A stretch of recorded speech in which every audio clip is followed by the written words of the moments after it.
Good afternoon, everybody, and welcome to the Jack Link's Wildside Rumble featuring Rocket League this time around. I'm Ash, aka Spicy Pyro, and on the mic with me today is Thunder. How are you doing? Fantastic. It's been a little while since I've gotten to do some Rocket League with the Gaming Stadium. I've never done Rocket League with Jack Links, and we're super excited to have that sponsor back here for another one as well. And there are so many little interesting things happening in the background of this tournament today in particular. A super extra Canadian vibe going on, and I'm really excited about this kind of stuff we've got in store for viewers getting toward the tail end of the broadcast. 100%. We have a lot of fun things in store for today. Obviously, the first thing being the Wildside Rumble that you guys will be seeing coming up shortly. To give you guys a bit of a rundown of that format, that's going to be a best of 3 series up until semifinals. Then we'll be hitting a best of 5, and then once we hit grand finals, it'll be a best of 7, all for a prize pool of $1,500 Canadian. And after that, we do have a show match coming up. After grand finals, we're going to have that show match, which is the 7-Eleven Commonwealth Esports Championships primer presented to you guys by Jack Links. That'll be a best of 5 match, or best of 7 match, I believe, between the Team Canada representatives at the Commonwealth Games. But we are just about ready to get into this matchup here, this best of 3 series between Blackout and Sesquipedalian. I don't know if I pronounced that right. I think that's intentional. I'm quite certain that team wanted to troll the casters by making their team name Sesquipedalian. I hope I have that right. But thank you to those players. I think they're from UBC fame, most or all of them. We've seen play for UBC rosters in TGS tournaments in the past here, and they're representing team... can we shorten it? We need like a shorthand or something for that team name. I don't know about that one. That's going to be a challenge if I have to do that all day long. We call them Ses, right? Dalian? Yeah, maybe. Or Dalian? Up to you. We'll figure something out. Definitely figure something out, but we've already got this game going here so far. Ooh, nice touch off the wall, and it looks like they're just setting up for a score, but it's just to be passes back and forth so far here, Thunder. It is kind of back and forth. It's the first series of the day period. I don't know what kind of teams warm-ups had looked like, and it's, I would say, pretty evenly split between the two squads so far. That's always the big question mark in earlier rounds of an open tournament. You got to kind of wonder what skill level you'll be seeing, but these two, they seem pretty even as far as I can tell. Heading down the field here, the UBC players. Sesquipedalian going to get on the board first. Fervent getting up high with a great shot on target, and that's a pretty hot start for our first goal of the day, I'd say. Yeah, there's a really nice setup on the backsplash there, but first point over to Ses, like you mentioned, and we're getting ready for another face-off here. Looks like they're just both going to go straight for it. No fake-outs this time around, and the ball is in the hands of Blackout so far. Working their way down to the other end of the field. That's a close 50-50 in front of the net. Fervent coming back the other way with a flick downfield. Good touch toward the middle as well, just barely touched away there by J-Gups. Nice defensive touch at the last moment here. It's looking a little uncomfortable on the defensive line here for the side in orange as they try to get themselves collected. They're down a goal, and it looks like they might have another one scored on them soon here if they can't get this ball cleared out. What do you think about it on the side of Blackout? Was what they were struggling with, but as I say that, actually, the goal on the side of Ses left wide open. Point on the board to tie things up 1-1. Yeah, you were going to ask what I thought about the troubles that they were having. It seems like they weren't going to last that long. Apparently, they've got a goal on the board. As you said, I thought they were at risk of being scored on, but apparently that is not so much the case here. And Blackout tie things up. We are exactly, or just past it now, the halfway mark as Fervent looks for a touch on target there, but it's nicely fended off here by Blackout. Still though, it's a lot of threatening touches, and they got lucky, Blackout did, with a little bit of a pinched ball that got cleared away here, heading towards the sidewall. Still tons of pressure though here. Ski not getting around that ball on the right side. as they try to push it mid. Another clear comes through. The clears just aren't quite good enough. It feels like Blackout can only get the ball as far as the midfield line most of the time, and they keep having to play defense. They're playing more of it, and they just cannot find the touch here. And Ski is going to find the second goal here for Sesquipedalian. Yeah, Sesquipedalian, they've been doing really well as far as just keeping that ball out of their zone, kind of pressuring a Blackout very far onto their half of the pitch, but we're up for another face-off and another just 50-50 there. Not too much momentum on the ball, but as I say that, already traveling over to the side of Ses, but they're fighting to keep it out of the way of their goalpost. They are. They got some good defensive touches to get that to mid. Jacobs sends it right back into the zone, and there's been a demo on the back line. Might leave the net a little bit open. That's a great defensive touch, though. I think from Ski. Over to Harry, who pops it up. Ski, light touch toward the back wall. Nicely touched away by Jay.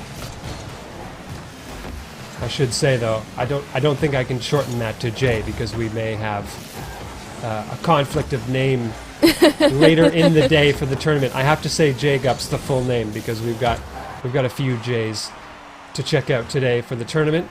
That's a little sneak peek for those who are waiting for that Commonwealth Esports primer that's happening later in the broadcast, but we'll leave that aside for now. I think it's interesting right now that this is a tense first game. Oh no, the flip out of the way there.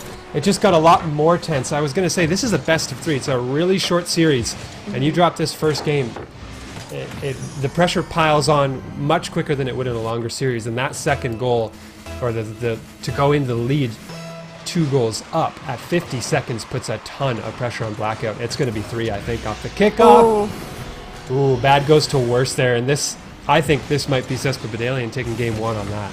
Yeah, I mean, with 45 seconds left, really, it's going to be tough. Well, I guess technically exactly 47 seconds left here. It's going to be tough for Blackout to try and equalize and maybe take it over to overtime or take the lead, unless they can get this kickoff right off the bat. But ball once again in the hands of Ses. However, Blackout, they're giving them a fight for it. This time around, it's Ses who's got the pressure on them. Jake outside of the corner, trying to apply some of that pressure as quick as they can. You have to imagine not enough time, though, at this point. They needed at least a goal, maybe 2 in that run of play to give themselves a chance. Jacobs, that chance also not working as Fervent sends it far downfield. Now all Ses has to do is some clean challenges on the ball. Uh-oh, they got to watch out, though. The rebound shot on target, jumping up for the save as Harry Lakers at the death of that game, just to keep their win as convincing as possible. But look at that, Blackout are still going to find a goal. And now they're just going to be wishing they did that a bit sooner. That's a great offensive push, but with a second left, it's all for naught in game 1. Yeah, you can't get two goals off the bat with 1 second left here. So Blackout, they can hope to maybe try and get a kickoff goal here, take it maybe 3-4, but otherwise this should be match for Ses, and that's round 1 ended here in this best of 3 series, going over to the side of Sesquipedalian. And that leaves, I mean, best of 3 series, they're so short. Rocket League, such a quick game. This time, it's going to be Blackout. They're in the hot seat because 1 more game and Ses will be moving on to round 2. Yeah, it's not a forgiving format in the early rounds, that's for sure. If I am reading the situation correctly, I think we're getting a server change from west to east because of the locations where the players are at. So bear with us while we reset and get things prepared for the next game in the series. Might be good for Blackout to have a little bit of break in between games. Now that I think of it, they're coming off of being beaten by Sesquipedalian in game 1. Maybe this will temper the momentum a little bit and give them a shot at game 2, because we were talking about it, best of 3. They are out of extra lives. At this point, they dropped their 1 game, and now they have to come back and win 2 in a row. So this little lobby change break in the midst of things might help the team that lost more than it helps the team that won. 100%. And on top of that, I mean, it gives them a chance to maybe talk about what was going wrong for them in that first matchup, adjusting maybe to this playstyle of Ses as well. But to compare and contrast the playstyle of both of these teams, was there anything that stood out to you, Thunder? It just felt like the clears were a little bit weak on the side of Blackout, and it led to so much extended pressure for Ses all the time. They just were given way too many cracks at the net, and it's the law of averages at that point. You're going to be scoring a few goals, at least if you get that many chances. And we got that one counterattack goal from Blackout going the other way. But other than that, until some people call it the garbage time goal at the very, very end of the game, until we saw that, there was nothing like an extended stay in the offensive zone for Blackout. So I think they need to link their clears out of the defensive zone and connect them downfield so that they're not just sending the ball away, they're sending their team downfield to take possession down that way. So I think that's what Blackout need to do here, but it's tough because they might be a bit outmatched speed-wise in this matchup. Yeah, it definitely seemed like Sesquipedalian. I'm still trying to get my tongue rolling with that one. Oh. Whew, but yeah, it definitely seemed like they would garner that early round momentum and then just completely push into the side of Blackout, where they kind of struggled on the defense to push them out of their zone and take it into the offense, or onto what would be the defensive side for them. But yeah, I mean, while we are waiting though for the next matchup to get started, as we change those servers real quick, I want to remind you guys that you can feed your wild side with an original protein and level up your snacking game over at jacklinks.ca, our lovely sponsors for this event. Do you enjoy some jerky? I don't know how it came out as turkey as first, but I meant to say jerky. Thunder. There's turkey jerky. So I mean, technically, you're right either way. You're covered on that. Yeah, I'm technically not wrong. Yeah, you're good to go. And speaking of which, I think the teams might be good to go here. I'm hearing some engines on the field. We're on the east side of things as far as servers go. I think to level the playing field, it seems to me like Blackout are a more east-centric team. Obviously, as I said, this squad of Sesquipedalian are a UBC team. So they'd be more liable to be comfortable on a West server with that university. And we're on the east side now. We'll see what kind of a difference that makes to Blackout's chances of coming back in this series. Again, they're starting by playing defense, but not a lot of boost for the side of Sesquipedalian here, so Blackout might be able to get out. Ooh, putting a lot of pressure on here. Quick little touch and rebound off the wall. But Blackout, they're still on the defense, can't seem to get the ball out of their zone so far. Just trying to keep Ses from touching it at the moment. Well, try as they might. I think it's only been a lack of boost that have stopped Sesquipedalian from scoring thus far. It seems like whenever that player is in position to shoot, they just don't quite have enough in the tank. That demo might just be enough. It's exact same as last game. You give them enough chances, it's going to happen at some point. For a second there, I was like, okay, that demo might help. You know, one member down on the side of Ses could give Blackout a bit of an opening, and the pressure has been applied because we have swapped sides now. The ball now in the zone of Ses, but they've quickly just knocked it back over. But a quick touch here on the side of Blackout to bring it back over to the side of Sesquipedalian. But so far, a stalemate between both of these teams.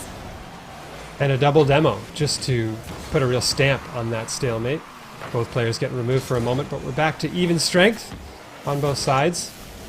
And a bit uncharacteristically for this match, we're in the end of Sesquipedalian right now. That's a nice deferral of possession there from Busey's over to Jay Gups. Side wall, good touch forward as well. For a moment here, we might have a 2v1 as Harry Lakers tries desperately to get back, but look at the defensive touches from Fervent. And that, I think, has been one of the big differences, is that when the ball goes into Blackout's end, it takes them a long time to get it out of the zone, but Sesquipedalian, they are quick to get that thing cleared out and head down onto offense. 100%. Just so much pressure being applied, but now with less than 3 minutes left on the clock, still no goal yet for either team. Both teams fighting hard for it. Nice touch from Blackout to try and knock it out of their zoning, but still Ses, they're able to keep it into the side of Blackout, still struggling with that defense to put that pressure onto the side of Sesquipedalian. Long touchdown field's going to get stopped at the midfield line. CBK off the sidewall. That's answered as well. There's Busey's. Oh, had a lot of boost in the tank, but jumped off the curve and lost a lot of height on that aerial. Here's CBK trying to maintain possession. Nice extra touch. Gonna look for the delayed flick out of the corner. The pass into the mid. Shot. Busey's is going to put that one in. And that pass coming across the back wall just stumped the whole defense.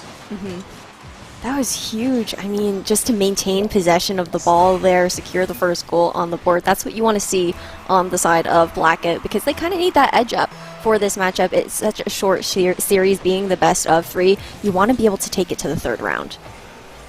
I was going to say they really, I think, needed to be the first ones to lead in this game, not just because it puts them in a better spot to win game 2, but I think mentally it really helps them out with alleviating some of the pressure that I'm sure they were feeling after game 1. They'll be a little bit more comfortable now, but the work is not done yet. We've got a minute and 45 left in game 2 here. Granted, Blackout are putting a little bit more pressure on as they try to get the ball central. Big clear there from Sesquipedalian. Off the back wall, CBK answers and gets it just into the right zone. That the Ses players weren't immediately able to capitalize on that, but they're pressing here yet again. These challenges pouring through at the midfield line. Oh, Fervent misses a chance to shoot on target there as well. Blackout, they've been doing it a lot better on the defense this time around, putting a bit more pressure, being able to put themselves into this offensive positioning. Ball now really close to the goal post, but Sesquipedalian skis just stolen the ball away, dribbling it back to the back lines. But we're just going for tosses back and forth here. Blackout back on the defense. Blackout, good long tide wall touch down into the middle. It's first met by a Ses player. Jacobs pass. The shot is on target. CBK is going to make it 2 here. That's a great pass off the ceiling, and what a horrific bounce out of the corner. I do not envy Fervent's position there. It just hit the absolute nightmare spot in that curve and served it up on a platter there for Blackout to take the 2-goal lead. Nothing on the side of Sesquipedalian quite yet, but this is just what Blackout needed after that bit more of a sweep of a game in game 1 where they were definitely feeling the pressure. They're here to bring it back though, and you can see that they're playing with a bit more aggression this time around on the side of Blackout. That is exactly what the doctor ordered for Blackout fans here. They're holding on to this 2-goal lead, a little under 30 seconds. Big ups. And a bit of a 1v1 here. Nice save away by Harry Lakers. Stamps that one out. Ski might have a chance to shoot on target, but I think it was a lack of boost yet again. And that, to me, has been the theme of this game.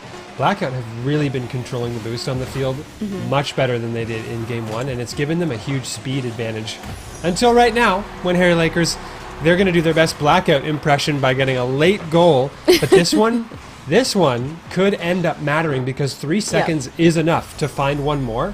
And Sesquipedalian have got a way outside chance, but they do have a chance at this. 100%. The kickoff is what's really going to set the tone here.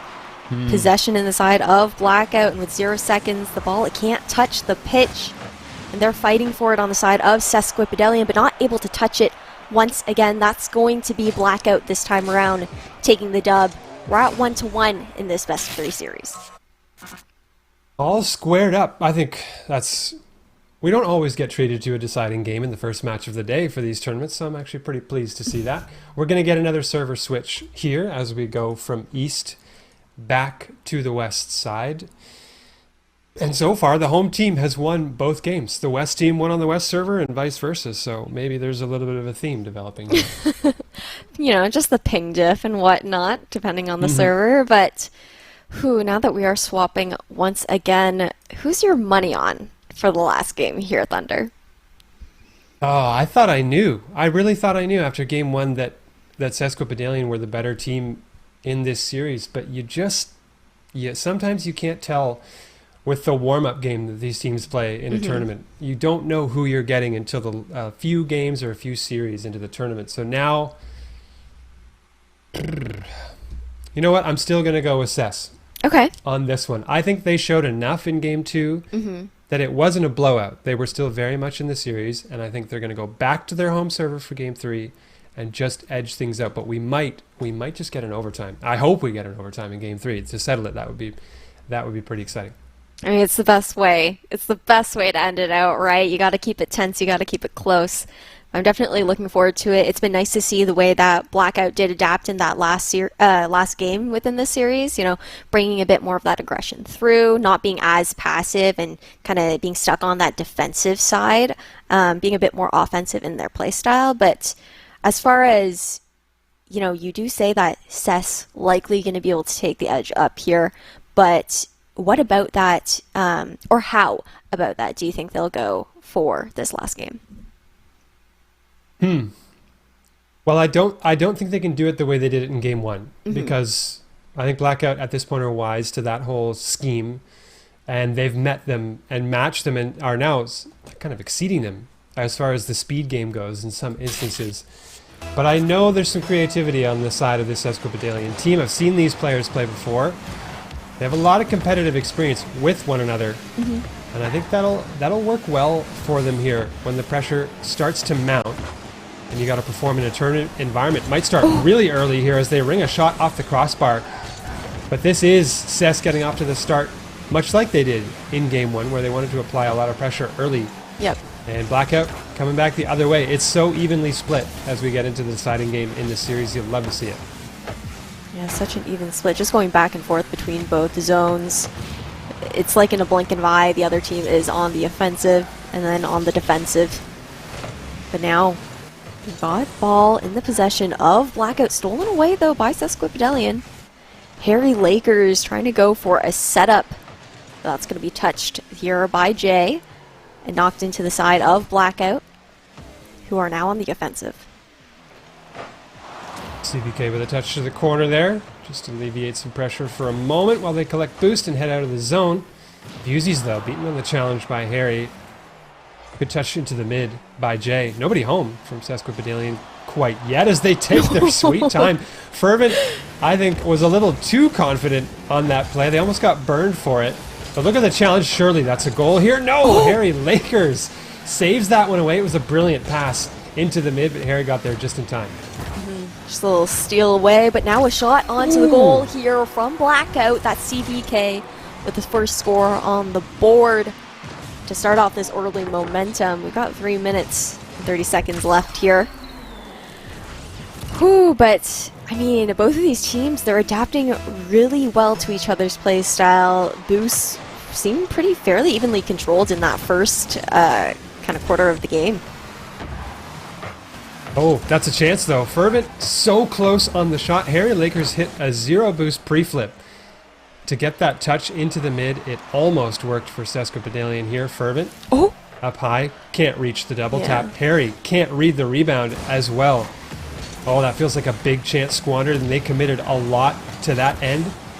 They got bailed out by a good bounce, but even then Jacobs still able to find the touch on target, and Blackout are continuing their momentum from game 2. They look poised to win this thing as we get closer to the halfway mark of game 3. Ooh, yeah, a bit of a fumble on the side of Sesquipedalian, just not able to recover. But we've got another kick off here. Advantage towards Sesquipedalian as they get pretty close, just off the backboard. A nice touch, but nobody's really there for the follow-up this time around. And that's possession back into the hands of Blackout, but they're fighting for it on both sides here. Yeah, they are. Blackout winning the war at the moment here. Good defensive touch out of the zone. Jacobs in the corner.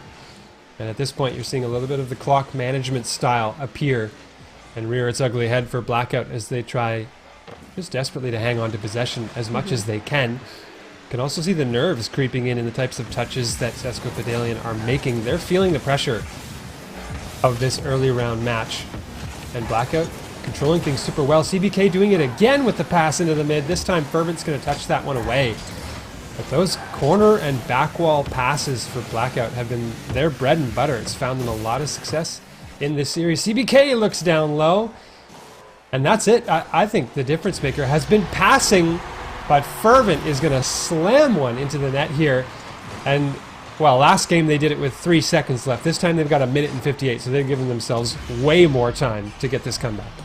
Yeah, a lot more time to get the comeback, but Blackout so far doing so well with maintaining that possession, just trying to run down the time so that Sesquipedalian doesn't have as much time to come back. But I mean, it is Rocket League. It's such a fast-paced game that anything can happen. And as I say that, Sesquipedalian, just for a moment, they will be down a player who has now spawned back, and a quick touch. Another demo to follow here, but it doesn't matter because Sesquipedalian, they're still on the offense and pushing this pressure onto Blackout. Fervent with a backwards flick Not good enough to get over top of J-Gups as Harry Lakers grabs possession. Passes mid. The shot just ends up being a back wall touch. Fervent's going to hit this near target. It's top right corner. Top bins. What a shot from Fervent. And that's 2 goals for them to level this thing in 1:23. Ooh.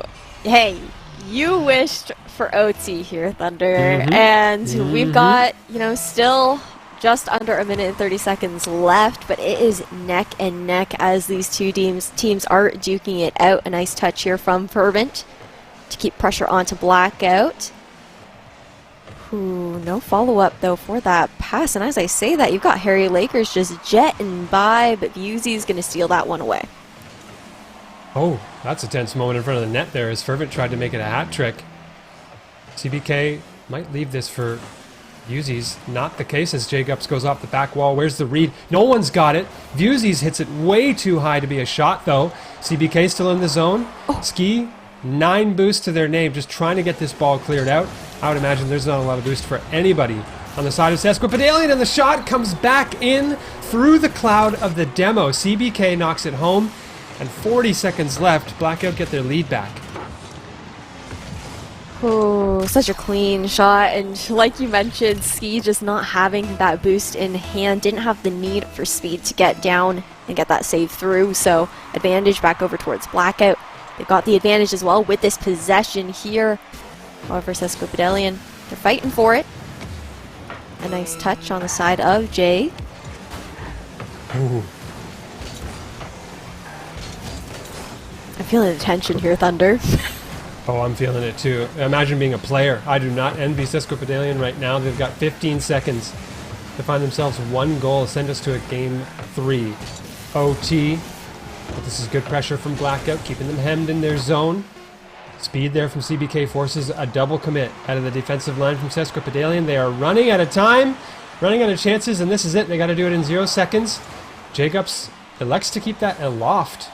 Same with Vuzy's, actually. They don't want to put it down to the ground. They want to put it in the net as CBK comes flying in and slams that home. What a statement, a wax seal on the end of this series as Blackout take it and they move on to the next round.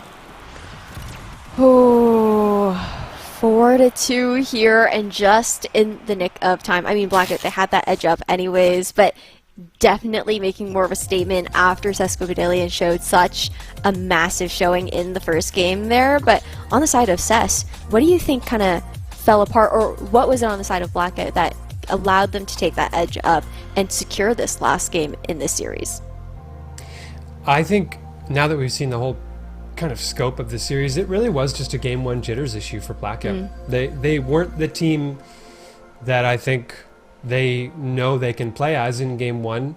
I've never seen them play, so I just thought, okay, this is Blackout, this is how they play, but that very much not the case. They came in pretty slow, and either it was a little nervous or just not quite warmed up the way they wanted to be, but that slow start turned into a great series for them, and they pushed back in a big way against Sesquipedalian. It was still close, though, mind you, that those games not far afield for either team, and it came down to literally a 0-second goal just to make it a 2-goal lead for Blackout in that final game. So the first game was kind of a blowout, not even really, because that one was 4-2 as well, but after that, this thing was super duper close in getting down to the wire, deciding who was going to take it. 100%. I can definitely agree with you that we could feel the tension on the pitch, despite the fact that it was a 4-2 dub there for Blackout. There was just a lot of tension between both teams, both fighting for that possession, trying to put pressure onto each other, but really nice adaptation come out from Blackout, and I'm excited to see how they take that momentum, like rolling forward and whatnot. But I mean, it's just round 1, and close matches to start the day off too. Well, speaking of matches to start the day, Spicy, the next match coming up, I think, is going to raise a few eyebrows. If I'm reading this correctly as far as featured matches go, looking at Abstract versus the KCPeeps. Now, Abstract people may recognize from tournaments we've had in the past, the likes of the 7-Eleven Open and things like that. Abstract did very well. I think making it probably the top 4. But the KCPeeps is the content creation crew on the side of Kansas City Pioneers, the org. And I don't know, has anybody in Rocket League really heard of Kronovi? It's like, you know, a few people might have here or there. I think it's a name. I think it's a name some people might recognize, but you just might get to see him play in the next match, which is, I would say, pretty rad if you ask me. Hey, we're kicking off the day with some heated matchups, but we will be continuing on the other side of this break. Before we go, though, just want to remind you guys that Jack Links is giving away a brand new PS5 and a month's supply of beef jerky. You guys can be sure to enter this beef-leafable giveaway at tgs.gg/jacklinks. And we will see you guys on the other side, where you guys can check out Kronovi playing. I'm looking forward to this next matchup. We'll catch you guys soon. Jack Links presents Messin' with Sasquatch. Watch this.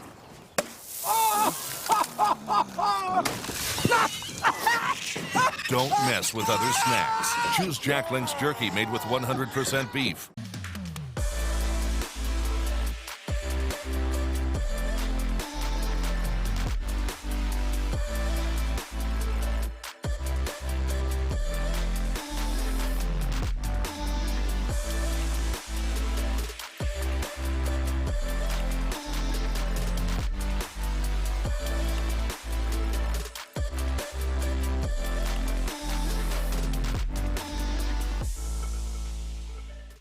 Jack Links presents Messin' with Sasquatch. Watch this.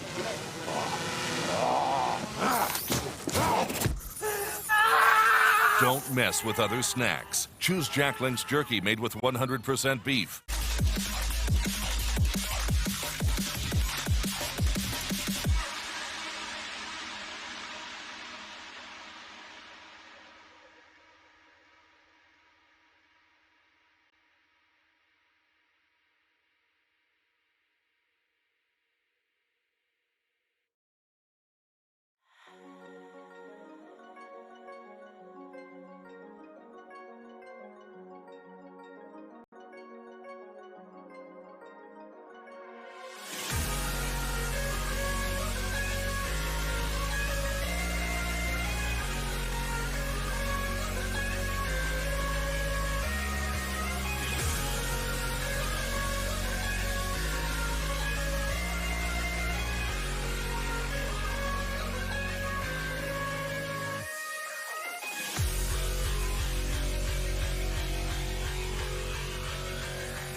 Welcome back, everybody, to the Jack Links Wildside Rumble featuring Rocket League. We have round one done and underway. That was a 2-1 series there for Blackout versus Sesquipedalian. But next up, we do have round two. That's going to be Abstract versus KCPeeps, and got some familiar names under these teams here, Thunder. Why don't you tell us about these teams?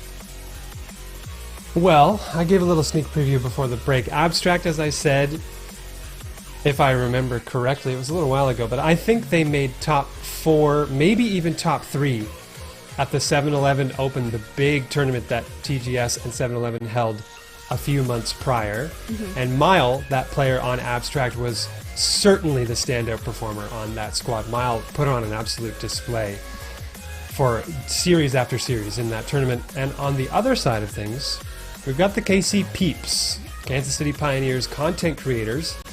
And all three of them are names that you'll recognize from different levels of fame and notoriety and different kind of presences in the Rocket League scene.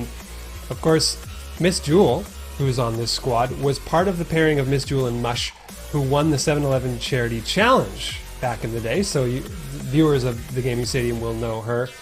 And Righteous J as well, the front man for the band City of Sound and a content creator for Kansas City Pioneers as well. And then Kronovi, I really, it's like the needs no introduction kind of situation where I can just say Kronovi's playing and anybody who knows Rocket League knows what I'm talking about at that point. For sure. And I mean, like you said, Abstract had a really strong showing previously, a great team. On the other side, we have very well-known content creators, but they don't necessarily play together all the time. So to kick things off, we do have a lot of pressure being put on KCPeeps by Abstract, but tails have turned. And whew, between these two, do you have any predictions here? And as I say that, Mile with the first score up here on the side of KCPeeps, or actually on Abstract, I think we just need to get those 2 titles flipped, if possible, production. Love you for that. But yeah, back to it. Thunder, any predictions between which team you think will really take this one home? I've got Abstract in this one only because there's less of a skill discrepancy between players on the team. There's a bit of a wider spread between the likes of Crow, Righteous, and Miss Jewel. All good Rocket League players in their own right, but farther spread out, whereas Abstract, they're a competitive team who play together and who all kind of share a closer, similar level of Rocket League. I think that's going to serve them well in their ability to compete with the KCPeeps here. But I'm excited to see how that turns out, because the KCPeeps, with Kronovi alone, let alone these other 2 on the field, have got, I think, a lot of surprises up their sleeve. Really curious to see how that works out. And I don't know that I'm allowed to make a prediction now that one team has scored a goal. I think that's cheating, so I have to wait until game 2 to see and just make like a game-by-game prediction. 100%. Yeah, I was a little late to the trigger on that quick question there. They were just quick to score. Yeah, they got it right off the bat, but so far, Abstract are putting so much pressure on the KCPeeps. Just off the back post there. Not quite able to set up, just gonna have to keep possession of it for now, but tables are starting to turn. Nice rebound to reset. And another score here from Mile. You mentioned that they were a standout player to look out for here, Thunder. Yeah, I think it's going to be the same story again here today. Mile, very accomplished 1v1 player, so they're used to dealing with pressure. They're used to having to play. It's the level of consistency you have to reach a high level in ones. Mile puts another one home, does it themselves, and it's that level of consistency that 1v1 forces on you. You really have to learn the hard way that you can't ever miss a touch or make a bad play in ones, and when that kind of skill set is hammered home, it really gives you the opportunity to kind of stand above a lobby and always be that player that's ready to make a play. For sure. Nice touch here by Kronovi. Just trying to take it into the side of Abstract, but they are up 3 points so far. So KCPeeps, they have to start putting a bit of pressure on now, trying to do that catch-up game. Just under 3 minutes left on the clock here. Ooh. Kronovi goes for the corner read play. It was a great touch, just a little short on boost to be able to make the right move here.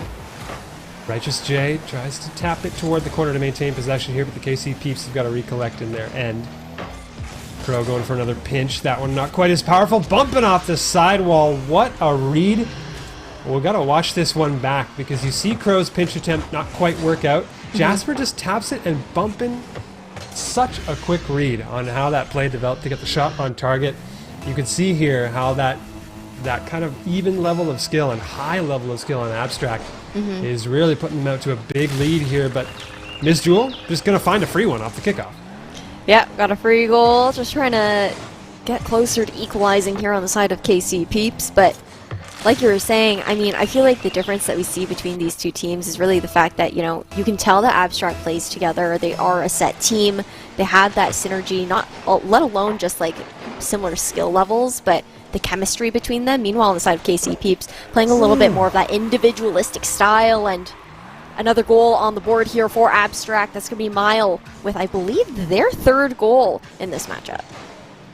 And a flip reset air dribble to send it home, no less. That was sick from Mile.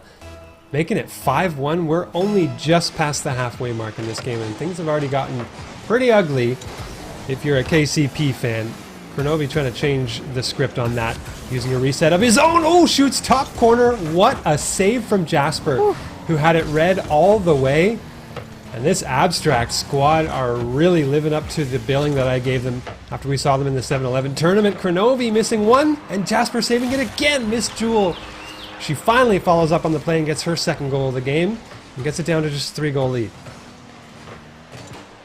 Ooh. Yeah, Miss Jewel is just a huge gem on the side of KCPeeps. The only one to get those goals on the board here for that team. And another kickoff to face things off. This time, it's Kronovi. He's going to be going for it. Jewel with a nice touch to send it over to the side of Abstract. We're now playing on the defense, but Jasper just trying to send it back over. A bit more volleying between these two teams this time around. Jasper's doing a ton of defensive work for this Abstract team to keep their possession nice and controlled and out of the danger zone, as well as making a couple of, I gotta say, sick goal line saves from shots. The likes of the flip reset coming through from Kronovi, as well as another shot that came through from Jewel.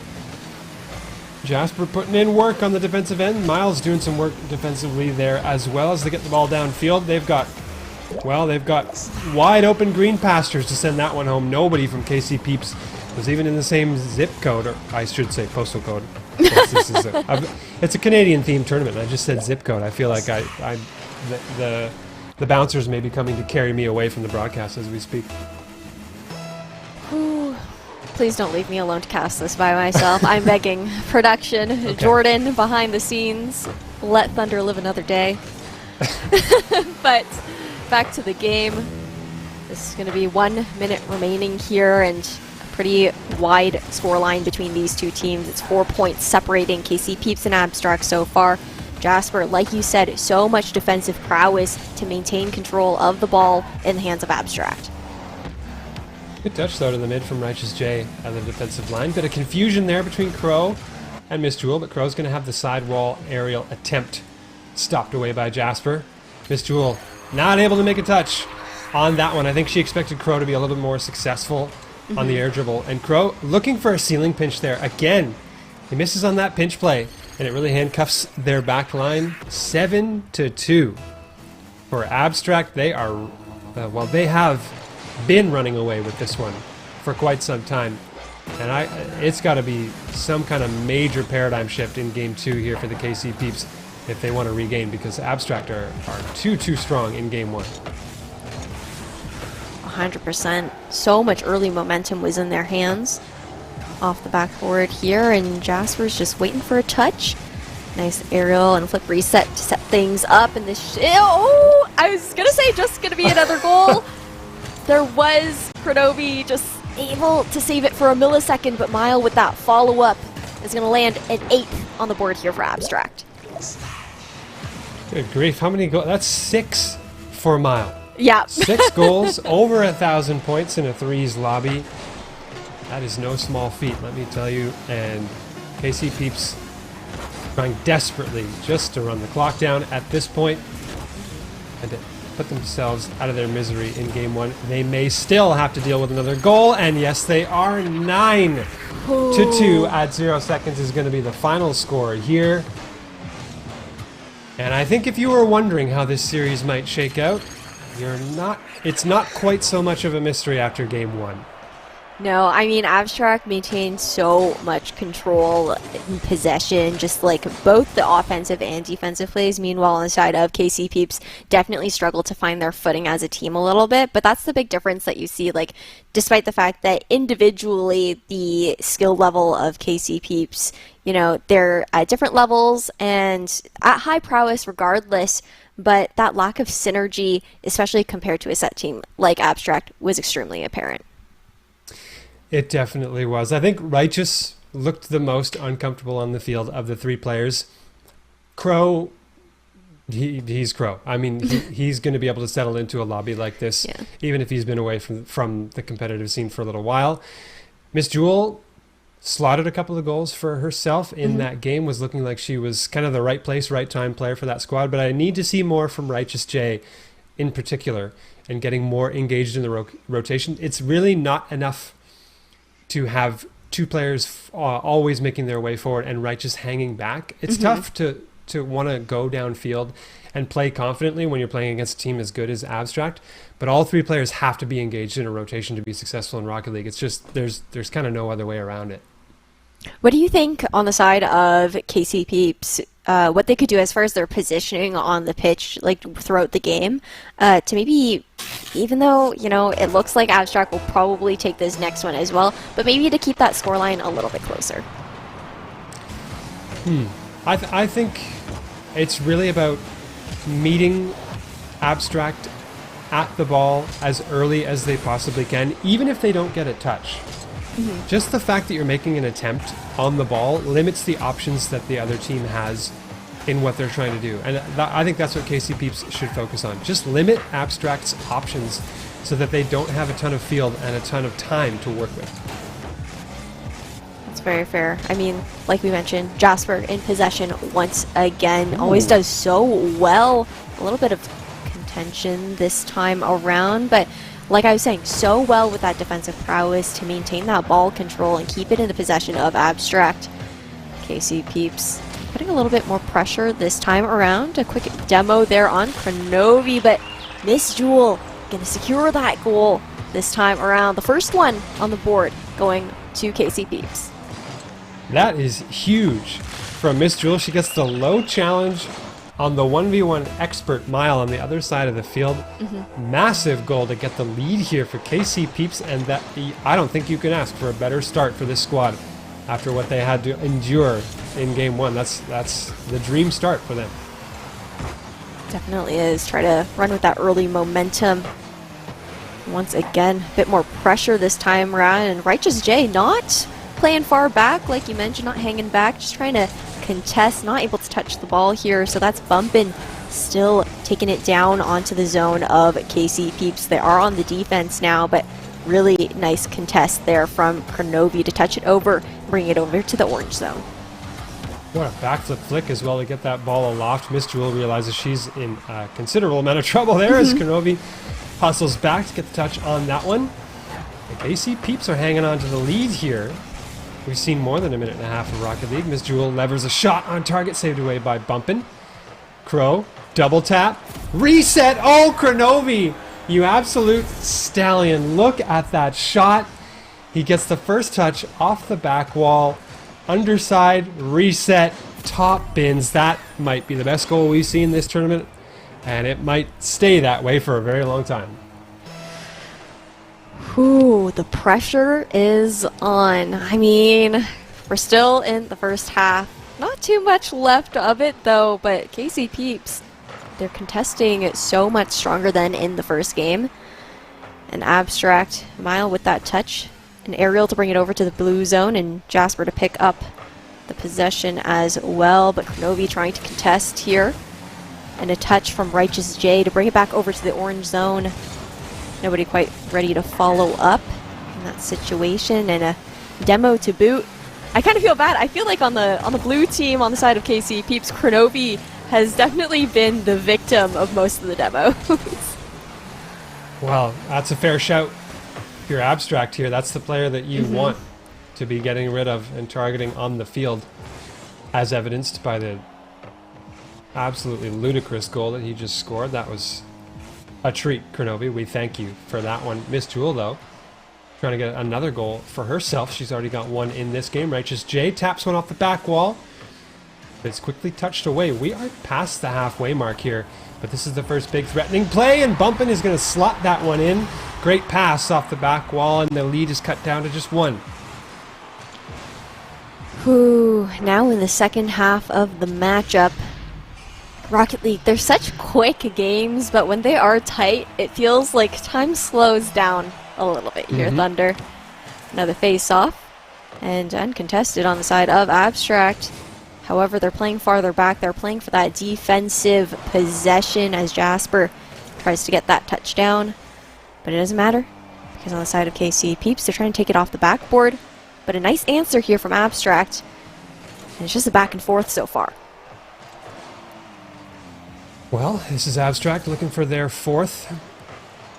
Not fourth as in OU, but ORTH, but that's going to be their second, and it's the fourth goal of the game. It's tied here. Jasper, I think, missing that touch on the sidewall, threw the defense off just a little bit, and what a shot from Bumpin to go opposite side there. I love the placement choice. Tie game, a minute and a half left. I gotta say, after a 9-2 win in game one, this is not where I thought we'd be sat heading into the final stages of game two, but look out. There's a double tap opportunity here for Bumpin. And Bumpin says, Mile, step aside. It's me this game. Hat trick, highlight reel double tap goal to make it 3-2. And clearly Abstract have got more weapons than just Mile in their arsenal. Definitely. Bumpin's bumpin'. You know, we're getting this game rolling. And another face-off here. Possession first into the hands of Abstract. Miss Jewel, though, trying to contest with that touch. Not going to be quite enough. And Abstract, actually, it looked like they were just gunning to maybe get a shot off there, but a nice contest on the side of KCPeeps. And another back and forth. Minute left on the clock here. KCPeeps, they're going to want to try to tie things up soon. That they are. They're doing their best right now. Miss Jewel does have a chance to shoot. I think she narrowly missed that touch. Bumping the star of the show here in game two. Heading downfield. Looks for a pass mid. Mile pre-jumped a little bit too early on that one. Shot's not going to work out as Crow sends it back down the other way. Jewel, a chance to shoot. She tries to play it slow instead, but hits it up into the hands of Jasper on the back wall. Reset to head downfield. Oh, it's a wide open shot headed towards net. Mile has to pinch it off the post to get the clear. Crow, the follow-up shot is going to find it. And KCPeeps keep themselves alive in the series with 27 to go in game two. They're definitely bringing the heat back here. I mean, that was just stunning on the side of KCPeeps to equalize 3-3, 27 seconds, I should say, left on the clock. Another flip reset here by Jasper. A shot towards the goal, but a save from Kronovi. But things are tight. Both teams want the lead, but it's KCPeeps who definitely desperately need it more. It's a best-of-3 series, and if Abstract take this away, or if they give them the chance to take it to OT, they could be out. Crow, a long hit downfield. That will bounce mid. Miss Jewel, a chance to shoot on target. Bumpin' pre-jumps for the save. We're in 0-second time here, and Mile, I believe that was, wanted none of it. Hits it toward the ground. Overtime. In game two, KCPeeps, well, one goal. Oh, could spell their doom, and it's going to 6 seconds into overtime. Jasper, at Mach 3, comes flying in to knock that one down. The shot too much for Kronovi on the goal line. And what an effort here from KCPeeps, but still they're not able to take Abstract down in game two. That was a blast of a series to watch, though, I will say. That second game just so much closer. A huge difference in a showing from KCPeeps in the way that they're contesting, playing with a little bit more aggression and whatnot, but definitely surprised to see it go over towards overtime. But Abstract, they were like, nah, we're done. You know, we don't want to keep this going for too much longer. Let's just try and end it out quick there. But definitely interesting to see, Bumpin' really coming alive in that second one. Yeah, it's scary, too, for teams that are going to have to...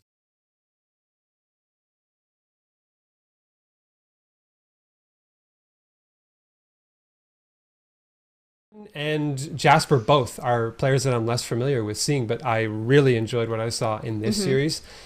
And until proven otherwise, I'd probably call Abstract a favorite in this tournament. We'll have to see how they square up against the likes of some of the other top seeds in the tournament, but that series was really a treat to watch, and we even got some great highlights coming through from KCPeeps, despite the fact that they lost 2-0.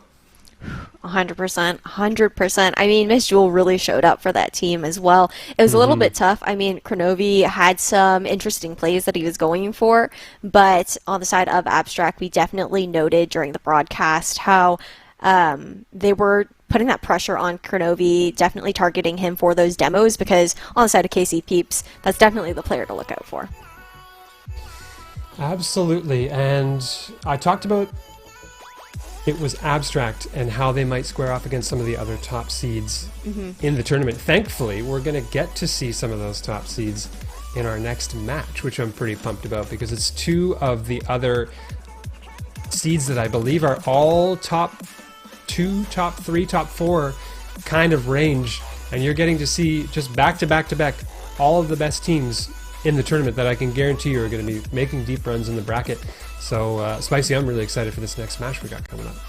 Ooh, also super excited. I believe we actually might have a little teaser of what that match is going to be. That's going to be Scuzz Esports versus Gentlemen.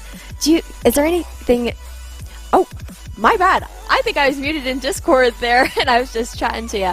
Must have misclicked my button. But, as I mentioned, we are going to have Scuzz Esports versus Gentlemen.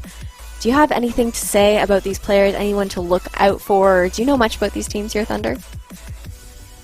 I've seen a few different combinations of these players play.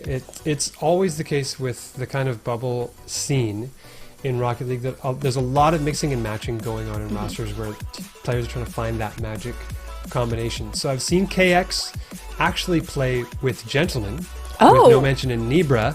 So this is kind of an odd kind of matchup between players that used to play together and are now on separate teams having to face off against one another. So they'll be very, very familiar with their playstyles.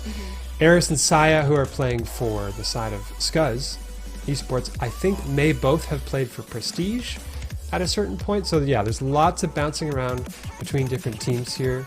And who knows, maybe one or the other of these rosters is the magic combination that these teams have been looking for. But we're definitely going to find out, because it's worth noting, it's also a best of 5 series that we're going into here. So it's going to be a bit of a different look than we've had with the series up until now on the broadcast. Yeah, more of your standard length to expect coming up next. But before we do have another quick break. You guys should grab some water, grab some snacks, and if you're out in your pantry, definitely head over to jacklinks.ca to check out what deals they might have going on with their jerky. But we will catch you guys on the flip side. Jacklinks presents Messin' with Sasquatch. Watch this.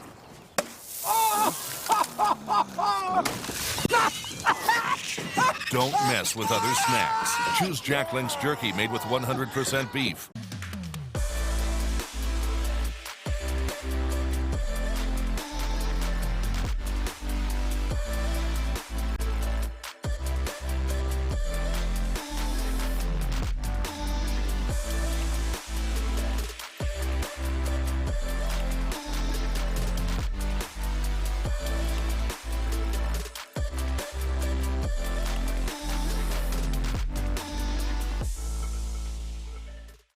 Jacklinks presents Messin' with Sasquatch. Watch this.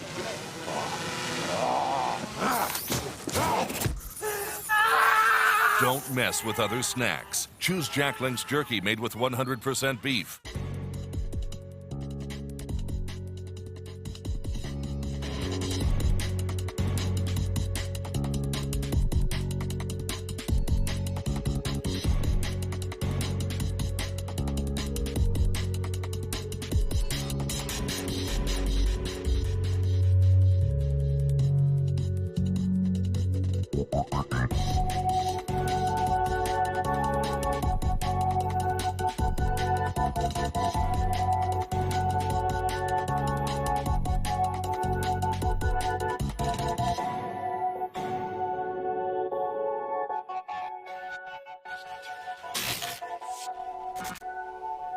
Welcome back, everybody, to the Jacklinks Wildside Rumble featuring Rocket League. We've got the upper bracket semifinals coming up.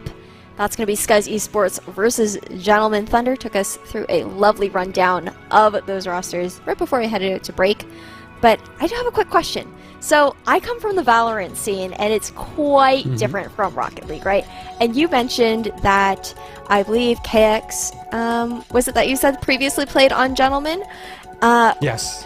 So I was wondering, in Rocket League, would you say that coming from a team and facing off against them, knowing that kind of play style, having maybe the secret sauce recipe of theirs, is that a big difference maker in this game as far as the familiarity of that? I'd actually say it's not as big a difference as it would be in other games, because so much of Rocket League hinges on improvisation rather than structure and strategy. Obviously, the teams have coaches They scrim, they work on their strategies, they work on how they play as a team. But you get into game time, almost everything in Rocket League is dictated by the trajectory of the ball, what the other players are doing, and you're just reacting dynamically to what's going on. So even if you had a beat on what kind of strategy the other team liked to employ, it doesn't really get you all that far in Rocket League compared to some of the much more set play oriented things that you'll see in other esports. So I think it's actually something pretty unique to Rocket League, and it means that KX might have played on Gentlemen previously, but the intel is still going to be pretty limited as far as gaining the advantage over the Gentlemen squad here. Noted. All interesting points to keep in mind. And so far, it's just been back and forth between both of these teams. You know, equal pressure kind of being put on from both sides. A nice touch to try and steal the ball and possession away here by KX, but pressure still on the side of Gentlemen as they try to take it over towards the blue side, but they're still playing defense. KX got a flip reset here to work with, heading toward that back wall, also bumping the defense. Try and gain any advantage they can. No mansion. Shot near target, nicely saved away by Saya on the back wall. As KX heads downfield, gets a nice dunk on that defensive clear, but no mansion there to pick up the pieces on that one. Saya also with a prodding shot, going to be saved away here. Eris looks to pass, but no recipient for that one. And it's all poking and prodding so far between these two teams. They're a little bit cagey, I would say, to dive in on the super risky plays quite yet. But thankfully, compared to the best of three, they've got a little longer series to work with here. They've got a bit more leeway as far as that testing phase goes in the early stages of the series. That is for sure. A touch from Nebra, but going to be answered here. No mansion, trying to get a bit of a position for that ball, but it's not going to matter so far. A quick demo, though, onto Lunar, so that's one person down on the side of Gentlemen. See if this squad here of Scuzz Esports can take advantage of that. Not at the moment. Nebra getting the ball, at least as far as the midfield line. They get a touch as well toward the side wall. Saya picks up possession. Good pre-jump from Nebra off the side wall to stop out that push downfield. No mansion into the corner. Not enough boost for the corner read as Saya gets to clear toward the side. Tried to chain dash, but goes a little bit awry there as the ball spits out in the middle of the field. It's a 1v1 between Lunar and Saya, I believe it was, or KX on the back line. Whoever it was from Scuzz Esports, they got dusted, and that is a great opening goal here for Gentlemen. Oh yeah, just barely the touch to try and stave that off, but Lunar with the momentum, able to secure that. Now we're off for another kick off here. Ball into the side of the blue team, but Lunar is quick to push possession for Gentlemen and pressure onto the side of Scuzz Esports. Playing defense so far, but KX trying to look for an opening. Doesn't matter because it's been stolen away. Nebra with the touch, bring it to the back line. A lot of demos pouring through from both sides of the field here. A little touch inside in the cloud of confusion from the demo. Couldn't tell where the ball was, but I think it was the same for the players. Eris almost a chance for a bicycle shot there. But the backflip's not going to work out. KX still looking for passes downfield to their teammates. And it's still Gentlemen having to play pretty staunch defense here, facing a lot of pressure from Scuzz Esports. But they've kept themselves just boosted up enough to keep that pressure away. It's starting to dwindle, though, I will say, with each boost steal happening here for Scuzz. They're getting closer and closer to scoring the dunk off the crossbar and the post, and the defensive touch comes through. Scuzz cannot buy a goal right now, and it's still a 1-goal lead for Gentlemen. Ooh, that was so tough. There was a lack of follow-up, too, and just a bit of a stalemate. But as I say that, No Mansion was trying to drive that ball into the net of Scuzz Esports. Ooh, pressure back onto the blue team, though, as they are on the defense with 30 seconds remaining and only one score on the board so far in the hands of Gentlemen. And they're just trying to, I think, keep the ball out of the possession of Scuzz Esports so far. They don't want to give them an opening, a chance to tie things up and take it overtime. Ooh, that could have been a chance for a second goal. Nicely played, though, and communicated between players. Saya looking for the reset. Still has possession. KX dives in for the shot. Here's Eris for the third attempt on the ball, trying to pop it over top. And we're in 0-second time now. Saya keeps it up for a moment. That's a great touch from Eris. Now with a shot opportunity on target, but Nibra gets the save. In the dying moments, you thought for a second there, Scuzz had a chance, but gentlemen are going to take game 1 in this best of 5.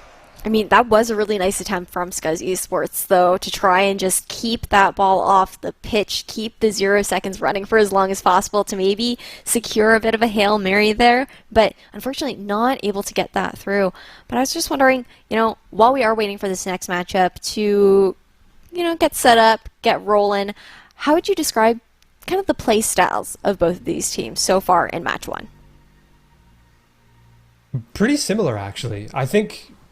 as evidenced by the fact that one team who used to play for one is playing for the other. Obviously, they're sharing teammates between the two teams, so there were always going to be similarities there. But I think they're very evenly matched, the two squads. There's a good extra helping of mechanical skill for all 6 players on the field, so it's not really that either team is being carried by one individual.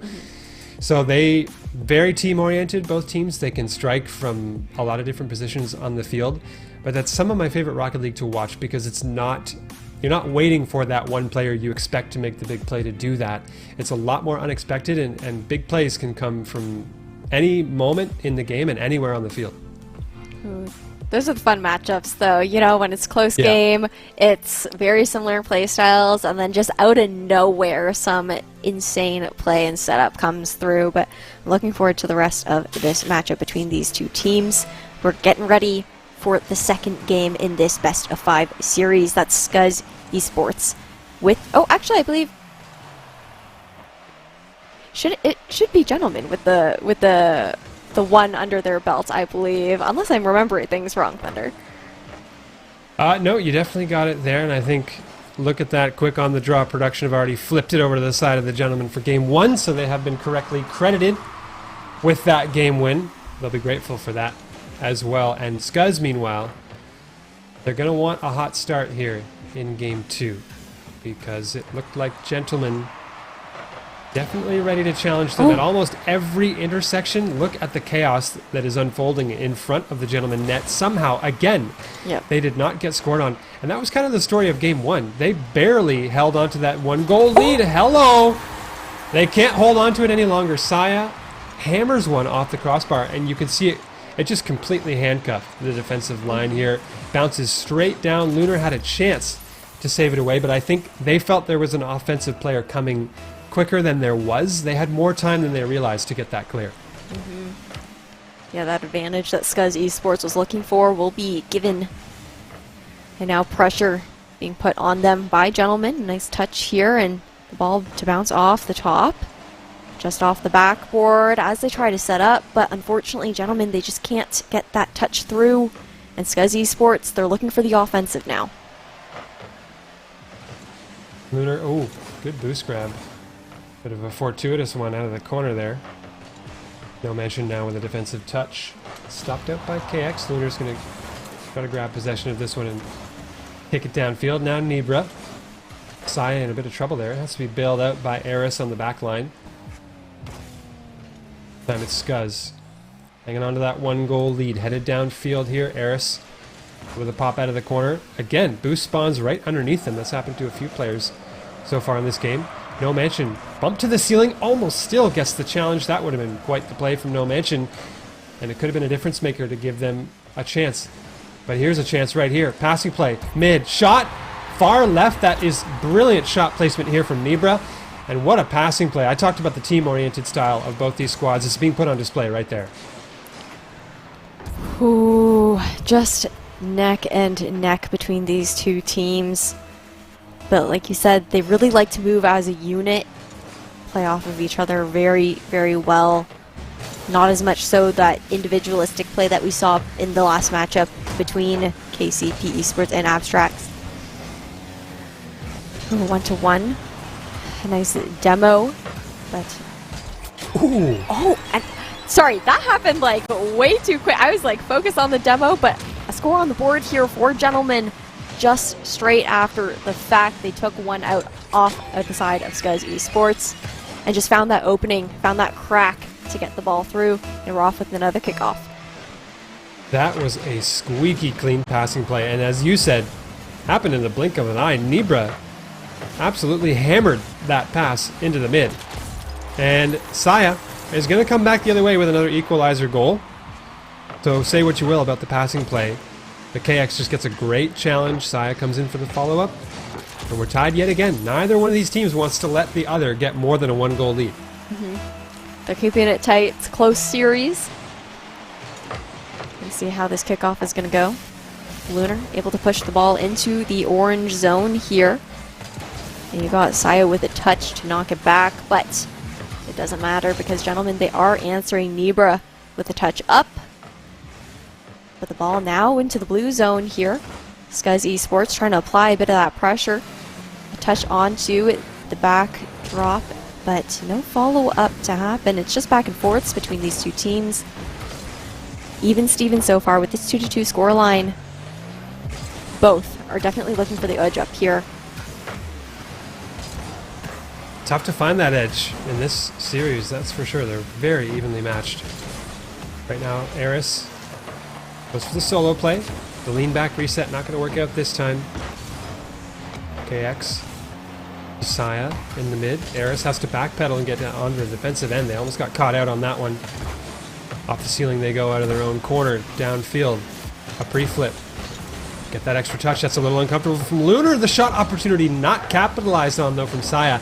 That was a tough shot, but it could have been a huge one to take the lead heading into the final minute and a half. But if you ask me, I just hope we get more overtime. I think we've had a couple of them so far today that have been pretty stellar. And they were just cut short. I think one of the overtimes only lasted 6 seconds. I want a nice, long, juicy one to enjoy on the early stages of this broadcast. Yeah, keep the tensions high, keep things heated here. But it's either of these teams looking for the edge up because we're at a stalemate so far. 1 minute remaining, a demo to boot here. So Lunar is down while the ball is in the blue zone. So bit of a crack in the defense here for Gentlemen. Nice challenge at the midfield line. Scuzz. Oh, Saya, the redirect off the sidewall. What a shot, and Saya has been popping off. A hat trick to their name. That wasn't the sidewall, that was the back corner. So much power on that shot, given how awkward it was. And that is a very deserving goal to give the lead here to Scuzz in Game 2. Ooh, a direct face-off. Ball just saved here by No Mansion. Eris was trying to get that shot down, but the defense was there to answer on the side of Gentlemen. And Gentlemen, they also have, you know, that cushion here. So Scuzz Esports are really the ones looking to try and take this match away because, Gentlemen, they have one match under their belt so far. Scuzz Esports a little bit more in the hot seat here. That they are, and while that is the tail of the tape in the series, in the game right now, the hot seat is definitely held by Gentlemen. 3 seconds. What can they do? Time's expired now. Decent pass into the mid, though. Oh, that ball's going to be floating in a tricky spot, trying to get the shot on target. Oh, good touch over top from KX as well. Scuzz are going to level this series, and that was, I think, even closer than Game 1. Somehow it was even closer than Game 1 was, and there's still so little separating these teams. So little separating these teams, and 1-1 in this best-of-5 series so far. It is first to 3 will be taking upper semifinals home. And like you said, both these teams, they have very similar play styles, and there isn't really anything too drastic separating them as far as skill and play style so far from what we've seen. You know, it seems like a very even playing ground. Exciting to see that also just for semifinals. Like, I'm looking forward to how intense grands will be later on today. But in that particular last match, it just seemed like on the side of Gentlemen, they struggled a little bit more with the pressure as Scuzz Esports was really applying that, especially in the later half of that match. That they were, and it really came down to some big individual moments, and I say that. It was a lot of Saya scoring for the side of Scuzz. 3 goals, and each goal was better than the last. That redirect out of the corner to take the 3-2 lead was another in what has already been a long line of highlight reel goals in this tournament so far. And I just take the caster hat off at that moment. I just get to be a fan. When you see goals like that, it's just a great time. You can sit back and enjoy, and we've seen a few of them already today, so I feel like we're already getting our money's worth in this Wild Side Rumble so far. That is for sure, and we're just about ready to get this third match up started, the kickoff, just to get things going. And Eris trying to maybe secure a cheeky goal right off the bat, but will just skim off the back line there, and the backboard not able to secure it. The possession back into the hands of Gentlemen. We are still going back and forth now as Eris trying to put this pressure onto Gentlemen once again, always diving so far back into their back line. Looked like a great clear for a moment there from No Mansion, but even then it was stopped out at the midfield line by Saya. And Scuzz, they're starting slowly but surely to look like the better team in this series. Saya, tries to go underneath, faking the reset. I don't even know if they had the flip to begin with. Got to get an early touch there, but it's pinched downfield as Gentlemen head the other way. Lunar missing on the pre-flip's going to open the door. That shot not on target, I thought for a moment, but it's off the crossbar, and that's going to bail out Gentlemen. They were in a really rough spot there. But Lunar's going to carry this thing all the way downfield. That could have easily been a 1-0 lead here, but we're still tied after the first minute. Nice touch here from the No Mansion, pushing it into the orange zone. Scuzz Esports, they're on the defense though, and Saya's got the touch through, trying to keep this control for the side of Scuzz Esports. Trying to keep Gentlemen off of the ball so far. No Mansion though going to contest. Will touch, but we can still see that Scuzz Esports, they're trying to set up here, but to no avail so far.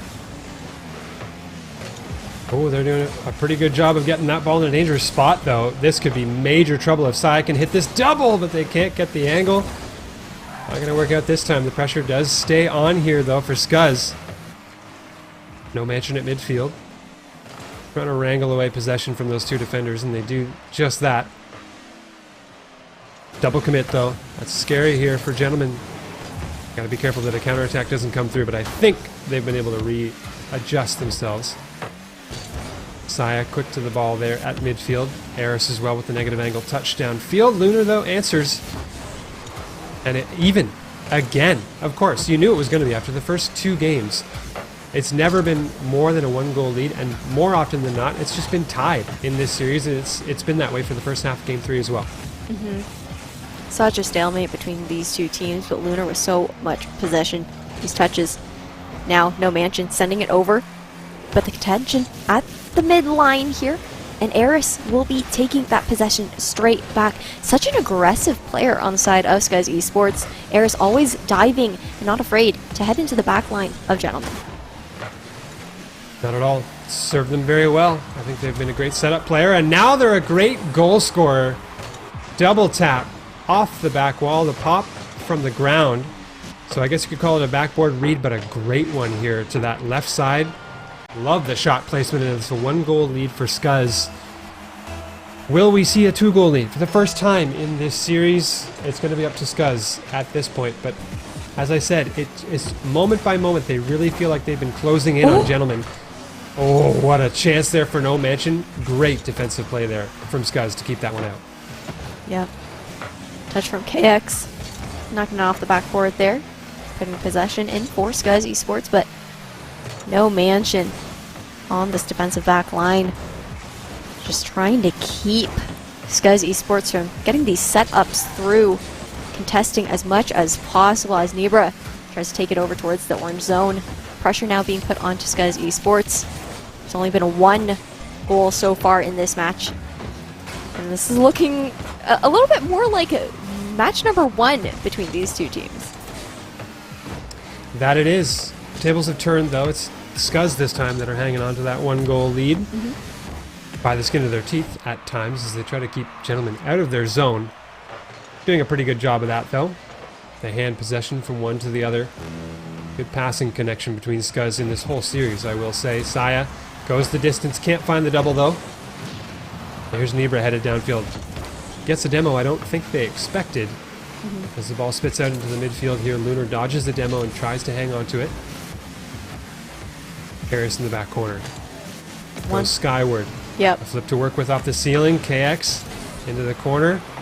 Gets another touch here. Scuzz, look at the time they're burning off the clock as well. We've only got 30 seconds to play. They're still leading by a goal. Time is ticking here for the side of Gentlemen.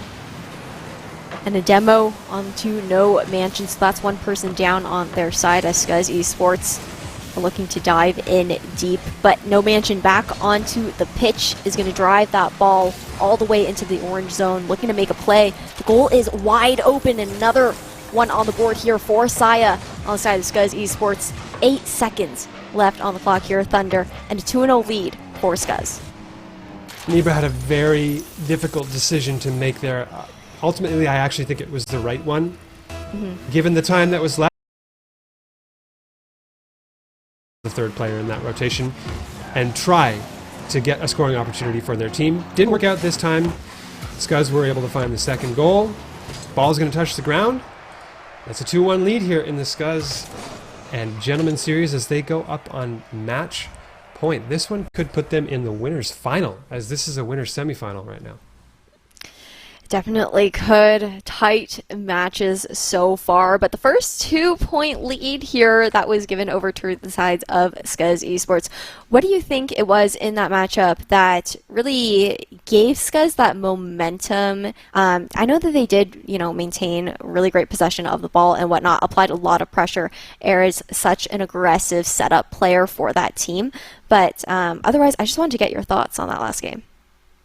I think to me it was a carrying forward of the events of game 2, where you saw, I think, just a tipping of the scales of confidence between the two teams, where Gentlemen lost quite a bit and Scuzz gained a whole bunch by the game that Saya had in particular. To be a pop-off player for your team and score the type of goals that energizes your whole squad is a huge deal, and I think they carried that momentum and the wave. They just rode it in game 3 and were able to get the win for themselves, go up 2-1 in this thing. But that may diminish just a little bit here now that the stakes are higher.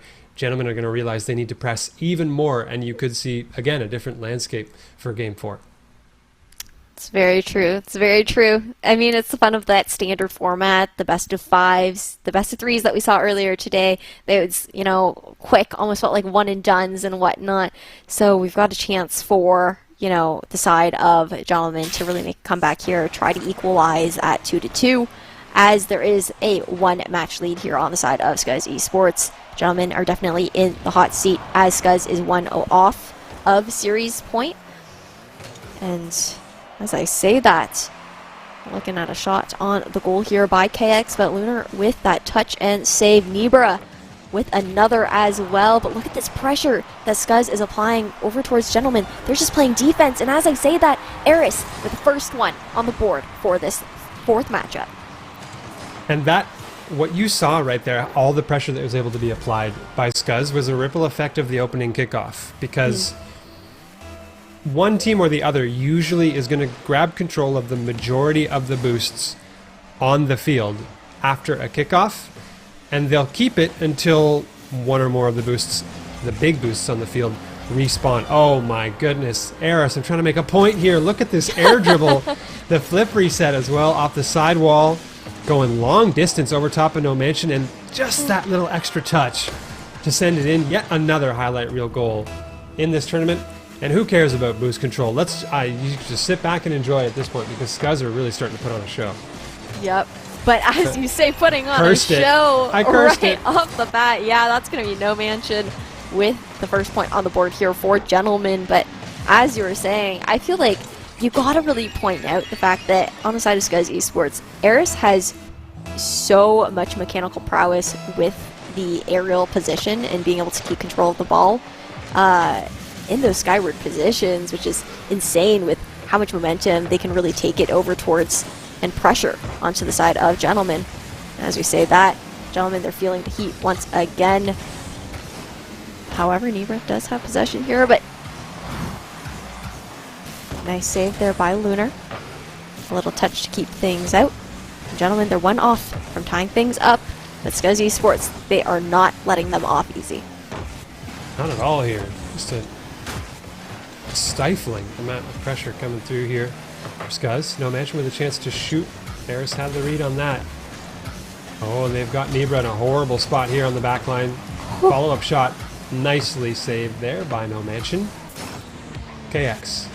Pre-flip, air dribble off the side wall, not going to work out. Still only 2-1 here. Gentlemen have got a chance. Every team's had a chance in this series to pull themselves back, but they've never quite been able to do it.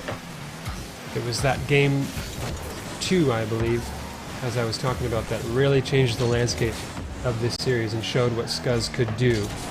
And ever since then, gentlemen have just been trying to claw their way back, but they might be down even more here. And sure enough, that first shot didn't even need to be on target. It just needed to be toward the net somewhere. And Eris is able to clean up and make it 3-1. Ooh, looking tough on the side of Gentlemen. Scuzz Esports, they're really turning it up. In the pre-show before this matchup, we talked about the fact that Gentlemen might try to apply more of that pressure because they are really, truly in the hot seat this time around. Meanwhile, on the side of Scuzz Esports, they're rolling with that momentum. It's about who and which kind of pressure is going to come out on top this time around. And so far, Scuzz Esports, they're kind of giving Gentlemen a run for their money. Very much so, able to keep the ball into the blue zone, play the offense here, and force Gentlemen to stay very defensive so far in this match. And what's exciting here to me is that we saw Abstract, another team in this tournament, have a brilliant performance in a series earlier. Another goal here going to be added by KX. In the interim, we saw Abstract put on a show against KCPeeps earlier. They're playing Red Crown Esports in the other winners semi-final best of 5. We could very well see Scuzz versus Abstract in the winners final, which I think would be an amazing matchup based on what we've seen from both these squads. It definitely would be fun. Time will tell. I'm so far definitely looking like it is in the favor of Scuzz Esports with it, but with 2 minutes left on the clock, anything can really happen. It is Rocket League after all. Things can turn on the flip of a dime.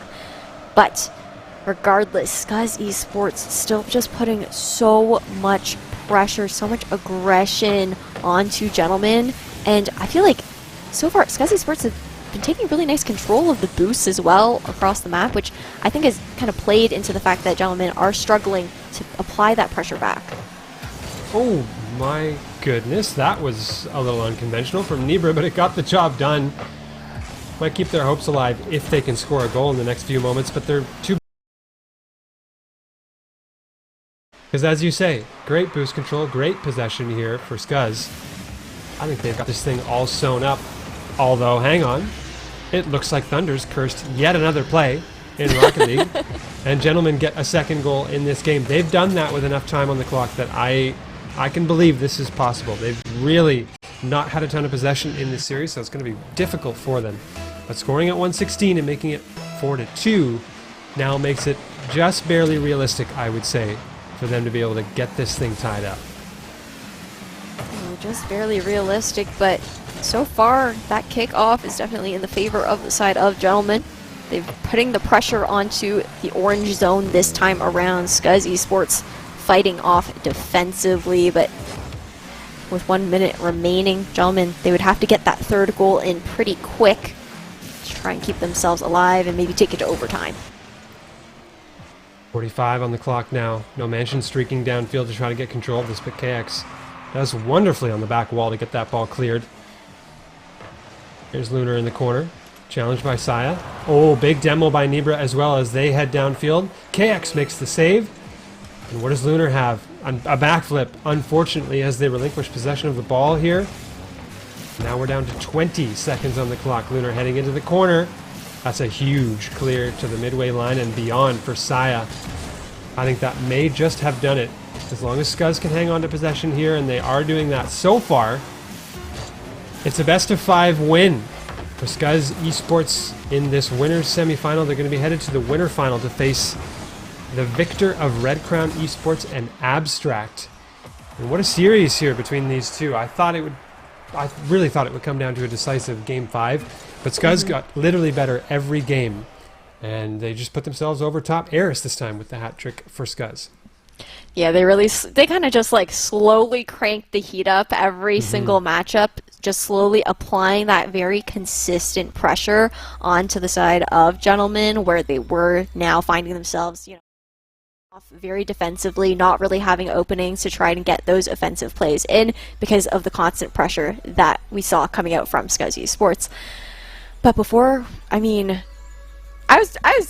like ready to send us off to a break because I'm like, oh yeah, I'm so ready to see finals, but obviously we've got the highlight reel going on still. I'm like getting ahead of myself a little bit here, Thunder, because I'm getting excited about what we're going to see later on, because these matches, they've been great since the beginning of the day, and they're just getting better every single time. They are, and we've got things, for those curious, we've narrowed things down to, I believe, maybe 8 teams at this point. I think Scuzz is still in it. Red Crown and Abstract. Sesquipedalian actually took down KCPeeps in the lower side of the bracket, which I would say is a big upset. And there's some matches going on the lower side as well between Concordia and Blackout, who we got. Blackout, the team we saw at the very first match of the day. So yeah, we're down to about 8 teams or so left in this tournament. And that's the range that I talked about at the beginning of the broadcast, where things were going to get very competitive as that kind of skill gap narrows between the teams that are remaining in the bracket. Ooh, that is for sure. But between the teams that are remaining in the bracket, Thunder, do you have a favorite so far? If you don't want to say, that's totally okay. If you want to give like a top 3 instead of just saying who your favorite might be, I just love to hear your thoughts as far as who you think is really going to go the distance here today in the Wildside Rumble. If I had to guess, I think we're going to get a grand final between Scuzz and Abstract. Based on what we've seen so far. It's tough because so many matches happen in the background. While we're doing the broadcasted matches, there's things going on the lower side, all kinds of chaos unfolding, but from what I've seen from those two teams, I think that's going to be our final. I don't know what way that final would go, but that's my call on who I think will be making it the farthest. Noted, noted. We'll keep that in mind. Well, fingers crossed that Thunder doesn't go with another caster's curse, because you've been, I think, 2 for 2 so far today. Yeah. So we'll see. I mean, if you're in chat hanging out, maybe you can pray a little bit that Thunder might caster curse your team into a dub, but I'm definitely looking for the rest of today. But before we do get going into the grand finals of the upper brackets, we do have to throw to a quick break. So you guys stay tuned. Maybe check out jacklinks.ca to see if they can help out with some of your snacking needs. And we'll see you guys on the other side of this break. Jacklinks presents Messin' with Sasquatch. Watch this.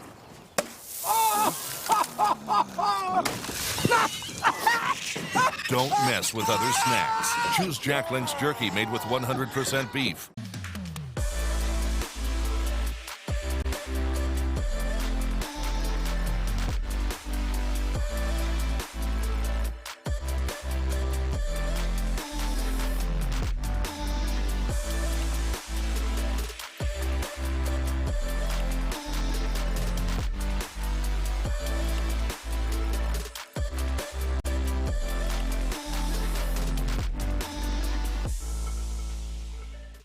Jacklinks presents Messin' with Sasquatch. Watch this.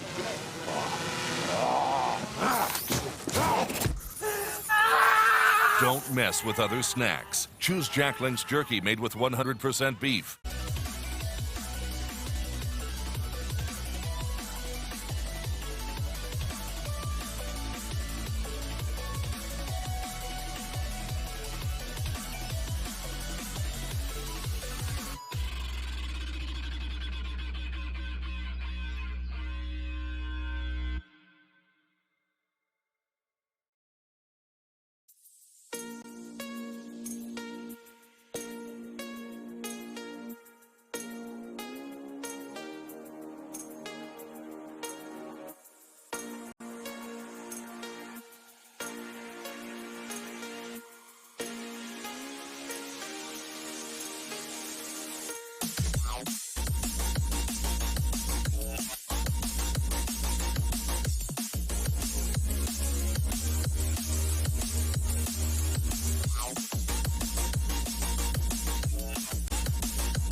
Welcome back, everybody, to the Jack Links Wildside Rumble. We just finished up the first upper bracket semifinals between Gentlemen and Scuzz Esports, where Scuzz Esports ran away with the series, I believe in a 3-1 fashion for that series scoreline.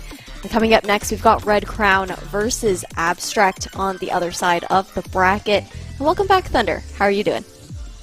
Doing fantastic. Got a little extended break there. Refuel the water bottle and get ready for another very close series. I think Abstract might have the edge here in this series, but we could see something very similar to what we saw between Scuzz and Gentlemen just a few moments ago. Oh, and to kick things off, that's a demo on the side of Red Crown Esports that they managed to secure onto Abstract there. I believe we do need to get just the top swap sides. Perfect, thank you so much to the production gods in the background. And a nice touch into the hands of Jasper, though, who is so good on the defensive side here for Abstract. We've seen him previously with that ball control, and as I say that, that's going to be a score on the board here for Abstract, secured by Jasper and Mile.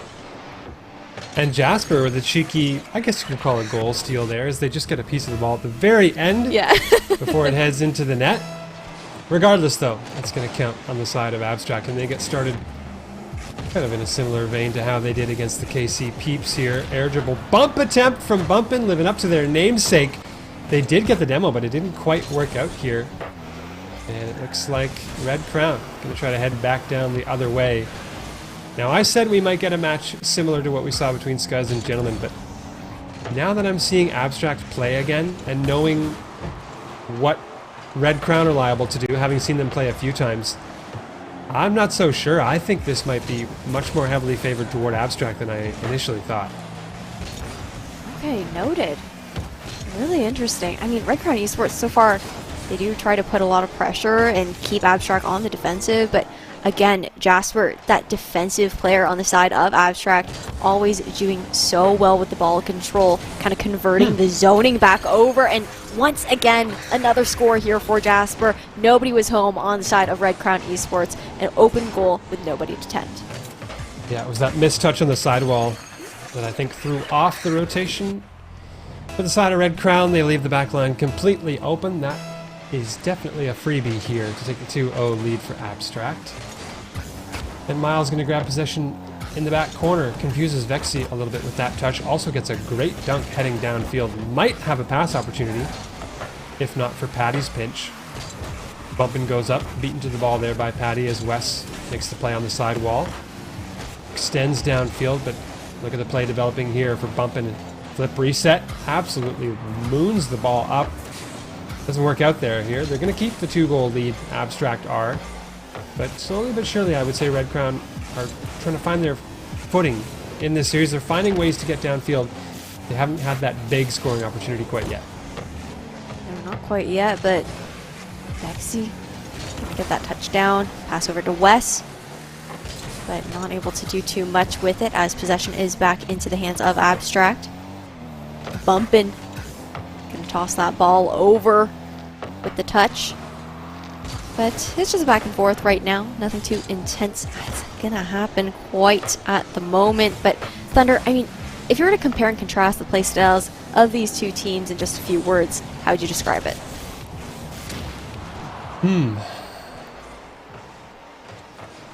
I think it's tough only because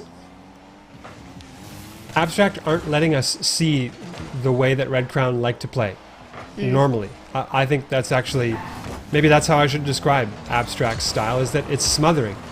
They're very good at limiting the options of the other team and not allowing them to get a lot of space on the field.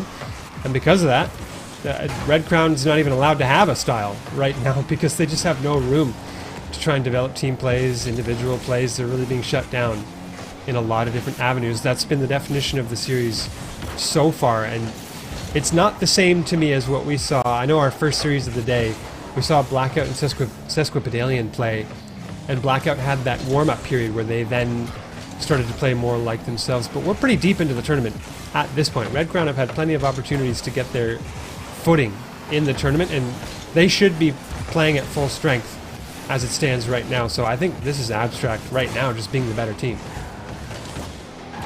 Ooh, that is for sure. 2 points on the board and nothing on the side of Red Crown Esports. Definitely difficult to get any setups down because you always have an answer, I think, on the side of Abstract. But again, it is a best of 5 series, so Red Crown, they do have a little bit more as far as opportunities to maybe get the momentum going in the next matchup, but so far, Abstract looks like they'll just be running away with this first matchup. Well, it's about 45 seconds to decide whether Red Crown are going to show up with a goal on the board for themselves in game 1. Doing some defensive work, they get the clear all the way downfield, force Abstract back into their end for a moment. Decent challenge in the corner. Patty gets the demo as well. There could be some space here to work with. Vexy tries the double tap. Good save away from none other than Jasper yet again. That defensive stalwart for Abstract, and Wes again trying to make things work here for Red Crown. They continue to pressure the net, and Abstract just continue to make the defensive touches they need, and they're counterattacking all the way down the other way to take a 3-0 lead here. That is game 1 done and dusted. Yeah, there's no coming back from this with 12 seconds left. No time to work with on the side of Red Crown Esports. But, I mean, you know, you said that the playstyle of Abstract has been very smothering on the side of Red Crown Esports. They can't really find their footing. They're not really being given the opportunities to do so. So, as we go throughout the rest of the series, I'm just wondering, oh, for a second there I thought there was going to be one more shot onto the goal and scored there by Abstract, but not going to come to fruition quite yet. It's still at 0 seconds left, so I'll save my question just for a moment longer. But yeah, that's going to be the winner onto the side of Abstract. Nothing too surprising there. So back to touch base on what I was trying to say before, Thunder. Between Red Crown and Abstract at the moment, obviously Abstract, they're having a really great showing so far, really not allowing Red Crown to get those setups that they're looking for. On the side of Red Crown, what adaptations would you maybe like to see to come through to try and counter what Abstract is doing to them? I think it's so tough because they really are outmatched, I think, by Abstract skill-wise in this game. So that makes it entirely mental. At that point, between games, you're not going to make yourself mechanically or skill-wise a better player at the game. It's a mental adjustment that you have to make, and this is always the biggest ask of any team, any underdog like this, is where do you generate confidence from if it's not coming from your gameplay on the field? You haven't had a big pop-off play, a big individual play to energize your team, but the confidence has to come from somewhere because that's what the team needs to beat a squad like Abstract that are on most days the favored team for this matchup. So this is kind of the eternal struggle. Sports, esports, everybody, any competitive environment, you face this where it's like, where do you manufacture the confidence you need to win when you're not the favorite in a match? And I think if I had the answer to that, I'd be a pro, not a caster. So to be honest, I don't have the magic solution here for Red Crown, but that's the missing ingredient, is the confidence to meet Abstract more aggressively at the ball and play like they're the ones on top. Here, they got to find a way to do that somehow, because I think that's the only way they can claw their way back in this series. That's completely fair. I mean, Abstract, they've been a complete beast so far, and on the side of Red Crown, sometimes all you need is to, even not just confidence, but to have a little bit of fun with it. As I say that, they do narrowly save that goal there. A shot on the goal, I should say, but at the end of the day, sometimes if you can just have a good time, that'll give you the slight edge up that you maybe need to make the series a little bit closer than you initially anticipated. Oh boy, is that a shot from Bumpin in the top corner. We saw them hit a few really nice shots in their previous series on the broadcast. This one, no exception. That's about as top corner as it gets, to be honest. It simultaneously hit the crossbar and the post and made it an absolute nightmare for the goaltender to try and stop that one out.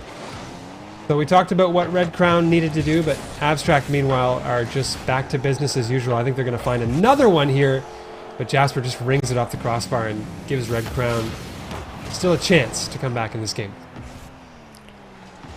Whew, still a chance. I mean, only a minute has gone down so far in this matchup. Another shot towards the backboard here. No follow-up was able to come through, though. And now, that's Red Crown Esports trying to put the pressure back onto Abstract with a touch. But they've got those answers and already all the way deep back into the orange zone as Wes tries to take ball possession. Great touches there from Wes on low boost. Used a pretty crafty reset to get a wave dash toward the ball and a pass out into the mid. Fortunately for Red Crown, didn't work out for them this time as they try and recollect and generate another play. A hammer of a shot from Patty. They get credited with a shot on the scoreboard, but it was, I think, just off target. Mile getting the clear. But look at Red Crown here applying some pressure. Ooh, they went for the bump instead of the shot on that play. Might not have been the right decision in that particular case here because it's let Abstract get back downfield as Mile goes for a bump of their own. There's some physicality getting worked in here as teams are looking for bumps and demos on both ends of the field. Oh. Ooh. Bumpin was gunning for something there. But Patty always to answer in the goal with a touch to keep things out of the net. Just off the side wall here, and now we're seeing some contesting going on between both teams out at the midline. And as I say that, Wes gonna drive it all the way home. We're equalized 1-1 now. The first round that, or not the first round, but the first point on the board, I should say, that Red Crown Esports has been able to secure so far in this series. That's a big deal here for Red Crown to get that goal. Of course, as I said, that physical presence for both teams was mounting on the field, and that goal you just saw came off the back of a demo. On the back line, Mile was biding their time on the boost pad just a little bit too long. They got a little too comfortable here. Oh, Wes has an odd touch to say the least. It caught their team and the opposing team off guard. But a tie game here between Red Crown and Abstract. This is pretty interesting to me, at least, given how game one went. Look at that pinch off the ceiling from Mile. 2 minutes to play in game two. Bumping up the ceiling, sends another pinch long. Vexy's got to collect on their back line. Here's Wes stopping out the dive in from Jasper. No shot's going to come through. And Abstract are really pushing here. They spent the first half of this game playing not quite aggressively as they did in game one, but they are definitely back to their old ways here and really cranking up the speed to try and get the lead. But then on the side of Red Crown Esports, you mentioned how they need to play with a little bit more confidence. I think we are seeing that come out here in the second matchup compared to the first one. Definitely trying to turn the heat up. Patty trying to get all the way back into the back lines with those touches there, but the ask and you shall answer because Abstract are just going to be sending it straight back. An aerial, but not quite in line with the goal this time around. Just going to go off the back wall. And the ball's just chilling in the blue zone so far. There was a bit of a slowdown. That gameplay grinded to a halt in the corner, but looks like the speed has been picked back up here. As a passing play doesn't quite work out for Abstract in the middle of the field. Look out though, Vexy. An incidental touch almost caught Patty off guard on the goal line. Red Crown do get out unscathed. Patty extends the air dribble into the corner and gives possession over to Wes. Pass into the mid. Vexy dives in for the shot. Patty a chance on target. Yes, indeed. Red Crown with 39 seconds left are going to get that pressure they've been so desperately needing. And they find themselves the go-ahead goal. And this is going to be huge to help this mental, right? You know, after a very suppressive matchup against Abstract in the first matchup, and now Red Crown find themselves with the lead this time around by 1 point. Obviously, there are 35 seconds left to play with here for Abstract, so would not be surprised to see this team tying things up and taking it to overtime. So Red Crown Esports, they've really just got to try to keep possession here, maybe keep the ball out of the hands of Abstract, but they are turning up the pressure in the orange zone right now. Yeah, they're trying everything to stop this ball at the midfield line and keep the boost starvation going for Red Crown. Right now the boost situation looking a little scary. That's a huge touch though, and look at the counterattack here. It had to be done. I mean, Abstract had to risk playing more aggressively, but this is the risk, and they didn't get the reward. They got counterattacked on, and that's a huge goal. That's game two secured here for Red Crown Esports. They're going to tie up the series. Kick off. 4 seconds left. Not too much that you could expect to happen. But we are at the 0 second mark.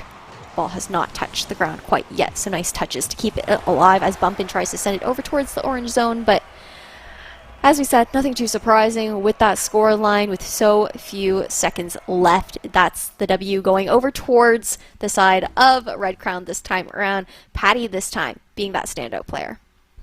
Patty was big for Red Crown in this game, and I see the Zips tag, the club tag in front of Patty's name. I'm actually curious now on whether they are a member of one or the other of the rosters for the Akron Zips, who have been a huge CRL, Collegiate Rocket League team for a long time. So maybe Patty, with the competitive experience you get from stuff like CRL, it's helped them compete in other tournaments outside of that, because it's been a big deal, that collegiate level of play that you see, and how it's kind of fostered the bubble scene and the mid-level of Rocket League up and improved the level of play. So here, you might be getting to see another example of that, where collegiate play is kind of giving us a nice feedback loop and helping players improve in Rocket League.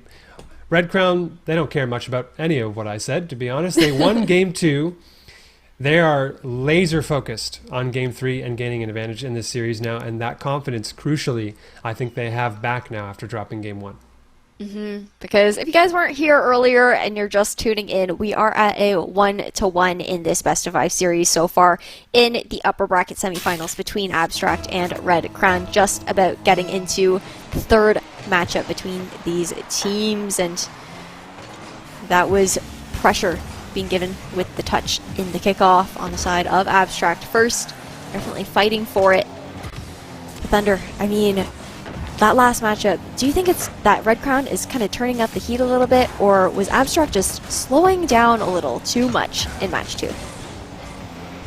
I think we've seen this in other series so far today as well, but there's only so much confidence and momentum to be. It's almost as if the two teams on the field share from the same pool of those attributes. So you can't, you'll never, or very rarely, will you have both teams being ultra confident in a matchup at the same time. It tends to be a scale that tips one way or another, and it really has tilted the other way after Game 2. It's a stark difference, to me at least, in the way that Abstract are playing now and the challenges and plays that they're willing to go for. And I think they need to find the magic somehow that they had in Game 1. But again, if they find that, the scale tilts the other way. Suddenly Red Crown maybe not looking so confident. It's always that back and forth. But that kind of give and take is the sign of a close series. So regardless, I think we're getting another close one, just like we have in the previous series so far today, where that balance of power is kind of constantly shifting between the two squads. Yeah, Red Crown Esports so far have definitely been slow starters to ramp up. Demos going down all on the side of Red Crown Esports as well. So Abstract trying to use that for an opening, not able to make a play off of it though, as Patty is back and in business. Ooh, but a lot more pressure that Red Crown Esports is really being able to push onto Abstract so far. Some nice touches off the back wall, trying to get that set up, but West wasn't quite there for the follow-up to get the shot onto the goal this time around. Nice pass into the mid. Jasper shoots. Bumping. Chance maybe for a double, but it's answered well by Wes, who is also going to grab that corner boost. Uh-oh. No. That ball's headed on target. Big save from Patty. At the dying moments there, just keeps it out of the zone. It's a huge defensive play. It looked like it was going to be a fluke goal that would give Abstract the lead in Game 3. But it's not going to be the case here. Things stay tied up halfway through the game. Mile forced to make a bit of an awkward save there off the back wall, but Jasper's going to get the clear. Gives possession to Mile, and Wes kicks it toward the corner to Vexia. I think that might be the biggest difference, actually, in how we've seen Red Crown's gameplay change, is that they really are finding one another on the field with passing plays superbly. And it's not just in offense. It's not just trying to pass to find a goal. It's also connecting on defensive plays and just always maintaining a solid amount of possession. Yeah, they're definitely moving as a unit, a well-oiled machine on the side of Red Crown Esports. The one that was seen as more so the underdog in this particular matchup. And here Jasper just kind of waiting to see if they can make a defensive play off of it. The demo onto Patty. He's going to open things up here for the side of Abstract. And Jasper, once again, with those aerial touches, will be able to maintain some momentum, but Patty is just not afraid to go in for those touches, try to steal possession away. Mile with a pass. Hits the curve a little too hard and heads out away from a shootable position here for Abstract. Still tied we are. Not for very long as Jasper just floats one on target. There was a goaltender there, but it was pretty limited boost here for Wes. They had to turn around quickly as well to get that near side shot, and they narrowly missed it. So that's a goal here for Abstract, 1:11, and they grasp a little bit of that momentum back for themselves heading into the final minute of Game 3. And that could be what they needed to turn the tables here, right? Try to get a little bit of momentum going. A very narrow shot there by Wes, just almost off the back post, but a save to come through. Mile with some touches to get the ball deeper towards the orange zone, and we're just seeing some fighting going on towards the midline right now. Red Crown, they're trying really hard to keep Abstract from pushing in, but they're going for a bit more of that smothering that we saw in the first matchup. Well, they're running out of boost in the process, though, so this might give possession and control. Oh, a huge double commit. No, that is the death toll for the lead here for Abstract. Bumpin gets the touch, and Jasper, that's a rare defensive mistake. Jasper diving across and not respecting the ability for Bumpin to get a touch. And just like that, it's a lead squandered here for Abstract. They've got to do it again. Coming from a tie game. Oh, not again here. Red Crown testing the net. Vexy's there. Jasper, the save on the goal line. Redeeming themselves for that mild defensive blunder we saw just moments ago. Now to the sidewall. 10 seconds left. A tie game. Could be seen overtime here in Game 3 to decide who goes on to match point. Patty with an open shot. The follow-up saved away as well. Dying seconds as the ball gets hit toward the corner. And what's Jasper going to do with this one? They decide to keep the play going. Mile has possession, tries to catch, and they almost had the defender on a string. We're going to see overtime to decide this thing. This got really interesting as the dying moments of the game unfolded. Yeah, I mean, we are at a stalemate right now, 1-1, so the winner of this overtime will take the lead in the best-of-5 series so far. Last overtime we saw was just a quick 6-second one, and Abstract and Red Crown Esports are looking to give us a treat this time around. Nope. No treat. Never. Yeah, it's the Caster Curse Thunder. We've done it so many times during the broadcast today already. What blows my mind is how many different ways you can Caster Curse a situation. And Yep. Rocket League has got to be the worst game for that, because things can turn on a dime, and you see they do. Just there, Abstract, after dropping the lead late in regulation, have regained it in overtime, and they've got the series lead as well. Crucially, they're up 2-1 in a best-of-5, and they could lock things up in the next game. Yeah, I mean, Red Crown in the hot seat. They're just one away from giving Abstract that series point, or we could be taking it the full distance. Time will definitely tell. But as far as, Red Crown, they did ramp up a little bit. We saw that confidence coming through. But I'd like to hear your thoughts on what adaptations also came out within their play style to also help facilitate that. I actually, this game was far less strategic to me and way more emotional, I guess you could say. Like, it was very, it was a hugely tense game. And when that happens, the strategy kind of tends to fall apart a little bit in your brain when the pressure is really, really on. It just comes down to who shows up in the moment or who makes a huge mistake. We saw that from Abstract. They had the 1-0 lead, and then they had that big double commit on the defensive line to give the tie game to Red Crown.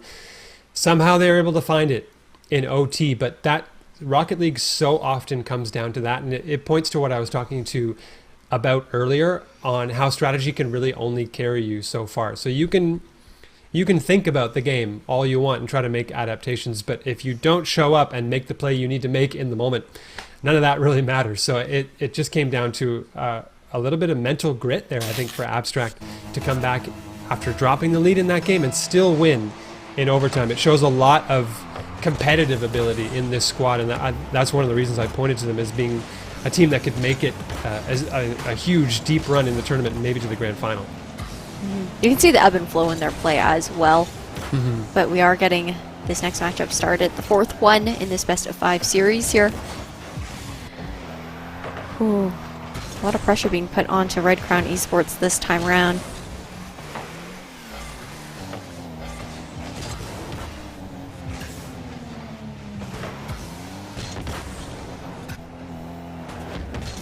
Scary moment here. Oh, on the back line. It was a little bit tense there for Red Crown. They needed a good touch in an awkward spot. Jasper red on the pre-jump by Patty. Oh, that's a huge demo, though. It opens up the possibility for a flick. Mile missed the flick, but it's going to be enough. That demo happened in the back line, and then from there, you just needed a simple outplay here from Mile. That's actually, I say simple, but that was a really well-executed flick to get rid of both defenders who were still left at once and give an open net to their teammate. So Abstract looks like they're rolling off of the momentum that they got for themselves winning that overtime in the previous game. Yeah, it's the first kind of quote-unquote early goal that we've seen in a while. I say that even though, you know, a minute has just run down, but yeah, Abstract are definitely looking to roll with this momentum. Nice little reset there from Jasper, not going to be able to actually get that down though, and Bumpin has been taken out here. So a crack on the side of Abstract. Red Crown looking to take advantage of that, but they just can't because Abstract are keeping the pressure on, zoned all the way into the orange side. This is game one Abstract to me. It's a whole different team after they've just won that overtime. We call it the car language sometimes in Rocket League. Here you're going to see another goal here, but the way they're moving around the field is completely different than games 2 and 3 in this series, and the scoreboard is evidence of that. It's 2-0 already here after a minute and a half of Rocket League played, and I think that overtime loss may have broken the kind of synergy and the confidence here for Red Crown a little bit. Ooh, you would imagine so. Ooh, nice touch from Patty to keep that goal out of the net so far. Just off the side and the ceiling here, and Jasper making another deep play, but West this time will be the savior on the side of Red Crown Esports.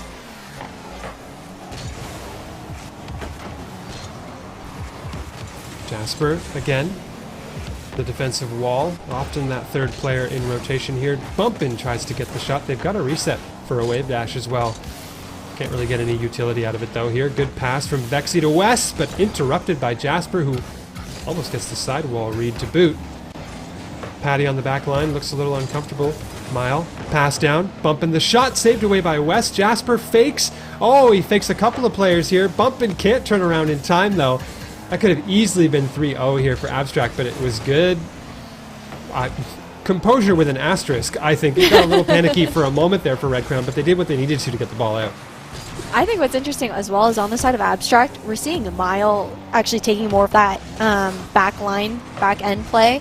Jasper's obviously still being an incredibly defensive player, but him and Bumpin have been really the ones to go dive deep into the orange zone. Obviously, as I say that, we see Mile all the way down in the deep end, but a lot of pressure now being put onto Red Crown Esports with this 2-0 lead here from Abstract. Now, as I say that, Vexy is just going to dribble that ball into the net, which was all clear, and the first goal on the board in match 4 here for Red Crown, taking it 1-2. And I was surprised there to see Mile caught off guard by Vexy's ability to carry that all the way downfield. I would more expect Mile at this point in the series probably to respect the mechanics on display here from Red Crown and to challenge a little bit more on top of the ball, but I mean, hey, the mechanics are paying off here for Red Crown. They cut the lead in half, and they're going to try to cut it even further, hopefully to a tie game. They're going to have nightmares of the last overtime that they had to play, but look at that touch.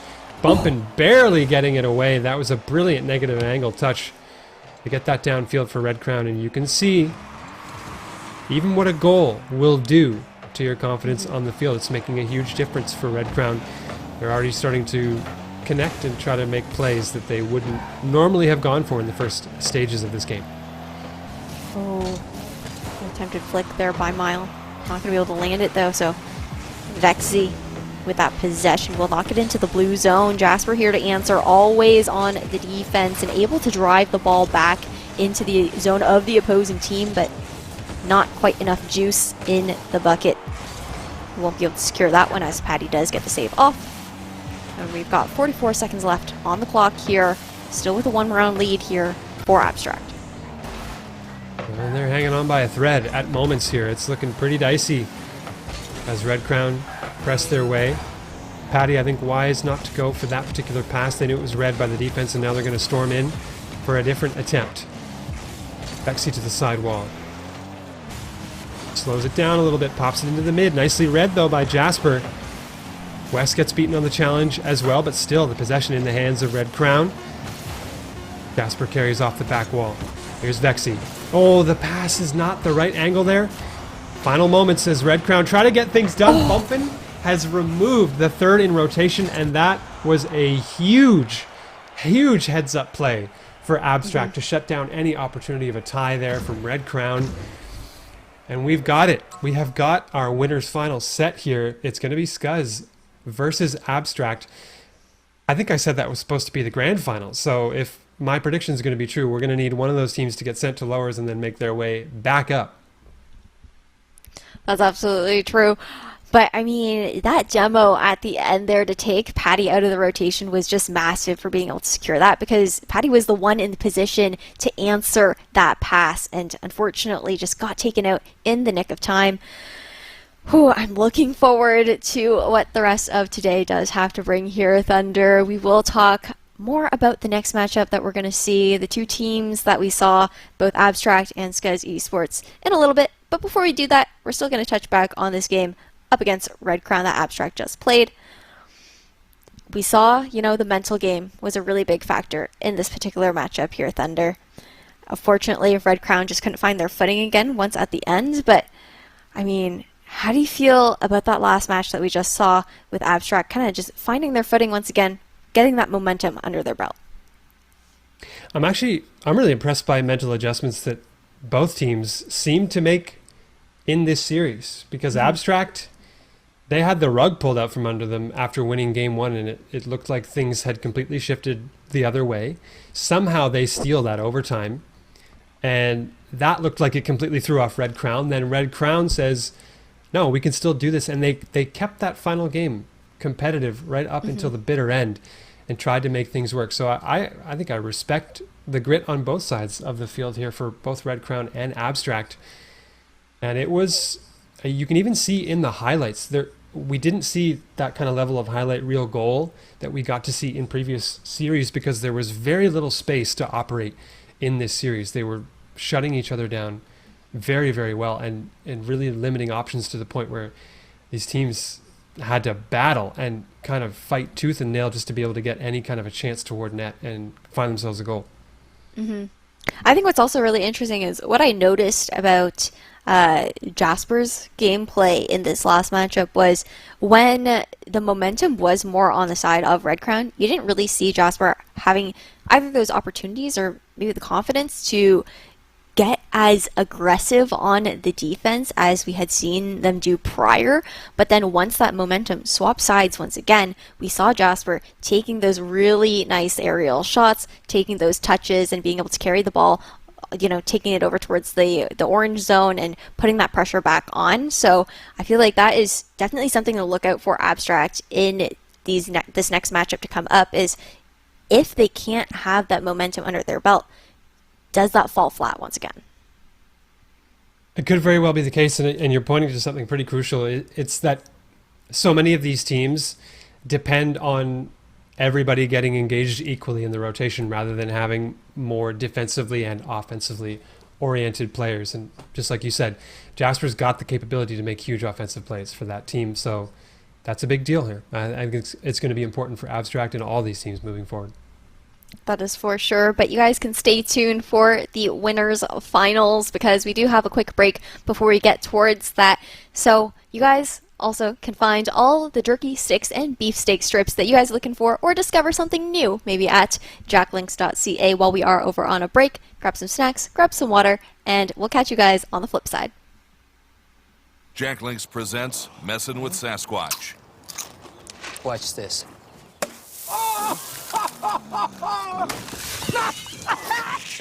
Don't mess with other snacks. Choose Jack Link's jerky made with 100% beef.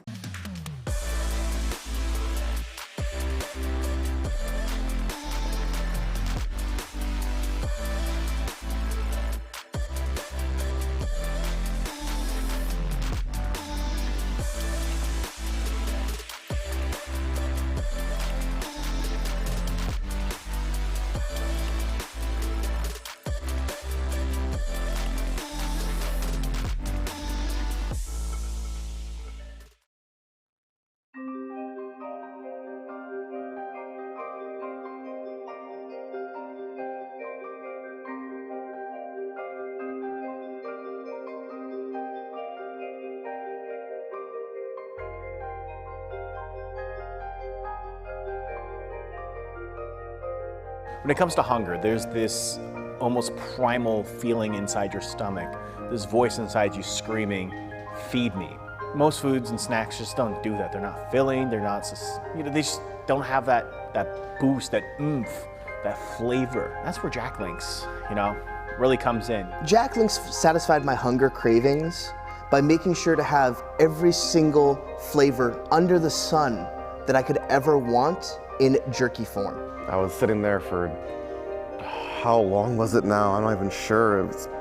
Went from 12 to 20 to 30 hours. I remember just looking back at my chair when I sat back down, and it was like a shadow of myself. I saw my own imprint in the chair. It was horrifying, but I remember what kept me going was the protein, the wild heat, burning flavor of Jack Links, and I felt myself able to keep pushing on. I was able to keep going. One of these when I'm gaming? Oh.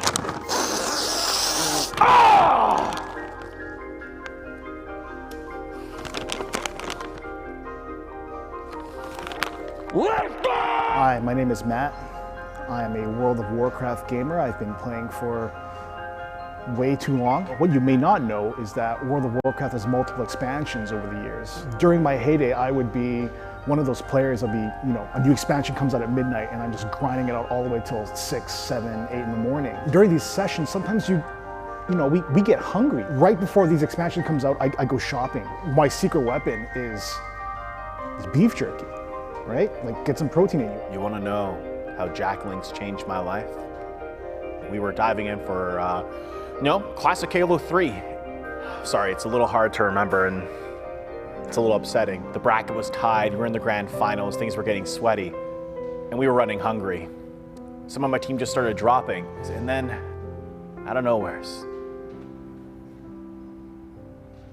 Sorry, this is hard. I could go out and make a whole dinner, broccoli, chicken, mashed potatoes, all of that, but I don't have the time. What I do have time for is Jack Links every time. An angel came, and this angel brought me Jack Links Hot and Sweet. I'll never forget the day this was introduced to me. We won the bracket, we won the series, we won the match. We were grand champs at Winterland. And I wouldn't have pushed through without the right snack, and that was Jack Links. You see, when I'm gaming and I need a little refresh, when I'm doing a little PvP, a little bit of competitive, I'm ranking up, I'm doing crazy stuff, I go to Jack Links. Not even just Jack Links and all the delicious flavors, I particularly go for the jalapeno because I need to get fired up. I need a little bit of when I'm playing games and I'm feeling it and I gotta keep on keeping on, this is my go-to, a little jalapeno. Let me just. You ever eat crab? Like eating crab, it's great, but it's also annoying because you do all this work to get that shell out and then you get the meat. Beef jerky from Jack Links isn't like that. Hey, I think there's something in your beard. Oh, this? One second here. It's my emergency snack whenever I need a little hot and spicy, so. You never know where you're gonna need that emergency kick. I could go rank right now. I could go play some PvP right now with this beautiful piece of jerky. Oh.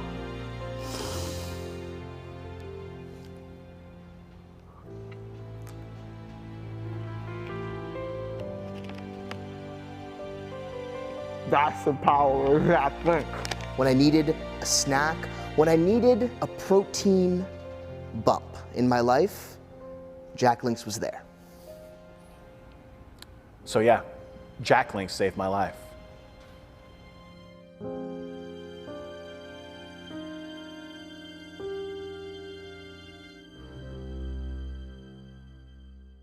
Jack Links presents Messin' with Sasquatch. Watch this.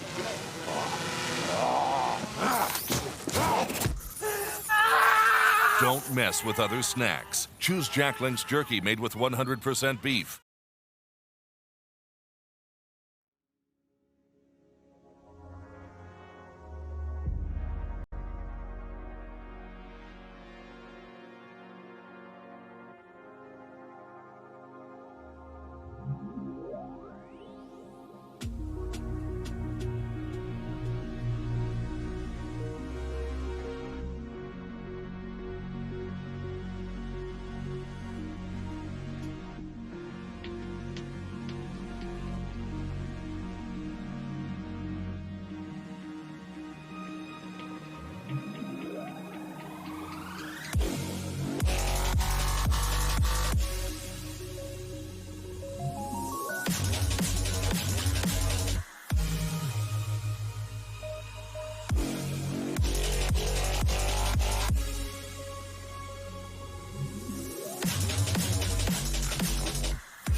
for launch.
We just saw Abstract take the dub over Red Crown, and now we're heading into the upper bracket finals here, Thunder. It's going to be Abstract up against Scuzz Esports. We were both talking about how much we were looking forward to this upcoming match. This is the one. To me, this really could decide who ends up taking the whole thing, because if you win the winners final, here it's not a bracket reset for double elimination. We do a game in hand. So there's a 1-game advantage in a best-of-7 series in that final. And because of how evenly split I think these teams are going to be, that one game could be all the difference that that upper side team needs to come out on top on the grand final. So I'm very curious to see how this one unfolds. And the other interesting thing is, one matchup does not tell you how the next one might be between two teams. We've seen it so many times where you'll see rematches in double elimination tournaments. One team will win the first one and the other will take the second. So you might think it's a sneak preview of what's to come, but if one of these teams wins this matchup, it could end up looking completely different in the next one. I'm just so curious to see how this unfolds. And Jasper, wait, how did Jasper get credited with this goal? I got to take a closer look at this one because he was on the air dribble, off to the side.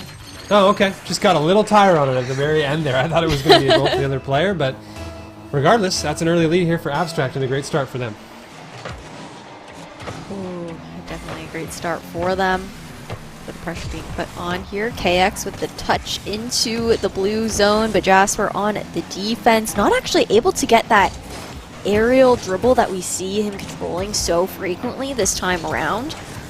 Just missing it this time, but now pressure being put back towards the orange players here.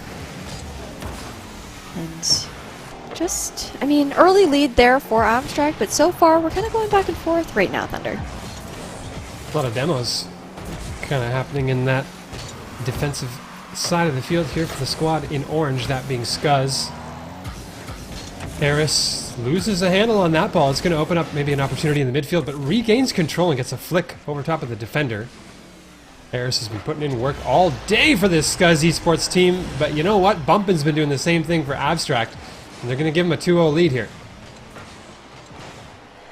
Ooh, 2-0 lead so early on. So a little bit of a blessing and a curse because, you know, we saw Scuzz previously. They're kind of slow starters in their matchup up against Gentlemen. Meanwhile, Abstract, you know, we've seen them lead really heavily early on. So the tone is definitely being set for Abstract here as you see the confidence piling in, but Scuzz has the answers, and Saya with the shot on goal. It's not going to come to fruition because Jasper was there to answer. Oh, the fake almost worked out there. Saya made it seem like they wanted a touch. Off the crossbar, not the case right now though. KX reset maybe? No, just a shot on target. Good save as well from Jasper. Saya again, maybe a calculated fake, maybe not, but regardless, it's going to work out here. And finally, Scuzz are on the board. On the board, and the slow starters are slowly grabbing at that momentum for themselves. Hopefully we'll see them maybe running for it so far, or running with it, I should say, so far. But the kickoff to go into the hands of Abstract, pushing into the orange zone. But KX has possession at the moment. Going to be contested by Jasper with the touch here. And a nice pass here by Saya is going to land that goal for KX. A nice setup to tie things up 2-2. Brilliant setup. Infield pass out of the corner. I think Saya might have gotten just a little bit of a ground pinch on that one to get enough power to get it into the mid, into the right spot, just like that. Scuzz, 2 quick goals. They've tied this thing up. Still 3 minutes left. Reset, attempt, on target.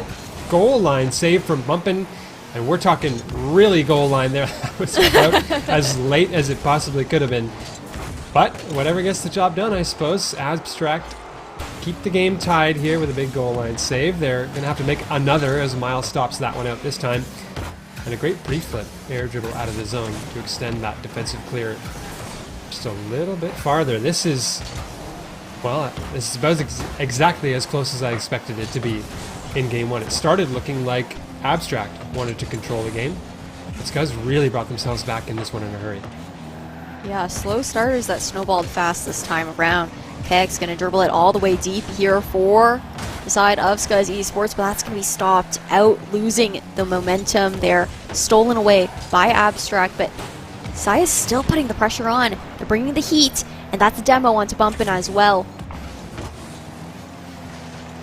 Mile with a touch over to the corner. Buys Abstract a little bit of time. Reset their rotation. Jasper in a bit of trouble here. Weak touch, no boost out of the corner that got stolen from underneath him by Saya. Eris on the Fennec this match. Challenged by another Fennec in the hands of Mile as the ball spits out to Jasper. That's a dangerous touch into the mid, and they get punished for it. Jasper, I think, was looking for a pass to a teammate, but there was no teammate to be found right away. And Scuzz capitalized on that. Yeah, Bumpin' just had to fall back there, try to go for the save, but just barely able to touch it in, and a clean shot there by Scuzz, allowing them to grab that round lead, or point lead, I should say. 3-2 now. And Scuzz, they're on the defense as Abstract push in aggressively off the kickoff. Saya was a big-time star of the show for Scuzz in the previous series we saw. Right now, just playing more of that facilitator role for the squad. Mile trying to move downfield here for Abstract as they trail by a goal heading towards that final minute.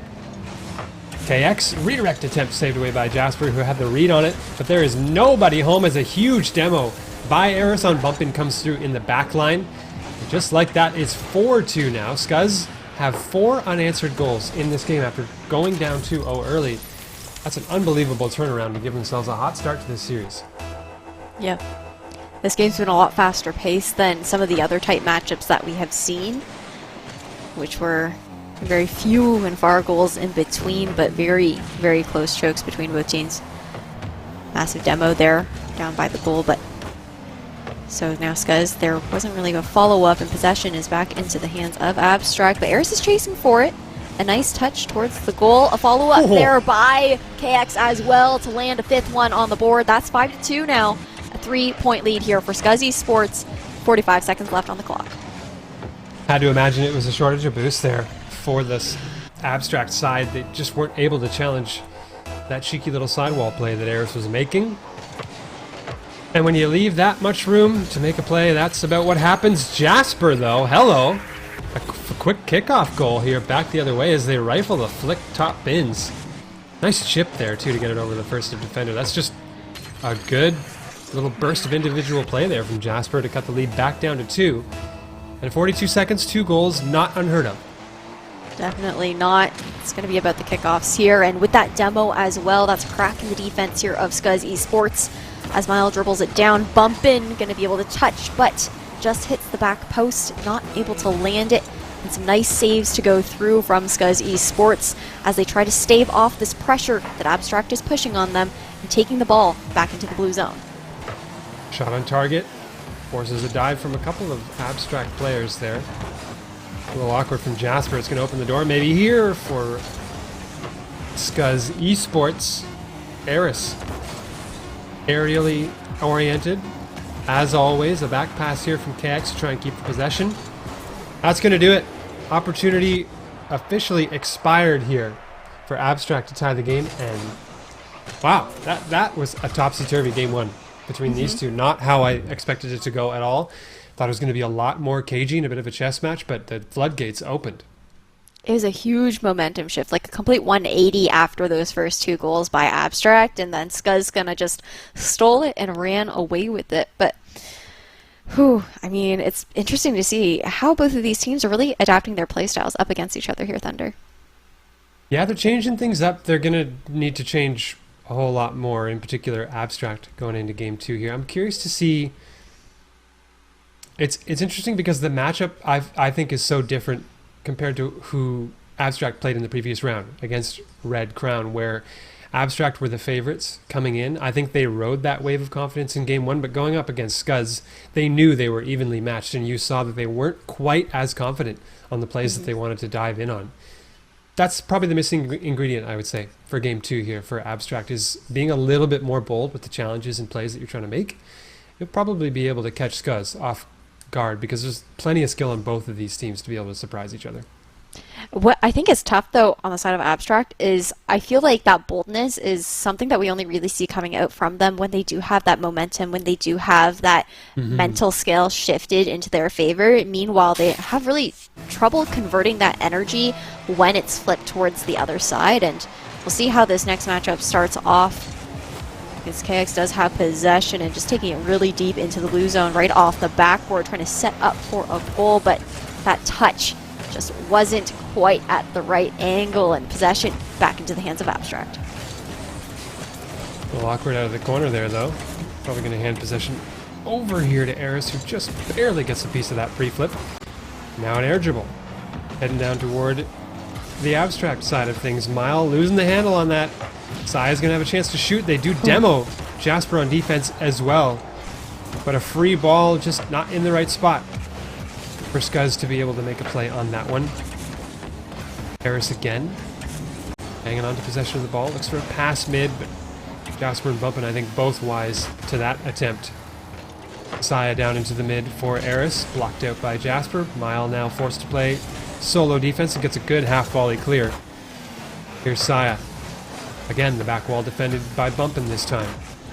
KX into the mid. No recipient for the pass. Eris has got to get that touch. That was really close. But a shot on target comes through from Jasper out of the corner, and it's just pure speed to get the lead here for Abstract. Ooh, the need for speed secures that first point on the board. Cheeky little replay to take a peek at. And now we're off for another kickoff. What's interesting is that so far, most of the teams that we've seen have really gone pretty head-on for these kickoffs. I haven't seen too many fakes come through. And as I say that, Eris with the air dribble, trying to take it all the way towards the net, but a save to come out from Jasper. Trying to convert that pressure back over towards the orange side. The fake kickoffs are interesting in threes. You really only see them come out when a team needs a goal. Speaking of goals, nice shot, Mile, top corner to make it 2-0 here for Abstract. But the fake kickoffs come out as a set piece that you really only get to use once in a match.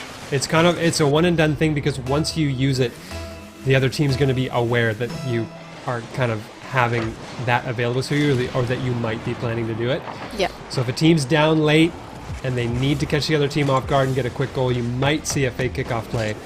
But otherwise in threes, pretty standard fare, and actually RLCS teams have received criticism for that in recent times, where it's too standard in the way that they do kickoffs, and they need to improve that edge of their game.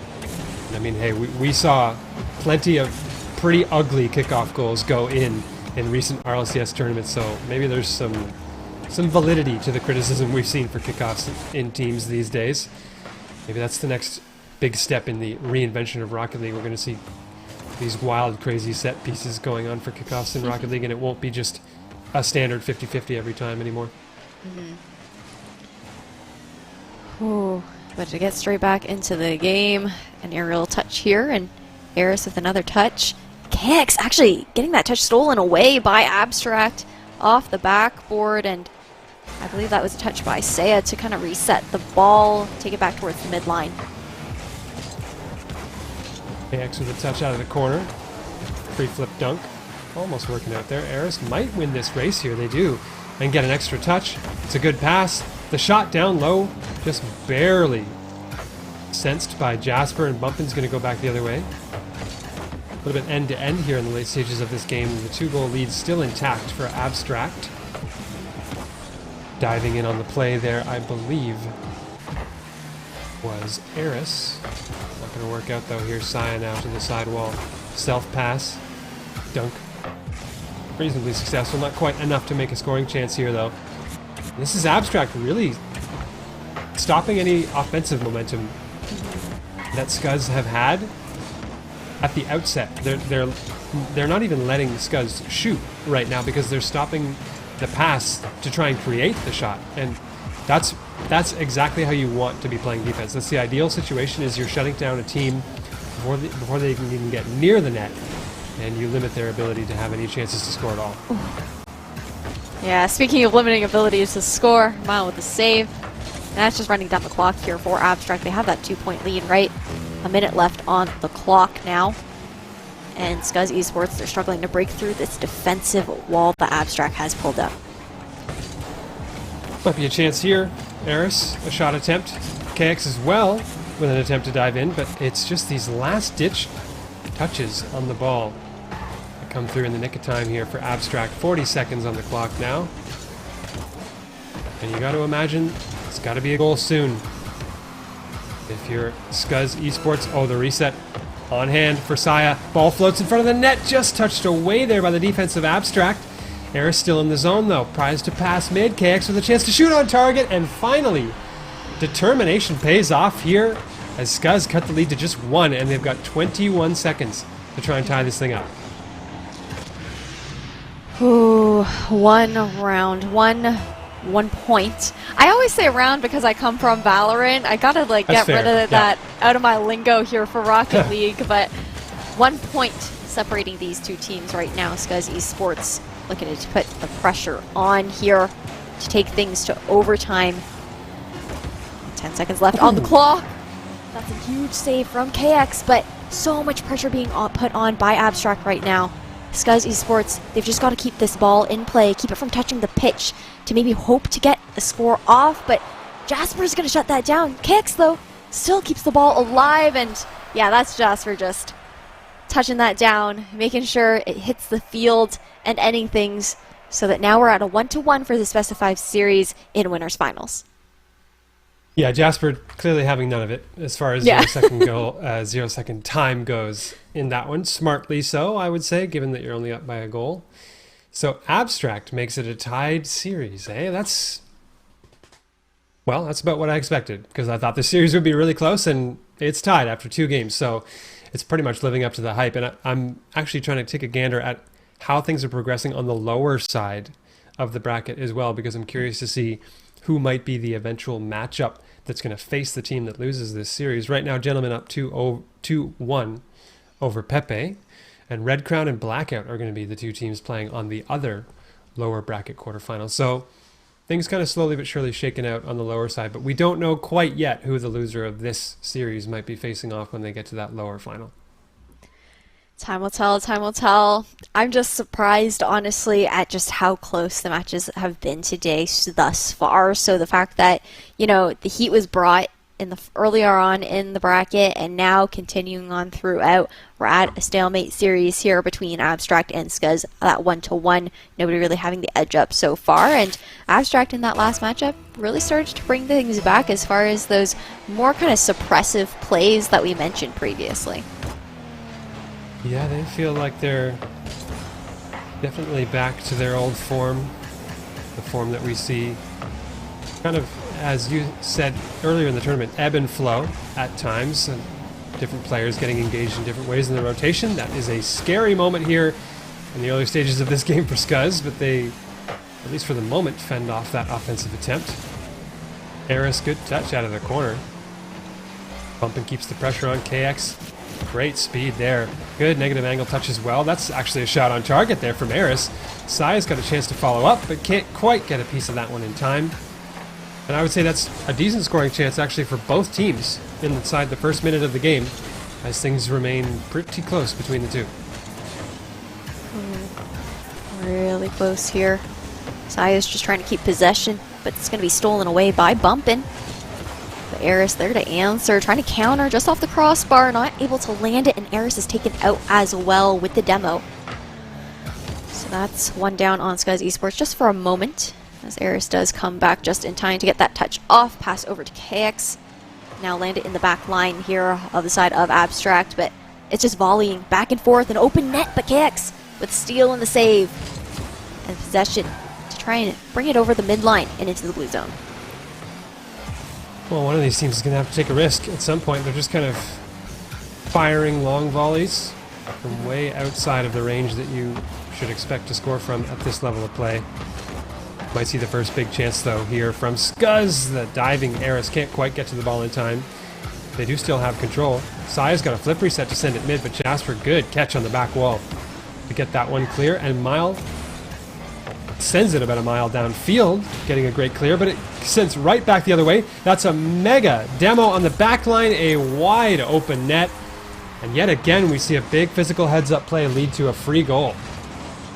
Ooh. Also the first time, though, between Scuzz Esports and Abstract that Scuzz has gotten the first point on the board. Normally, we saw, you know, the first 2 matches, that was Abstract gaining those first 2 points for themselves.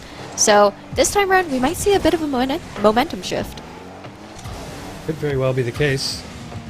Abstract, the unfamiliar position of playing from behind. Tied series, though, so it's still quite close. Ooh, that's a scary passage of play right there for the defensive Abstract. What a 50 from Harris.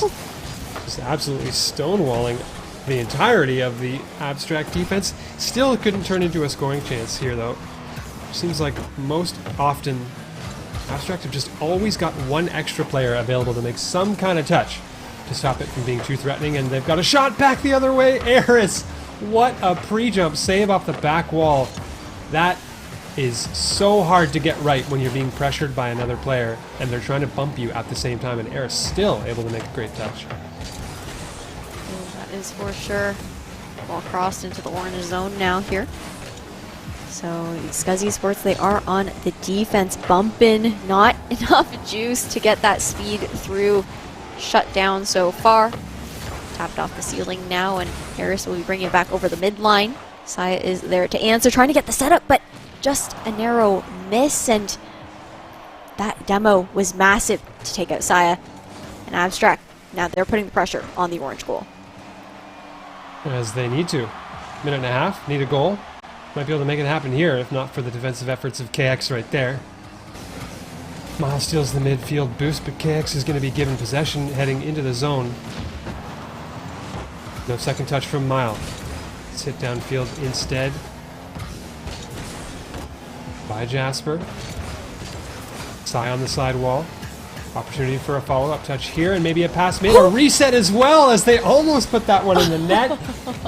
Oh, that would have been a goal for the ages. Not going to work out, though, here, and that leaves the door open for Abstract to try and make their comeback inside the final minute of play. Things are going to get really tense in a moment, or I guess they already have. They already have, but Saya with that touch and the reset to try and take things over the midline.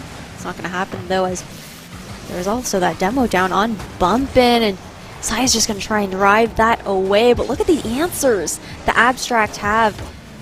However, it just seems like Scuzz Esports, they might just be trying to run down this clock right now over on Abstract. Sequence of brilliant 50-50s there from Eris yet again. And complete and utter chaos unfolds in the middle of the field. Finally get a glimpse of the ball again, and it spits out into the side of Scuzz Esports, who are still narrowly holding on to that lead. And they're going to have to hold on just a little bit longer, inside 10 seconds in this game. Final chance here for Abstract to make a push downfield. KX is going to be first to this ball. Mile bumped off of it. Oh, the physical play has been so clutch here for Scuzz, and it does it for them again in the dying moments of that game to take the series lead. Ooh, series lead and a 1-0 for that last matchup for our third one between Scuzz and Abstract.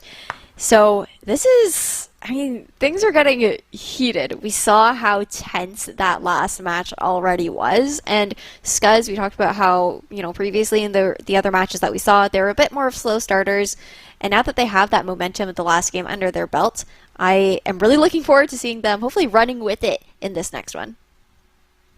I would say so too, but I don't think they are that much a cut above. Neither team is that far above the other to just go and run away with the series. I think it would come down to a major mental breakdown on one side or the other to open the door for a blowout to happen. I think it's just going to keep being 1-goal games in this series. And yeah, Scuzz might win another 1-goal game here and win the series, but that's far from a foregone conclusion. I'm really curious to see what adaptation Abstract have got in store here coming back the other way, because they've been in this kind of tense situation before, and they've been able to find a way, so they just got to do it again, only against the toughest team they've played so far today. Is there maybe a specific adaptation in whether it's like their play style, like playing more aggressively, more defensively, or as far as their positioning that you would like to see in this next matchup? I think actually the door is open for counterattacking a little bit. because of the style of game that Scuzz are playing, I think if Abstract get wise to that and they pick the right moment, they can really catch the team off guard. Unfortunately, they're going to have to do that a whole lot sooner because they're down by a goal only 13 seconds in. Oof. Yeah, it's tough. 13 seconds in, and Scuzz seems to be already rolling with that momentum that they garnered in the last match that we just saw. And it's Abstract that are in the hot seat right now. Obviously, Scuzz Esports just that one match away from securing series point here in the upper bracket finals. But again, you do get knocked down to lowers. You just like that extra cushion going into grands that you garner from being the winners of the upper bracket finals. But a lot of tension so far here on the pitch. Shots on goal, nice saves to come through. Huge touch. And Eris trying to regain this possession and control over on the side of Scuzz Esports, but Abstract, they're fighting for it. That they are. Huge amount of pressure there. I can't believe we're still in the final, or the first minute Yep. of the game. And just like that, you know what? You know what's the worst about this is that I said counterattacking was supposed to be Abstract's adaptation, yet they're being counterattacked upon here, which is really making me look like a bonehead more than anything. But that aside, this is Scuzz again. The same thing every time in the series that they play. They just seem to get better with each successive game in the series, and I'm so impressed by their ability to ramp things up, and it's almost like they want to get some intel, get a read on their opponent early, and then just slowly but surely clamp that vice grip down on the series and start winning games. That is for sure. Nice touch by Saya to take it over the midline. And a setup. Oh, that was... Oof. I really thought that Abstract maybe had the save there, but just not enough juice left and narrowly missing. That's tough. I mean, a 3-point lead here. But, I mean, the fact that Scuzz Esports, they've gotten these 3 goals so early on in the game so far. Abstract does have this time to play with, but they have to use it wisely. Well, they're using it wisely. Bumpin gets a goal immediately off the play in the corner. You could kind of count that as a kickoff goal. That's a tough read, though, for Bumpin. It was half being able to read it correctly and half, honestly, just right place, right time for that ball to just spit out into the slot and give yourself an immediate shooting opportunity. Abstract will be grateful for that one, and I think they'll be especially grateful because it cuts the lead down to 2 with a solid chunk of game left. Ooh.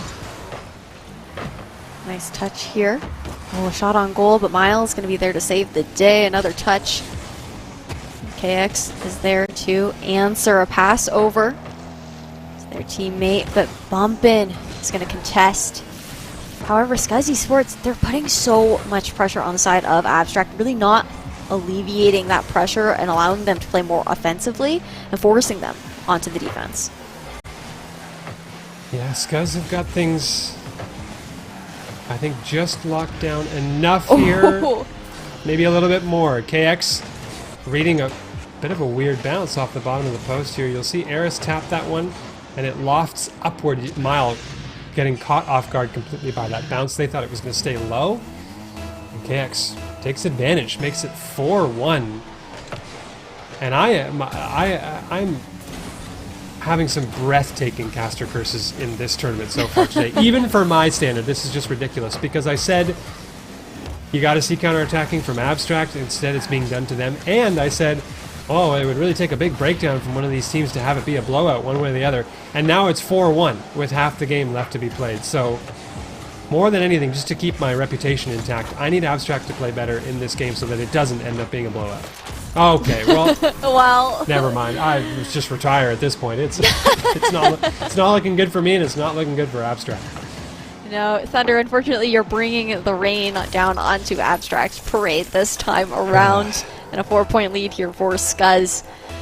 This is tough. I mean, we're heading into the second half now. Early times, a kickoff, a nice 50-50. Jasper going to take possession with the touch here. Saya trying to answer in possession now. Back into the hands of Scuzz Esports. Kicks going to go for that aerial. The bump in. able to touch and actually steal that away. What looked like an open net is no further with KX and the save.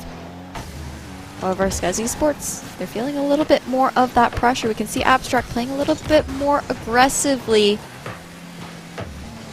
And I mean, time is ticking, and this is a huge lead that they need to cut down. Yeah, they got to get a goal now, is pretty much the requirement. So let's see what Miles got in store on the air dribble. Reset. Tries to get the wave dash shot, but it was a little bit too far back on the hitbox. KX here, doing enough to get that ball through to midfield. And at this point, Scuzz do not have to do much to convince, I would say, just about everybody. This is going to be their game. Burn a little bit more time off that clock. And you can see it. It's almost disheartened, I think, a little bit on the side of Abstract. I think they've acknowledged, just like everybody else has at this point, that this game is done, and it means the series is done as well. And that means Abstract is going to be sent to lowers. So if they do get back to the grand final, they'll have that game disadvantage that I was talking about. And what a big deal for Scuzz to get that game advantage in the grand final. And they'll basically sit and wait. They'll bide their time and see who is able to muscle their way through the lower side of the bracket and get into a position to challenge them, because 25 seconds left. This is it. Scuzz have gotten their way to the grand final. Yeah, there's no way out of it, unfortunately. Therefore, Abstract just weren't able to bring the pressure that we saw previously. Instead, Scuzz doing so well on the offensive, applying that pressure on, and really not allowing Abstract to find any openings on their defense. Always got an answer for the questions being asked. I am looking forward to seeing how Abstract does fare in their lower bracket run, though. GG's to both teams, and congratulations to Scuzz Esports for securing that third matchup in this best-of-5 series in winners finals to take them over to Grands with that one match lead. Yeah, it's going to be an interesting one, that lower bracket, to see how things unfold. Abstract will be waiting for a couple of results here. I think we've got a couple of matches underway on the lower side of the bracket. Unless at this point I was too caught up in the match that we were watching as well. As we take a look now, I did mention that Gentlemen were 2-1 up over Pepe, and those are best of threes, I forgot. So that's actually a series win. Red Crown also beat Blackout 2-1, which means Gentlemen and Red Crown, I think, will be the next match unfolding either on stream or just in the tournament in general. Yeah, I believe that is definitely true. And then, so on the other side of that, we will find out who Abstract will be facing off in the loser finals. But, I mean, this last game here, what do you think Abstract needs to bring kind of to the table in the losers finals to, you know, get that edge up that we saw previously? Because they're struggling a little bit in kind of like the last two matches up against Scuzz. It's tough because I can't give them too much to change because they're playing a different opponent.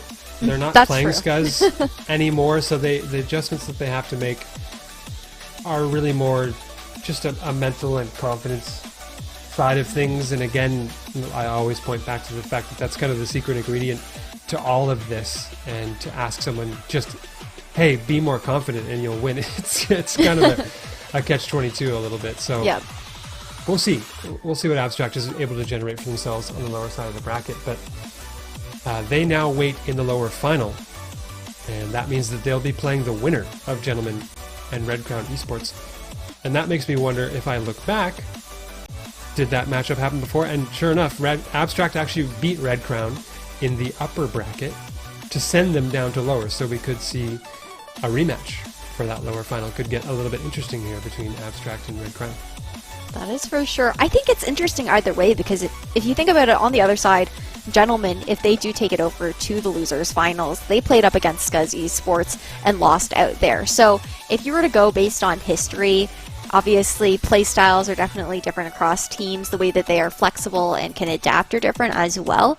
But just kind of based on how things have gone through for this particular tournament, you would maybe expect Abstract to take that dub over, considering the fact that Gentlemen did lose to Scuzz earlier, but it's a bit of a toss-up because, again, the playstyles vary so much from match to match. So, Thunder, I mean, I know we're looking forward to getting into the next one, but we do have to wait for that lobby to be set up first. So, you guys, take a quick break as we do. We will catch you on the other side for the losers finals between Red Crown and Gentlemen. I'm excited to see it. We'll see you guys soon. Jack Links presents Messin' with Sasquatch. Watch this.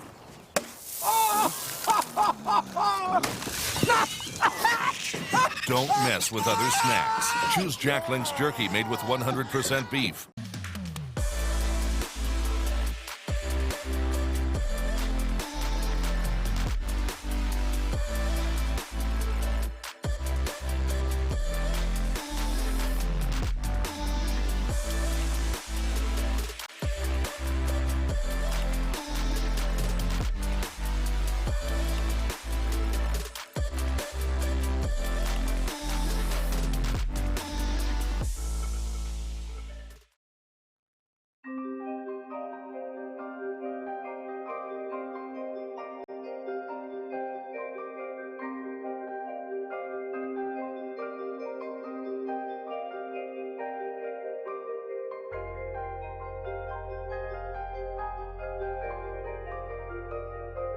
When it comes to hunger, there's this almost primal feeling inside your stomach, this voice inside you screaming, feed me.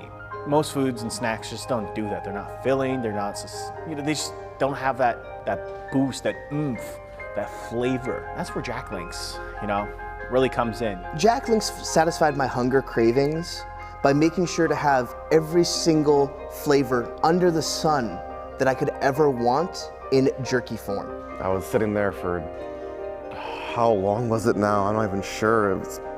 Went from 12 to 20 to 30 hours. I remember just looking back at my chair when I sat back down, and it was like a shadow of myself. I saw my own imprint in the chair. It was horrifying, but I remember what kept me going was the protein, the wild heat, burning flavor of Jack Links, and I felt myself able to keep pushing on. I was able to keep going. One of these when I'm gaming.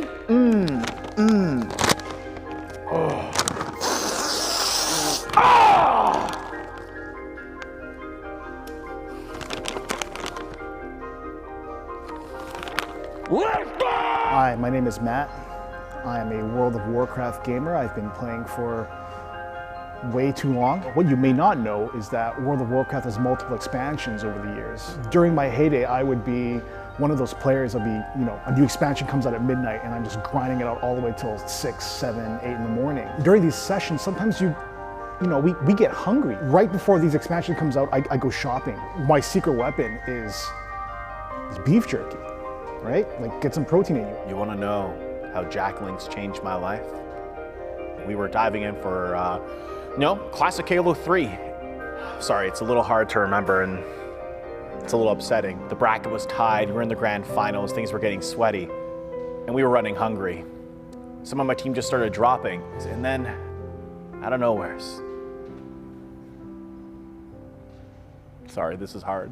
I could go out and make a whole dinner, broccoli, chicken, mashed potatoes, all of that, but I don't have the time. What I do have time for is Jack Links every time. An angel came, and this angel brought me Jack Links Hot and Sweet. I'll never forget the day this was introduced to me. We won the bracket, we won the series, we won the match. We were grand champs at Winterland. And I wouldn't have pushed through without the right snack, and that was Jack Links. You see, when I'm gaming and I need a little refresh, and I'm doing a little PvP, a little bit of competitive, I'm ranking up, I'm doing crazy stuff, I go to Jack Links. Not even just Jack Links and all the delicious flavors, I particularly go for the jalapeno because I need to get fired up. I need a little bit of when I'm playing games and I'm feeling it and I gotta keep on keeping on, this is my go-to, a little jalapeno. Let me just. You ever eat crab? Eating crab, it's great, but it's also annoying because you do all this work to get that shell out and then you get the meat. Beef jerky from Jacqueline's isn't like that. Hey, I think there's something in your beard. Oh, this? One second here. It's my emergency snack whenever I need a little hot and spicy, so. You never know where you're gonna need that emergency kick. I could go rank right now. I could go play some PvP right now with this beautiful piece of jerky. Oh.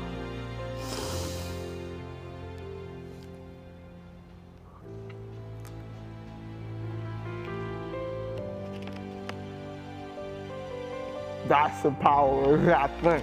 When I needed a snack, when I needed a protein bump in my life, Jack Links was there. So yeah, Jack Links saved my life.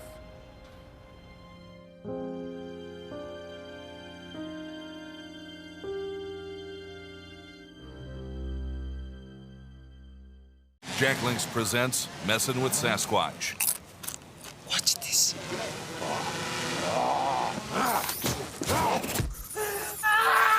Don't mess with other snacks. Choose Jack Links jerky made with 100% beef.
What's up, everybody? We've got the lower bracket finals coming in hot between Gentlemen and Red Crown Esports. I'm Ash, aka Spicy Pyro. On the desk, I am joined by the lovely Thunder, who's been going through the motions of it with me today because we've had some tight matchups so far.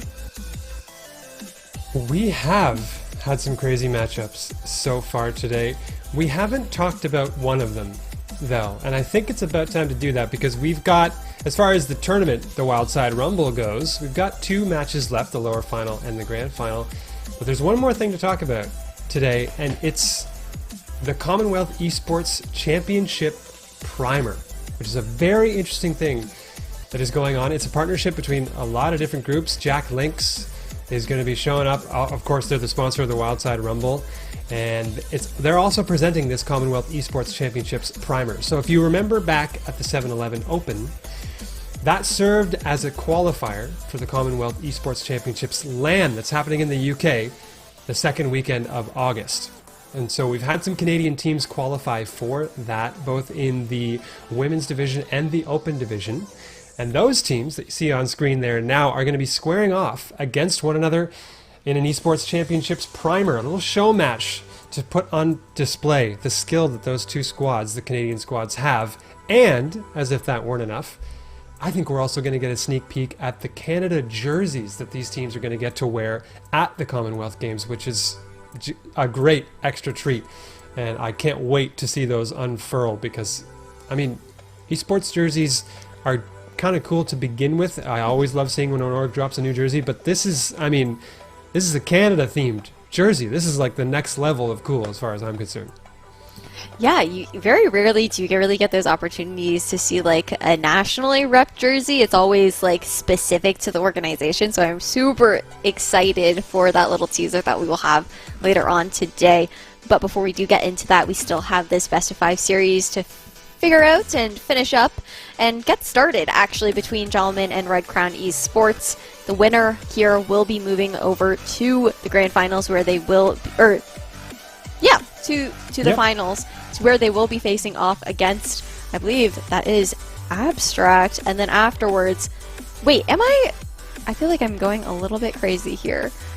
I'm just gonna We jumped ahead one match on the lower side, so this is the lower final. The winner of this plays Scuzz in that grand final. Okay, so we did skip ahead there. That's why I was like, hold on, I remember it being Gentlemen, and then now we've just skipped over. So that's going to be Abstract versus Red Crown Esports. I'll correct myself there. Fortunately, Gentlemen was kicked out of the bracket, and Abstract, they just played up against Scuzz. Red Crown Esports, they played up against Abstract earlier on today where they did lose. I believe that was a 2-1, yeah, there for Abstract. So this is a rematch here, and one that we've been waiting for, Thunder.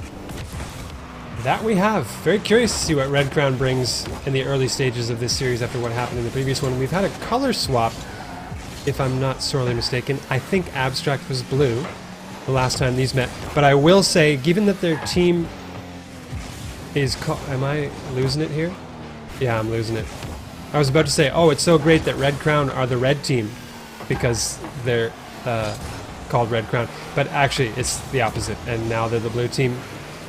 And I guess I'm going to have a word with production about that. Come on, guys. You got to give the red team the red side of the field. They just want to make it harder for us. Cloud9 versus Method. Season 4 World Championship. Cloud9, literally a blue logo, and Method has an orange logo, and they gave them the opposite colors on the field. I don't think I could ever forgive RLCS production for that, and clearly I'm just a bitter old man about it. Done absolutely dirty. But so far on the field, though, it's a little bit of a stalemate. You've got Red Crown putting quite a bit of pressure, and as I say stalemate, that is momentum being taken over, and a score, the first score on the board here for Red Crown Esports by Wes. Yeah, look at Blue Crown Esports coming through with that was a really nice double tap there from Wes. All jokes aside, great opening goal for them after dropping the previous meeting between these 2 squads. They're looking to regain some confidence in this series. Patty, shot near target off the crossbar. The follow-up comes through from Wes. Not going to quite work out, though, as Vexy bides their time toward the back wall. Here's Mile across to Jasper. Gets to it quickly, but stopped away by Vexy. In the corner, there's a demo underneath the play. Patty got rid of Mile on that one as they try to head downfield.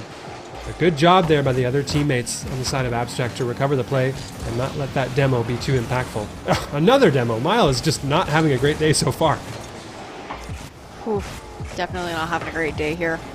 Nice tap here by Vexy.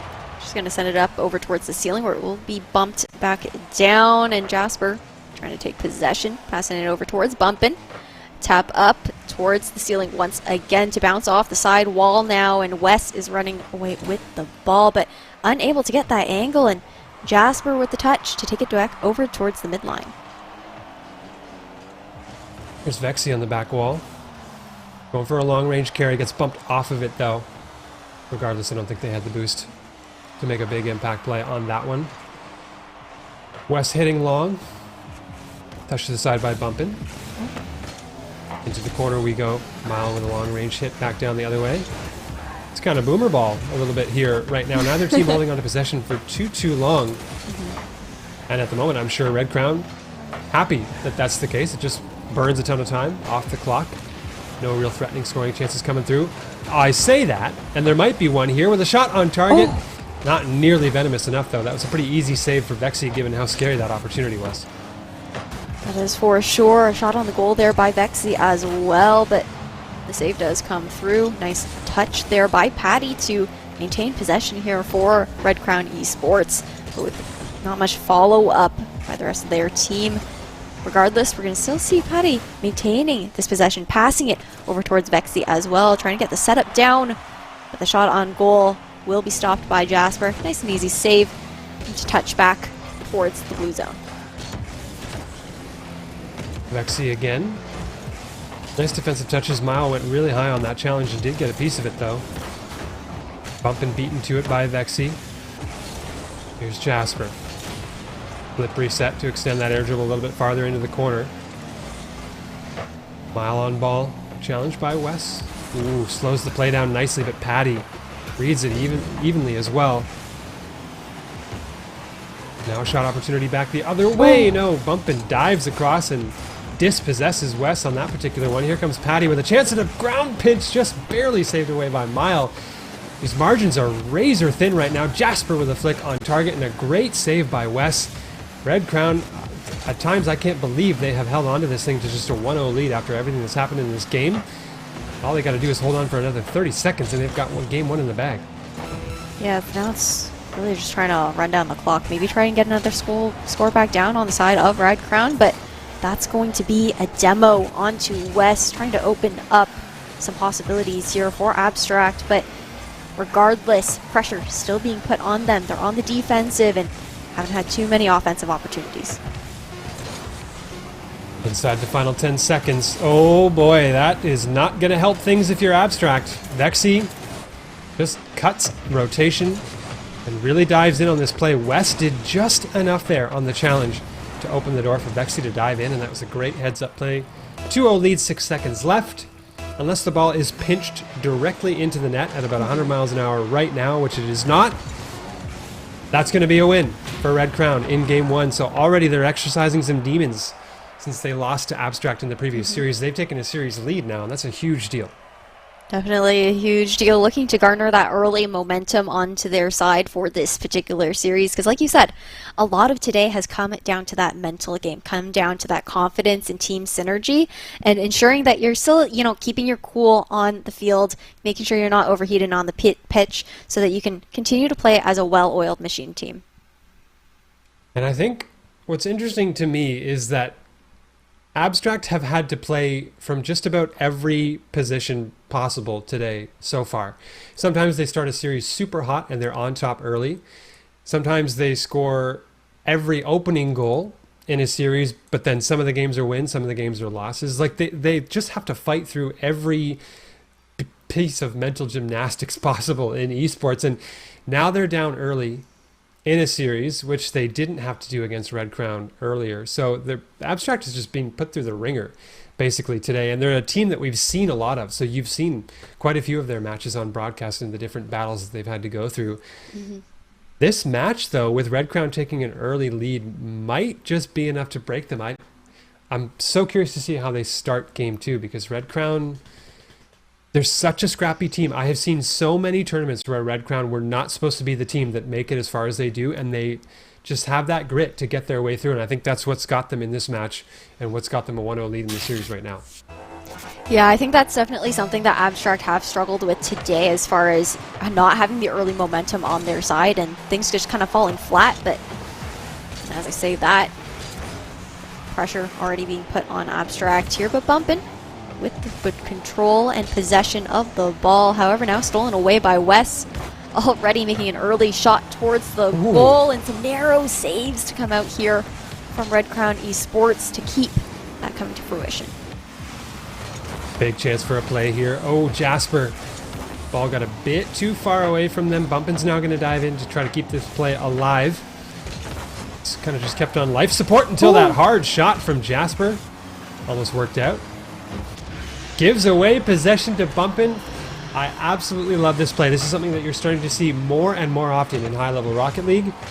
Jasper doesn't have a great look at the ball. He says, hey, Bumpin, your turn. Come on in and take the shot. And the other team, the defense just can't get a read quickly enough on it, because they don't know whether Jasper's going to try to continue the play or whether they have to respect the shot coming from underneath. And works wonders there for Abstract, and crucially, they get the early lead in this game. As you said, that's hasn't been the case too many times in their recent series in this event. So it's good for them to get that early lead and get a little bit of momentum back on their side. Well, those are really big difference makers for Abstract as well, because they really snowball with it and scale pretty quickly just off the crossbar there. But nothing coming to fruition here yet. And Bexy going to be dribbling this ball, trying to get it past the midline, but Mile sneaking up behind. Going to get that touch, push it back towards blue. Bit of a scary moment there, just for a second for Abstract. They get the clear though. Miles going to follow up and take this one toward the opposite corner. Bumps Vexy and the ball at the same time. Good challenge from Jasper. Not enough though to make a scoring chance coalesce here. That is a monster clear from Red Crown all the way down to Patty on the opposite end of the field.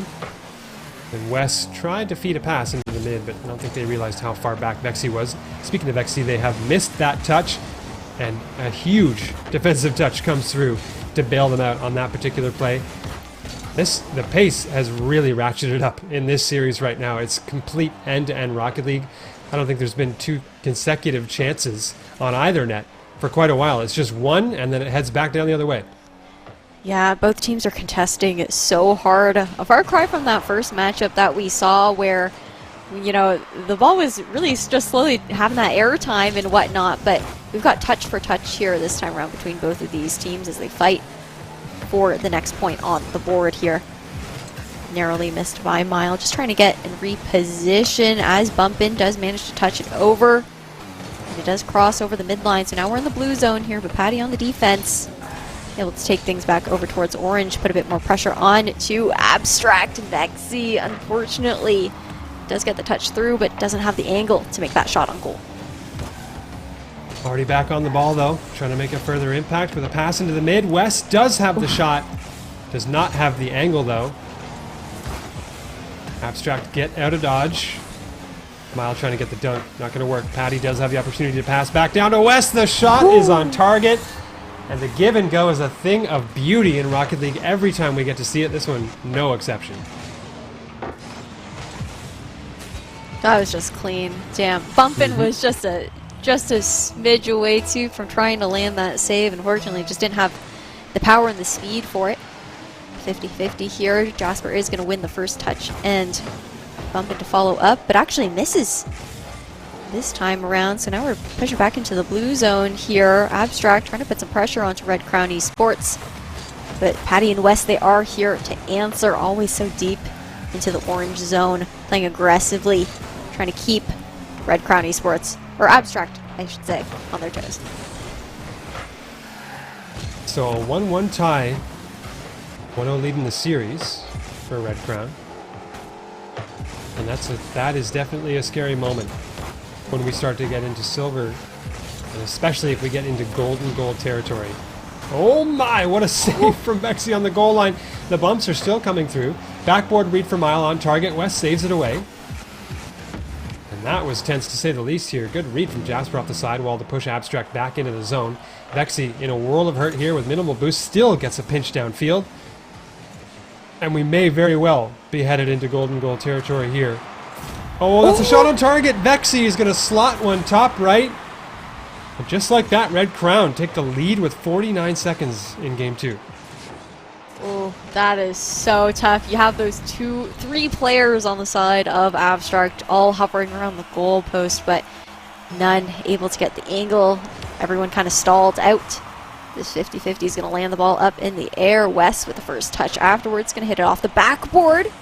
We do see Patty going for that shot on goal, but it does narrowly miss, and a save to come through. And it's just heated, both of these teams trying to run it down into the other's net. Mile with possession, dodges the demo and gets the pass to mid, but that's a great challenge from Wes. All for naught though, the clear comes through.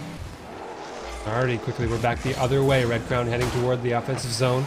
Vexy faking out a couple, passing into mid. That was close. Not quite though. Oh, it's scary for a second here. Abstract. This is not the end of the field you want to be in if you're trying to score a goal. They're playing a heap of defense here, just keeping Red Crown out. And we're into 0-second time now. Bumping with a touch mid. Patty's got a handle on that one, but Jasper somehow keeps it alive. Here's Mile on the sidewall.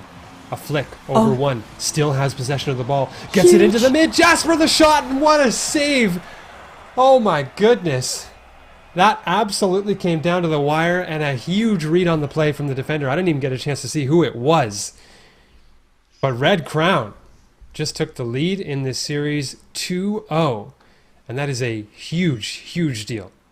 Yep. Huge deal. I mean, Rocket League's such a fast-paced game there. That was, I mean, to keep that ball alive, though, at that 0-second mark was massive, and a really nice try on the side of Abstract. Just unfortunate that it really didn't pan out in their favor. Couldn't land that last one off. But now, Red Crown Esports, they're sitting at that 2-0, like you mentioned here, Thunder. And Abstract, they're this team that relies seemingly very heavily on that momentum to kind of get things rolling and get that aggression that we see from them and that suppressive kind of style of play under their belt. Yeah, well, they're going to have to fake it till they make it here because they're down 2-0 in a best of 5 facing elimination in the tournament. No more extra lives. It's time to level up or pack up. One of the two. I'm really curious about Red Crown being in a position where they could close things out in a sweep. Don't underestimate how hard of a spot that is to be in as a team. That closeout game is so tough to stay consistent on, just to keep the momentum going that you've had throughout the series. It can be incredibly difficult to keep that going here for Red Crown. And now we shall see. The team awaiting eagerly in the grand finals, Scuzz Esports wants to see, is it going to be Red Crown or is it going to be Abstract yet again that they'll square off against? Right now, Red Crown in a great spot to make it them, and it's going to be up to Abstract to answer that. Ooh. Nice demo to kick things off, taking Patty off the pitch for now. Just a moment though, because Patty is back. Going to touch the ball, bumping to answer with a touch of their own.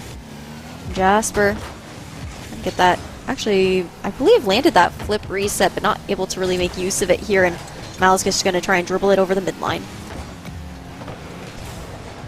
Wes, doesn't have control of that ball, actually. There are 2 players committed on the side of Red Crown, but they are able to recollect. Jasper here, rocking the Cloud9 decal I had mentioned earlier. And of course, playing on the orange team. Just to really rub salt in the wound, apparently, but hopefully it'll be the missing ingredient there for the Abstract squad. Being down 2 games, they need all the help they can get. Right now they've kept it scoreless. Early stages of game 3. Jasper here. Oh, what a read! That shot was definitely on target. And Vexy, unbelievable instincts there to know that that redirect was coming through. Get a brilliant save on it, and yet another fantastic defensive touch here comes through as Abstract are completely pouring on the pressure here. Ooh, trying to play a little bit more suppressive, kind of find their footing and get that groove down. Vexy gonna double touch. Able to actually aerial it back towards the goal and actually get the score in as well. Red Crown Esports, that's 1-0 here. Thunder. Whew. Yeah. Wow. I mean, that sidewall fake to start that play, big fan. That's all I can say. I'm a huge fan. You so rarely see that fake. And you know you got to do something, because with where the game is at right now, all defenders have a read on what you want to do when you go to take the ball up the sidewall like that. You got to come up with something crafty to catch them off guard, and that fake, brilliant from Vexy. And that was only stage one of that huge air dribble all the way across the goal mouth into dunk play that they made there. Double tap coming through from bumping back the other way. Is going to add another one to the highlight reel here, but if for Abstract, not Red Crown. Ooh, 1-1. So Abstract, they're keeping their name in the game so far, but again, they have no series under their belt so far.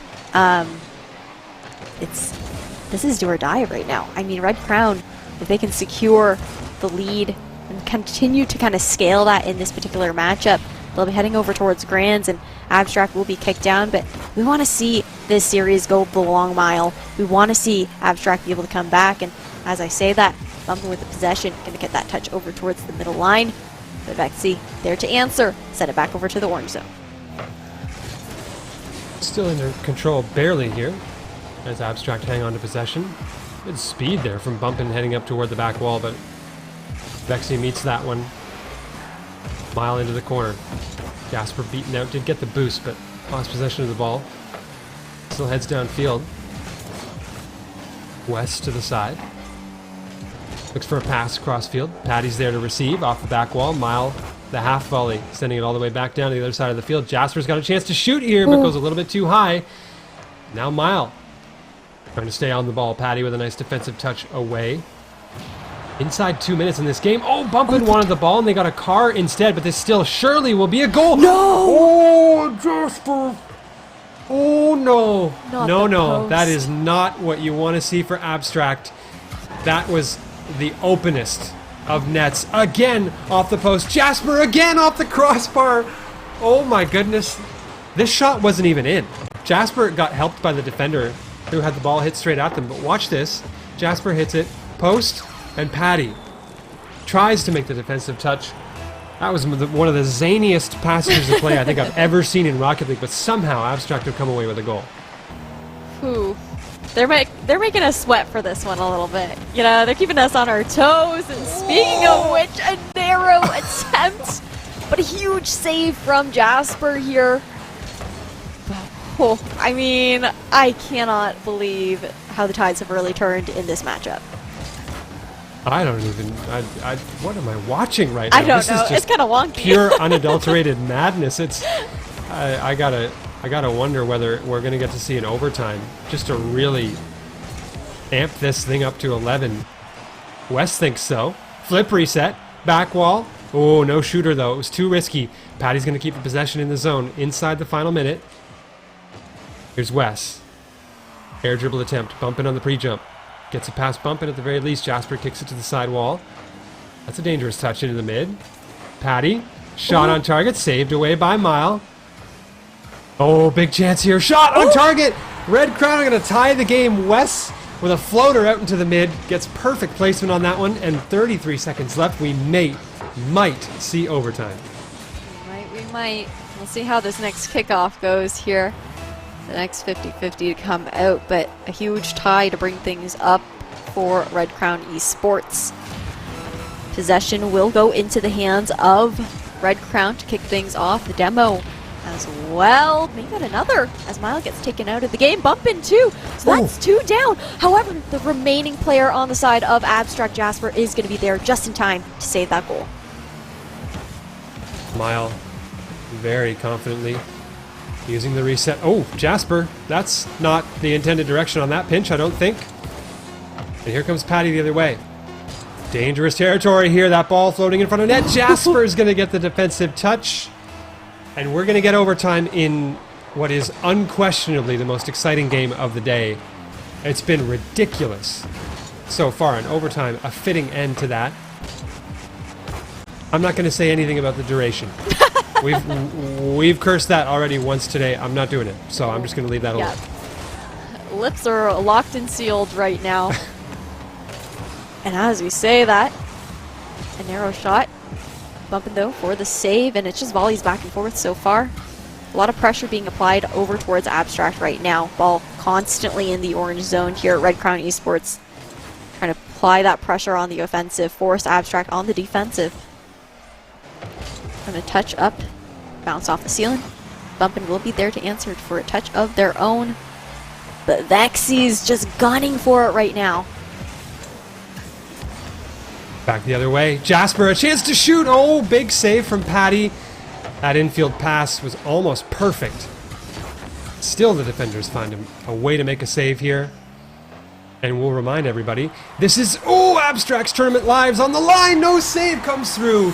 Red Crown Esports are going to the grand final. First shot from Vexy saved away, but the second one from Wes was just too much.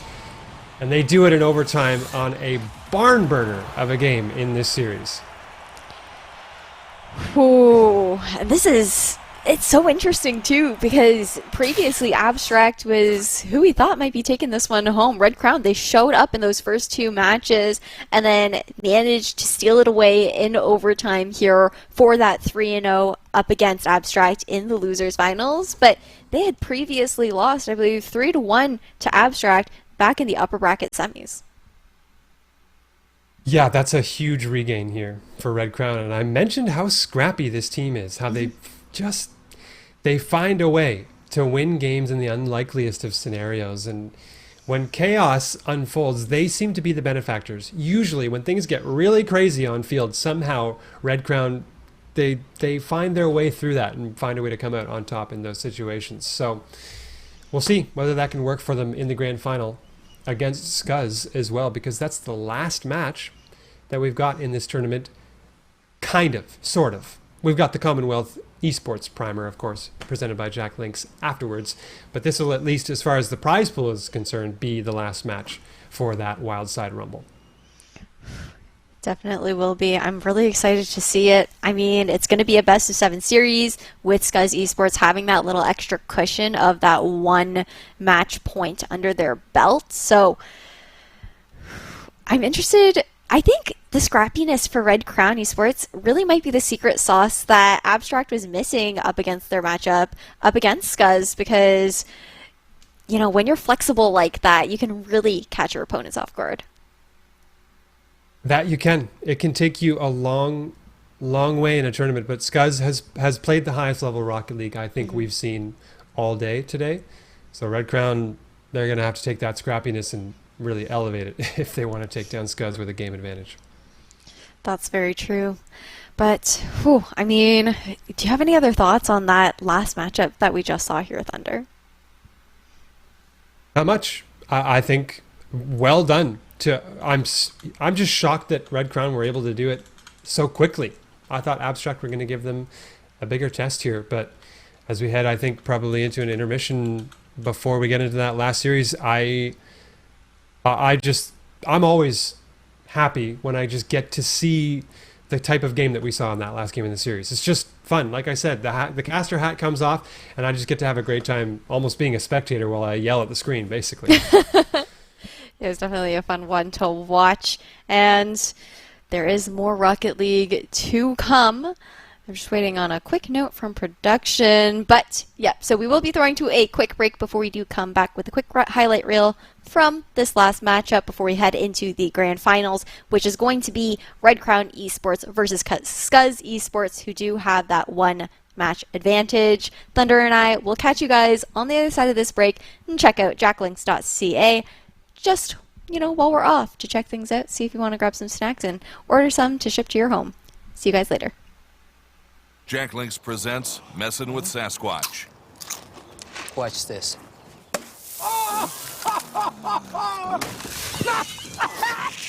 Don't mess with other snacks. Choose Jack Links jerky made with 100% beef.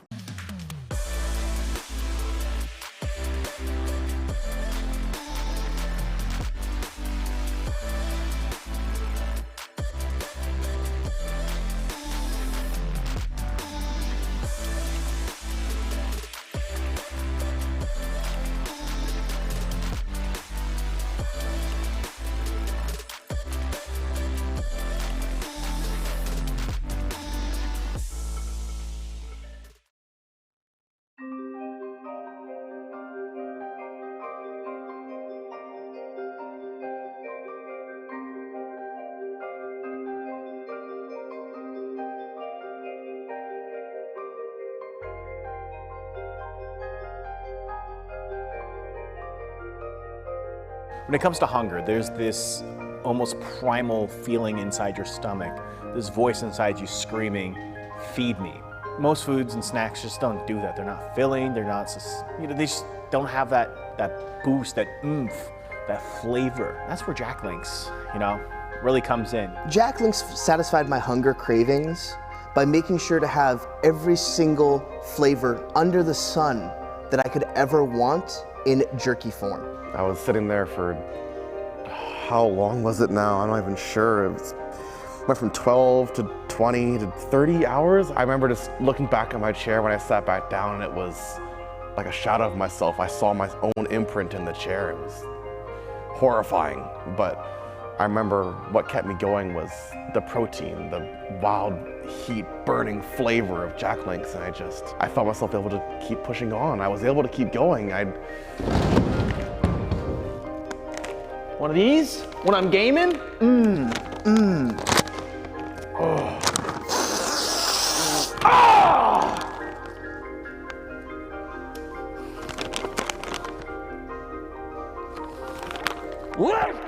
Hi, my name is Matt.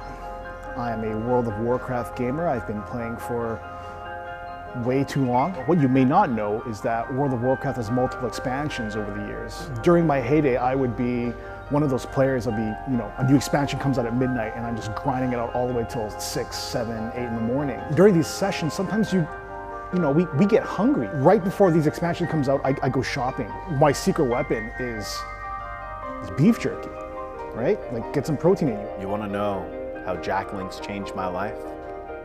We were diving in for, Classic Halo 3. Sorry, it's a little hard to remember and it's a little upsetting. The bracket was tied, we were in the grand finals, things were getting sweaty, and we were running hungry. Some of my team just started dropping, and then, out of nowheres. Sorry, this is hard. I could go out and make a whole dinner, broccoli, chicken, mashed potatoes, all of that, but I don't have the time. What I do have time for is Jack Links every time. An angel came, and this angel brought me Jack Links Hot and Sweet. I'll never forget the day this was introduced to me. We won the bracket, we won the series, we won the match. We were grand champs at Winterland. And I wouldn't have pushed through without the right snack, and that was Jack Links. You see, when I'm gaming and I need a little refresh, and I'm doing a little PvP, a little bit of competitive, I'm ranking up, I'm doing crazy stuff, I go to Jack Links. Not even just Jack Links and all the delicious flavors, I particularly go for the jalapeno because I need to get fired up. I need a little bit of when I'm playing games and I'm feeling it and I gotta keep on keeping on, this is my go-to, a little jalapeno. Let me just. You ever eat crab? Like eating crab, it's great, but it's also annoying because you do all this work to get that shell out and then you get the meat. Beef jerky from Jack Links isn't like that. Hey, I think there's something in your beard. Oh, this? One second here. It's my emergency snack whenever I need a little hot and spicy, so. You never know where you're gonna need that emergency kick. I could go rank right now. I could go play some PvP right now with this beautiful piece of jerky. Oh.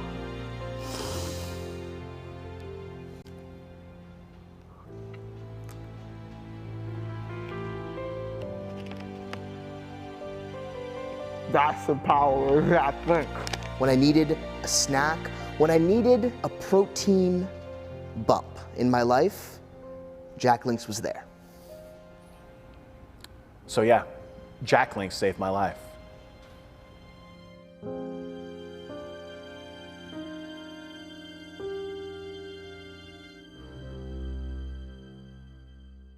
Jack Links presents Messin' with Sasquatch. Watch this.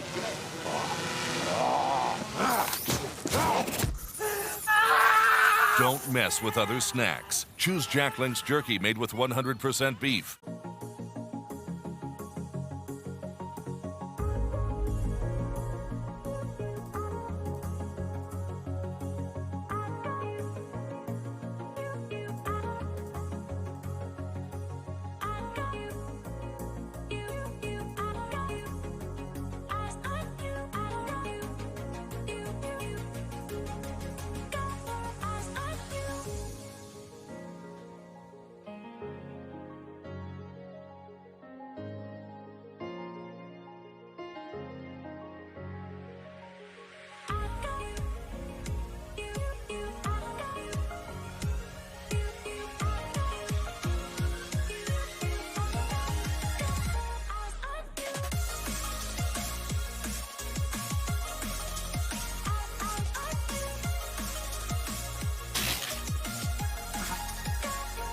What's up, y'all? Welcome back to the Jack Link's Wildside Rumble.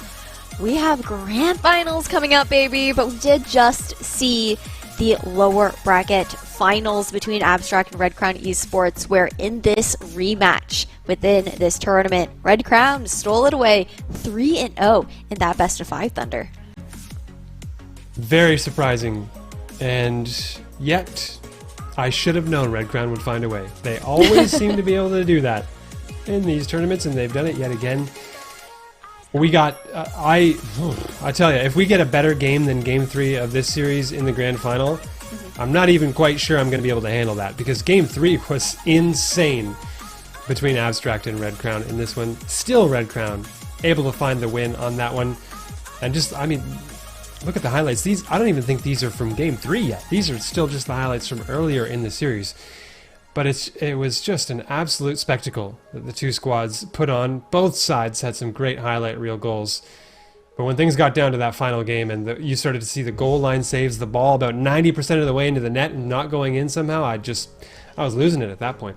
Yeah, there were definitely some wonky interactions happening right next to the net in that last one, but I'm really excited to get into this next matchup, that being for the grand finals in the Jack Link's Wildside Rumble between Red Crown Esports and Scuzz.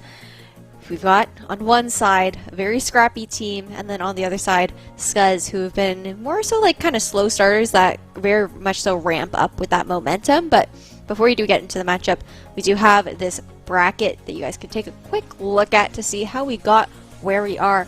Are you surprised at all, Thunder, by how this has played out? Not the later stages. There were a few matches earlier on that I was actually a little bit surprised by. I think I saw that Sesquipedalian. God, this sounds really rude, but I'm almost glad that they didn't make it farther than they did, just to save me having to say that name too many times. Yeah. It's nothing personal, folks.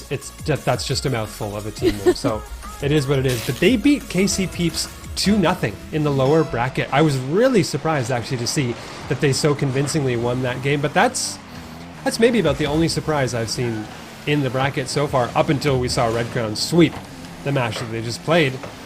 But I gotta say, I bet you there's some surprises here in store in this grand final. Even with that game in hand, I think there's still going to be a bit of a challenge in store here for Scuzz against Red Crown. Absolutely. Already about 30 seconds into this first matchup in this best of 7 series. But again, Scuzz, they have that extra cushioning, a little bit more that they can play with, considering the fact that they do have that extra point under their belt. Ooh. Nice little shot on goal. Vexy is going to be just there in the nick of time to get that touchdown and to save it, but unfortunately not able to grab another save on the side of Red Crown Esports, as Scuzz managed to secure the first point on the board for themselves. Bit of a wonky challenge there from KX, getting an extra touch. 2 for the price of 1. Gets the ball on target, and the defense not able to save that one away. A 1-0 lead here for Scuzz. I think that's what most folks would have probably expected heading into this series. They are, of course, the team that made it all the way through winner's side without dropping a series, and they're dropping some pretty nice saves here as well to keep Red Crown off the board early. I have to imagine that in the early stages of this series, I bet you Red Crown are going to be pretty caught off guard by the shift in style between Scuzz and Abstract, because the Abstract team they were playing in the match we just saw wasn't playing at full pace, I don't think. But Scuzz pretty much play at full speed all the time, and I think that might catch Red Crown off guard a little bit in the early stages. Yeah, it might take a little bit of extra time to adjust, but we know how scrappy this team is, so they're definitely fluid. We'll go with the flow. It's just about ebbing and flowing in the right directions. And as I say that, a touch from Saya is going to try and bounce it off the side wall here, but possession still in the hands of Red Crown Esports. They're pressuring the orange side. But it's a bit of back and forth here, just touch for touch between both these teams right next to the net. Ooh, very right next to the net. That one almost actually on target.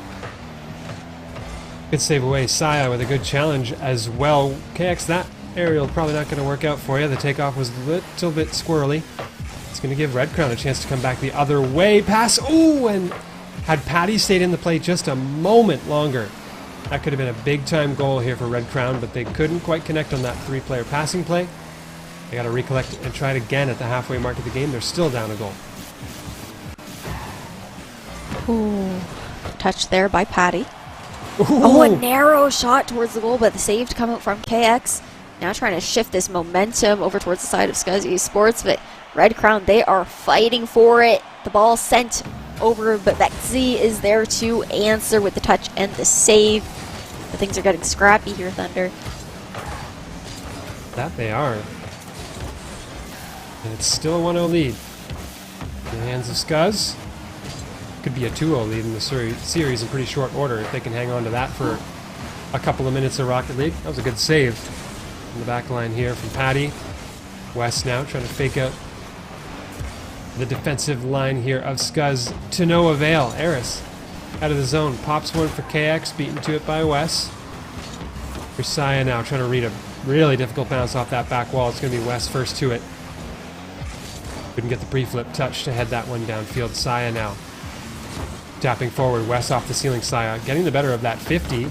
Sidewall read. Eris. Pretty flashy there. Might have a chance on target. It's straight up in the air. Shot. Woo. And KX is going to knock that one home for 2-0. And again, it's just the speed and unpredictability of Scuzz working in their favor time and time.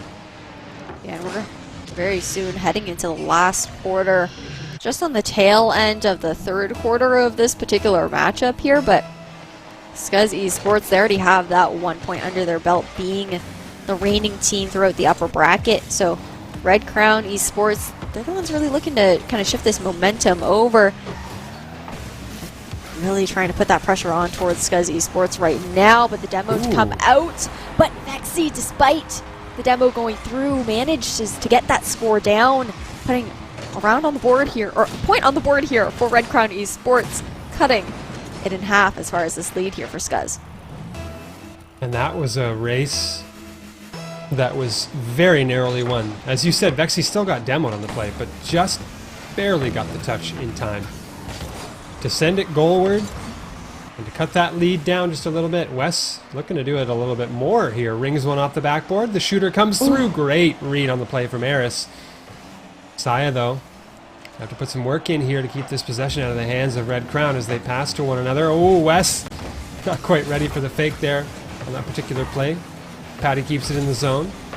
Wes trying to get the aerial win on that play. Meanwhile, Scuzz doing just enough to keep their lead intact heading into the final 30 seconds of the game. Vexy off the sidewall. Sharp read. Wes has to make a touch. Does. Patty beaten out. Wes sends it downfield. No boost to work with, though. Getting harassed as well by the retreating defense of Scuzz. But I think that 2-1 lead might just be enough. Make it 3-1. That's just some bullying play coming out of the corner here. You see Patty losing that, considerably losing that 50-50, and then KX, great work to pop that ball over top of the final defender. That about does it, I would say. Anyway, 7 seconds left, 2 goals to score. I think Scuzz have gotten away with game 2 in this series. Absolutely. I mean, just a couple seconds left on the clock. Another touch here by Eris, trying to go off the backboard, but Patty with the touch, keep it in play. But on the side of Red Crown Esports, I mean, it's already done here. You know, despite even getting a 0-second goal, if possible, they are not going to be able to bring it up towards that overtime. So that's the technically second, but also first match under the belt of Scuzz Esports, and they're sitting at a 2-0 lead right now.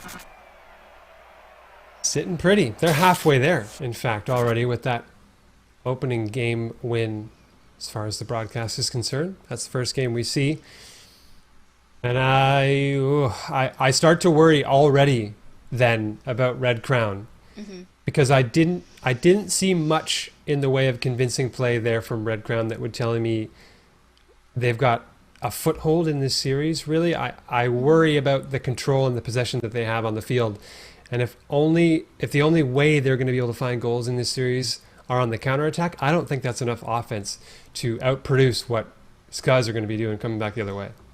I think the other difficulty here is, you know, Red Crown being that scrappy kind of team that likes to adjust towards the play style of their opponent and adapt around that. you don't have the same amount of cushion you do in, you know, a normal series. You have Scuzz already having that lead up with that 1 point prior because they won out through the upper bracket, now securing that second one. So it's just really not as much time as Red Crown would have had, you know, in another situation to try to get those adaptations through because they're already down 2 after only playing 1 matchup. Yeah, it's tough. They're really not given that much leeway as far as adjustments go. In this series, we'll see what they bring in Game 3 because that game's getting underway right now. And best of 7 reverse sweeps, extremely few and far between. Not unheard of, especially in the most recent season. Oh boy. What an opener. That's a nice play regardless from Eris. Brilliant double tap. They were fishing for this top corner, almost got it. But Saya really quick to respond there and get the read off of the crossbar to make it 1-0. And the bad, I think, just went to worse here for Red Crown. Yeah, I mean, that's really early momentum to roll with just a few seconds into the matchup already here. And Scuzz Esports, you can see they're almost playing kind of suppressively like we had seen Abstract do prior. Really keeping the ball in the zone, but I mean, at the moment, Red Crown, they're really trying to fight it. Scuzz Esports taking it back towards the blue, but not many players available for that rotation quite at the moment. But this is kind of dangerous here because Red Crown Esports, they were all cluttered in that left corner, and that was a goal there on the side of Scuzz. So now 2-0 here for the series. It was the bump there. KX spotted Patty on the back wall and knew exactly what they had to do. Remove the defense, free goal, 2-zip, 26 seconds, or 36 rather, into the game. Looked a little ugly here for Red Crown Esports. I was talking about best of 7 reverse sweeps. They're rare as it is for two teams that look evenly matched. These teams do not look that way right now. And Red Crown have got a considerable amount of work to do just to get this game back level. And they're going to have to win a couple more in the series to convince anybody that they've got a shot at this thing. But meanwhile, just time. Melting off the clock here. Continuing to control the possession. Scuzz just hanging onto the ball in all the right places. Biding their time, waiting for the right opportunities to strike. Red Crown look pretty disorganized, I think, at the moment. They don't seem to have much control over how this game is going and how the series is going. I think that on the side of Scuzz Esports, they're also doing a really good job of kind of just divvying up the players on the side of Red Crown who are kind of already struggling to play as a team, but doing really well to kind of isolate them from each other, making it a bit more difficult for that team play to come through.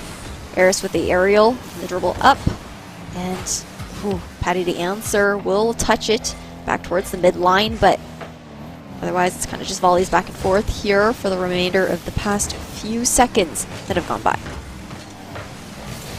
Ooh. Quick little change in guard there with the pinch and the follow-up touch as well. Trying desperately to get something going here, our Red Crown. They're looking for a bump as well. That's a shake-up in the style of play that sometimes bears fruit, sometimes not. Vexy, a touch, still touched away. Wes has got a net to shoot at here. They make no mistake, and at the halfway mark of the game, they've cut the lead down to half as well. Ooh, important to cut that lead down as well. Try to steal the momentum back into their favor. Maybe seeing Red Crown Esports playing a little bit more like a team. Eris is going to win out that 50-50. And a demo to boot, though, is going to be the cost of it. And a huge touch and save by Saya. Ooh, keeping Red Crown from kind of equalizing here. But things are getting heated.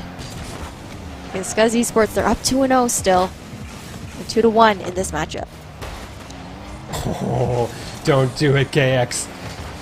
If you're wondering from an outside perspective what the in vogue play is in Rocket League right now, it's that sidewall read. Self pass off the wall. Oh, we got a goal coming in here for KX in the meantime. But that side or corner wall read into redirect it's the most fashionable play in Rocket League right now. So if you want to stay ahead of the curve, I'd suggest you learn that one. And that KX almost just hit one right there. But it didn't end up mattering all that much because they're going to get the 3-1 lead anyway. And with 2 minutes left, that's a great preview to what could be a 3-0 lead in the series. Ooh, time will tell. I mean, there's still a minute and 40 left on the clock here, but Red Crown Esports, they kind of got to get the second goal on the board just about now to keep their skin in the game for this particular matchup at the very least. But Scuzz Esports, I mean, Vexy with the flip reset, not able to do too much with it this time around. West will be able to take that possession back though, but pressure's really being put on towards Red Crown right now as Scuzz is just deep in their zone. Scuzz hanging onto the ball in the corner here. Patty stops out that attempted infield pass. Saya with a lofter toward the back wall. Half volleyed there by Vexy or Patty or one of the players' names that end in Y. Sometimes I get a little confused. And 3-1. Still the lead here. We're down to 45 seconds. And it's a lot of defense being played by Red Crown at the moment. They'd have a chance if they were close to the net, getting some scoring opportunities. Maybe they'd be able to come back, but the way the game looks right now, I'm not feeling it. I don't think they are either. No, I mean, on the side of Scuzz Esports, obviously, you know, they're trying to set up, try to get those goals down, but they've really just been keeping possession out of the hands of Red Crown whenever possible, trying to counter and steal it back. That's going to be a demo down on Saya, which is potentially an opening, but Red Crown Esports, they weren't really able to do too much with it. And we've got 10 seconds here. This is going to be match this time around, at least for this third match in this best-of-7 series. And just like that, it seemed like it happened in the blink of an eye, but Scuzz are on championship point. They could take the lion's share of that $1,500 prize pool right here and now with one more game win. You have to imagine, with the way they've been playing, how much they've been dominating this series. I would think that they've got this one in the bag, but stranger things have happened. Stranger things happen all the time, in fact. That's true. So I don't even know why we call them strange. They're just things. Things happen. And every time I think I'm confident in a prediction, it can fall apart in an instant. Yep. I mean, time will tell. We don't want to jinx anything. We've been pretty on the point with our caster curses today, so I guess I don't think predictions are really the name of the game for us anymore today, Thunder, to be honest. No, we'll leave that aside for now, and it could be a very short sprint here between us, the end of the Wildside Rumble, and the beginning of that Commonwealth Esports primer that we talked about between those two Canadian squads being sent to that tournament. I'm already kind of getting excited about that. I know that's getting a little bit ahead of myself, but the fact that it's a 3-0 lead here in the best-of-7 for Scuzz has my mind. The gears are turning a little bit on what we're going to get to see in that match. For now, though, I won't let that thought creep too far in. We're going to see Red Crown try their best to at least take a game in this series and not give Scuzz a direct path straight to that championship. Ooh, getting into what is potentially the last match between these two teams. That's Red Crown Esports versus Scuzz Esports, who is holding that 3-0 lead right now in this best-of-7 for the grand finals of the Jacklings Wildside Rumble. A demo to kick things off. That's Eris to go down. And possession of the ball in the hands of Scuzz. But Patty's trying to steal it away. It's kind of back and forth volley so far between both teams. They're kind of trading off, trying to counter these passes and whatnot. Ooh, that was... I got a little bit nervous there. That was something, but thankfully for Red Crown, it was not a goal. Oh, the bump play. Oh, that's so brilliant there from Saya. West was on the back wall, trying to cover one angle of the defense, but you'll see in the net here, Vexy. Oh, very unenviable position on that one, and it's going to lead to a goal here for Scuzz. That could very well be the championship goal. Right there. We'll have to see whether Red Crown have got an answer for that. And it may not take too long here. Vexy's going to try to score a kickoff goal, but it's nicely saved away there by KX.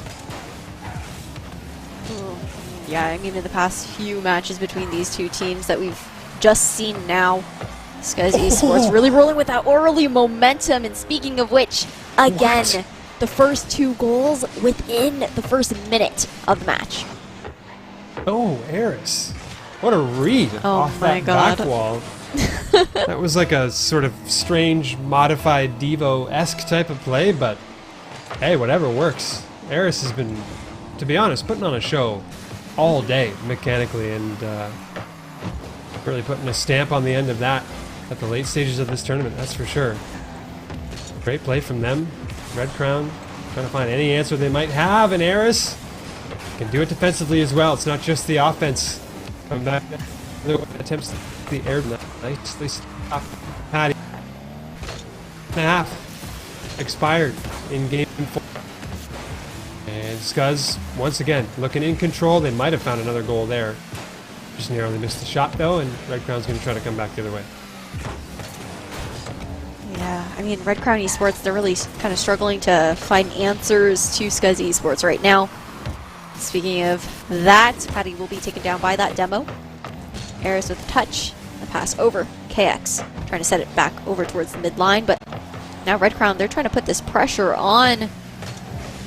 But it doesn't matter. I mean, Eris still going to get this dribble down, try to steal this possession away. We're still tucked into the back corner here of the orange zone. Well, it's a start anyway. Red Crown doing their best here. Vexy. Oh, that's... Not sure if that's a calculated fake or not, but it was almost super effective here. And still, we're in the orange half of the field. That finally was the first time in about 30 seconds that Scuzz were able to break out of their zone. Vexy trying another air dribble downfield, yet again to no avail. Here's Saya in the mid with a good 50-50. Vexy's going to grab control of this one. Again, tries the air dribble. This time it's the bump, but Patty can't hit the shot. Open net back the other way. Not enough boost. KX can't get on top of the ball. Nobody from Scuzz was able to score that one. I don't think they're going to be too heartbroken about that, given they already have a 2-goal lead. But nothing wrong with scoring another goal. Feeling a little bit more confident about your tournament wins, so I think they will have wished they just had, and it doesn't take much. 5 boosts, 10 boosts in the tank is all you need to get that a little bit of extra height. Just didn't work out.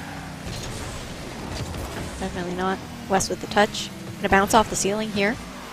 And that's gonna be Vexy with the air dribble up, but the aerial not able to go too far because there is an answer on the side of Scuzz Esports. And I mean, it is nice though to see that Red Crown is putting a bit more pressure than we saw in the few matches just now. You know, spending a little bit more time in the orange zone than just seeing them kind of struggling on the defense down in blue. In that blue end of the field we are at the moment. Saya out of the corner, beaten to it by Patty. Ooh, that's a bit of an uncharacteristic miss there from KX. And yet somehow it has worked out in their favor. And Scuzz are going to take a 3-0 lead in this game. I feel like, in a way, I mean, I've definitely noted that Scuzz Esports, mechanically, their players are just a level above Red Crown Esports right now in this matchup. Yeah. But on top of that, it's just, I feel like in the playstyle of Red Crown Esports right now too, you can kind of feel that they are getting a little bit tired. I can definitely get on board with that. They look, at this point, pretty disheartened. Obviously no one can blame them for that. This is not the grand final they envisioned having for themselves, to say the least. But it's hard not to see the wind go a bit out of your sails when you're down 3-0 both in game and series score. And it's going to be 4.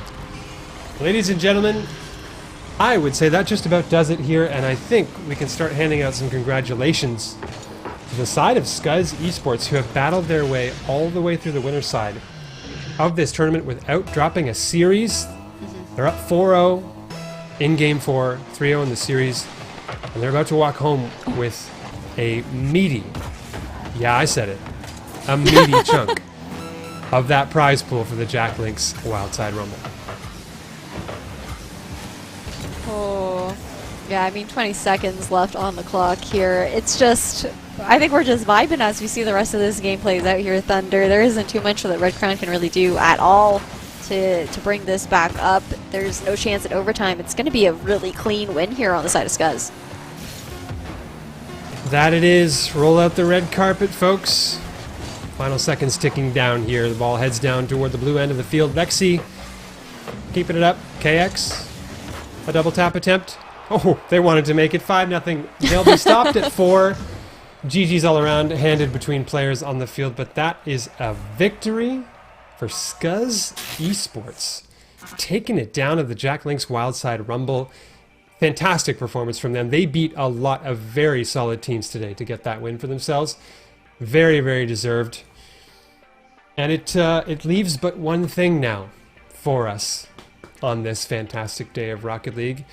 And Spicy, we're going to be shifting gears a little bit here from the Wildside Rumble over to that Commonwealth Esports Primer in just a short little while. We definitely are. So again, GG's and congratulations to all of the teams today for playing out their hearts.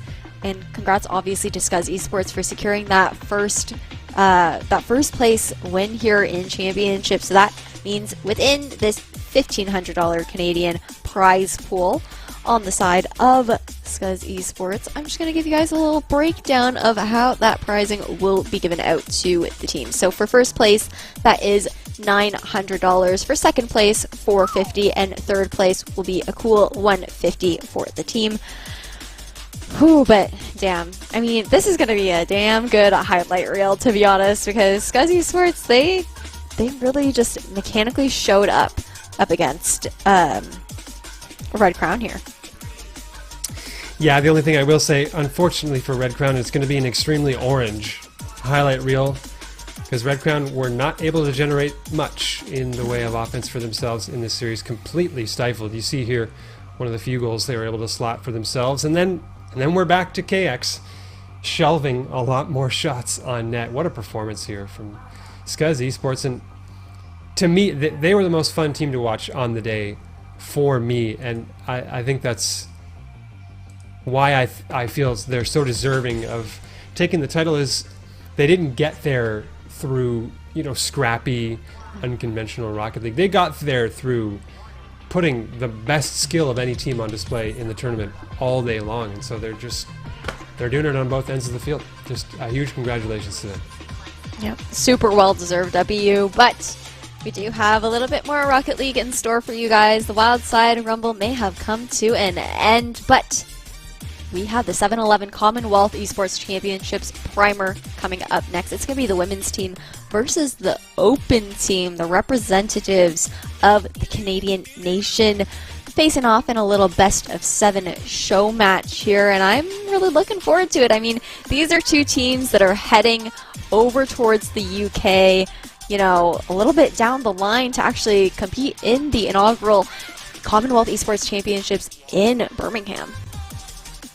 That's huge. They're going to be playing August 6th and 7th, so it'll be happening. I mean, there is a whole heap of Rocket League esports happening that first weekend of August, or the second one rather, depending on how you calculate it. But all eyes for sure for Commonwealth Esports are going to be on the Canadian Rocket League teams as they try and get their way through, as you said, both divisions, women's and open. That is a huge opportunity for these teams. Some of these players, I would imagine, have not had the chance to play at a LAN, let alone be flown overseas to the UK to play at a LAN. That's a massive opportunity, and I think it's great to see more Canadian-centric teams making their way in and playing in competitions where it's less about org versus org and it's more nation versus nation stuff that we don't get to see as often in Rocket League and just in esports in general.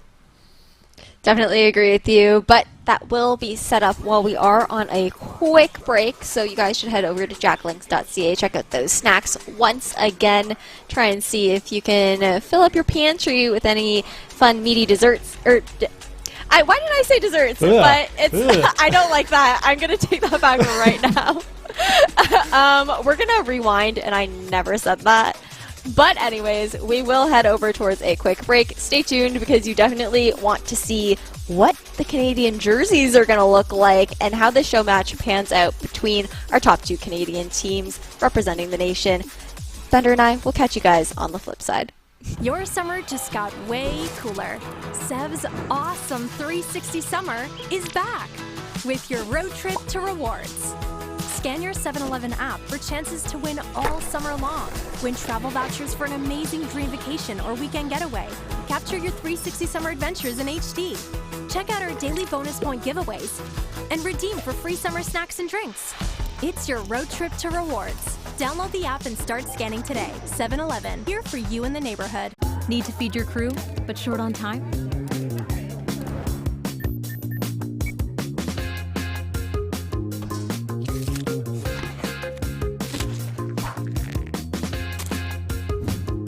Whatever you need, get it delivered fast, 24/7 from your neighborhood 7-Eleven. 7-Eleven! Get 7-Eleven delivered fast, 24/7, or order ahead for pickup. 7-Eleven, here for you in the neighborhood.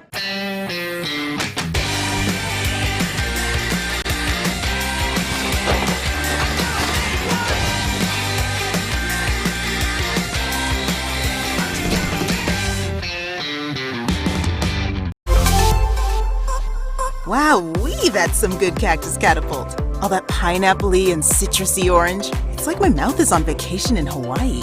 Cactus Catapult Slurpee, only at 7-Eleven. Try it now and earn 7 rewards.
What's up, guys? It is time for the 7-Eleven Commonwealth Esports Championship Primer presented to you guys by Jack Links. This event will be a best-of-7 show match between Team Canada's representatives at the Commonwealth Games, that being the women's team versus the open team. We also have a special surprise for you guys, as we're going to do a live reveal on stream of Team Canada's jerseys. I'm pumped, Thunder. How are you?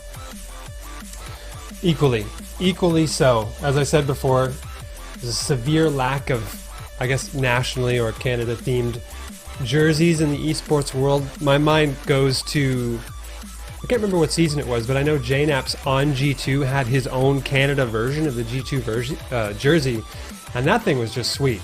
I'm hoping for some action, something like that, where you get like a Canada mix of some stuff going on, and if I'm not sorely mistaken, I believe in my ear, I'm wearing over-the-ear headphones, so you can't really do the touch the ear thing, but I hear from production that we may get a look at those jerseys now, so let's do it.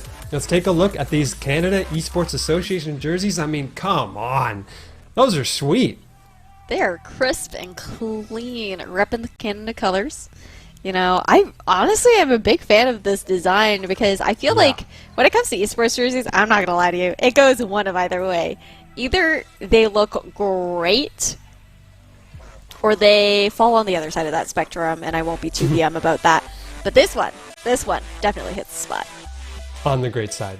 That is for sure. You see the two sponsors, 7-Eleven and Jack Links, on the sleeve and shoulder of that. Canada Esports Association are, of course, the partners that have helped make this whole process happen. They were helping the 7-Eleven Open be a qualifier for the Commonwealth Games, and they're helping Canadian teams get organized for this thing. So it's just been it's a partnership of a lot of different organizations coming together and making a great thing happen. And that jersey that's in I want one territory. Basically, that's how I feel. That's how I feel about that thing. It is sweet.